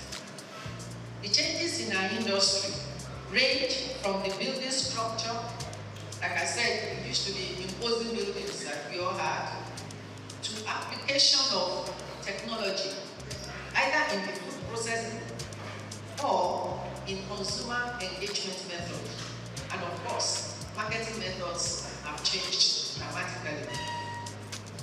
On a lighter note, while I sat there, Morenica took the picture. She got somebody to take a picture of two of us, and she said, content. And I laughed. I don't know if I said it out to her, but you know, we operate in two different generations. My generation would rather hide, but her generation is to put it in the face of everybody, and that was what she wanted. When she said content, that's again a difference that has happened in the environment that we are currently operating in. COVID-19. With the attending lockdowns and movement restrictions, forced many companies, like some of us who haven't invested in technology, to embrace digital innovation to survive. Innovation in restaurant management can be in the area of technology, can be in the area of offering unique products, can be in the area of introducing new processes, and of course, it can be in the area of enhancing customer experiences through unique customer service methods. Embracing innovation, no doubt, has its own definite benefits. The benefits could range from increased visibility, can also leverage technology to reach the wider network of your consumers or potential customers through all these mobile devices that you carry around. Innovation can help us in improving our service delivery. We can leverage technology to tailor services specifically to meet the needs of our customers. Innovation can help to reduce costs through process automation or the use of technology to replace, where possible, all customer-facing activities. There are businesses that don't even have the front of the house activities anymore. They use technology to take the orders and they deliver. Technology is therefore playing a key role in food processing process, how to order, when to order, and how to pay for the order. These apps are also being used to manage customer loyalty. The use of technology itself impacts the need for brick and mortar stores. Like I've said, not only will impacted, the size, even the existence of those structures. And of course, the size of the restaurant itself. Who needs a whole building if you can reach your customers through technology? Or if your customers can't reach you through technology? Customer engagement is another area where innovation can be seen in our industry. These engagement methods are geared towards giving the customer unique dining experiences from, for example, I've seen restaurants where your food is cooked right in front of you. It's a unique experience just to cook the customer. And of course, you can use technology to modify your recipes to suit the customer's preferences, unlike where we have fixed recipes that is made to fit a general populace. These emerging changes mean that the restaurant operators, as restaurant operators, we must be ready to also have a mindset shift from the way we used to do things, if we are going to remain contemporary, or if we are going to remain relevant in the industry that we currently operate of it. How do we adapt to changing consumer preferences if we do not innovate? Innovation must therefore reflect not only in our marketing methods as the customer profiles and lifestyles are changing. These days, we talk about brand ambassadors, brand influencers, and social media influencers. These never existed 10, 15 years ago, but in present day, they constitute a major chunk of the marketing budget. I go on to sustainability. An organization, much like a living human being, is constantly changing, but it's constantly adapting to it. Sustainability will touch on key decisions that we take, from the business model itself to what our capital structure should be if we want that business to survive, and of course to the key business processes that we go through, all with the view of continued survival of the enterprise. In other climes, the care for the environment and the society at large is linked to business sustainability. Implementing global sustainable practices like reducing food waste through repurposing leftovers, using eco-friendly packaging materials, and so on and so forth, can reduce costs, while at the same time reducing environmental impact. Of recent, we all know Lagos State bans the use of styrofoam and other single-use plastics. All major supermarkets are no longer using the carry-out bags, traditional carry-out bags that they had before, and customers are now being forced to pay for reusable bags or biodegradable bags. We as an industry must be prepared for the extension and enforcement of same to our industry. What then will that position be? I keep wondering, are we going to charge for the more expensive bags? Or how do we absorb the additional cost in the cost of the meal in the restaurant? How are we focusing locally produced items to replace the imported ones, from raw materials to packaging? How are we managing our inventory systems to reduce waste, which impacts not only the environment, but also increases our cost or reduces our profit? How do we reduce or minimize electricity use? How do we reduce carbon footprint and create a greener future for the planet? How are we supporting ethical labor practices? Embracing sustainability leads to several advantages, which include profitability, as I mentioned, and profitability, you all know, is a must to the survival of our enterprise. We move on to excellence. Excellence must encapsulate all that we drive in the restaurant business. How do we achieve customer service excellence or ensure consistent customer satisfaction? Operational excellence is what sets one apart from competitors. what leads to growth and success in the business. We're not managers, but quite a number of us are managers working for other people. If you are not the policy or decision maker in your organization, then you must pass on whatever the takeaways are from today's conference. You must have a clear understanding of your market, the environment in which you operate, the type of people that you're catering to, and of course, what actually appeals to them. You must have a full picture of your costs and of what determines your profit. It is good to be able to benchmark your performance against industry standards where applicable.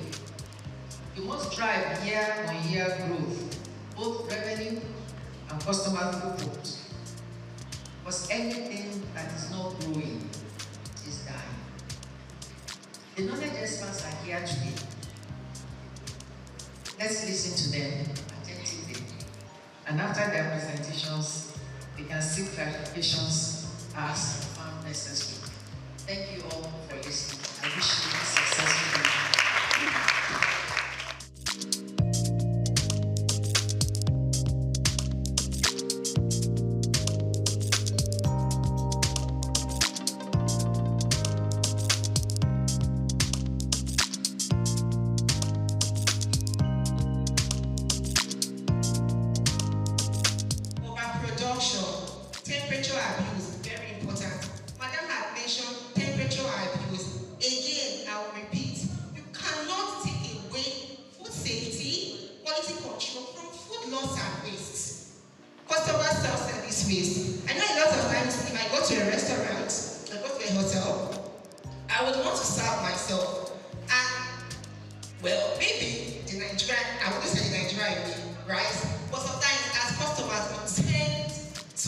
Take what we cannot finish. So you go, oh, this is a buffet, you pay 20K, but the whole day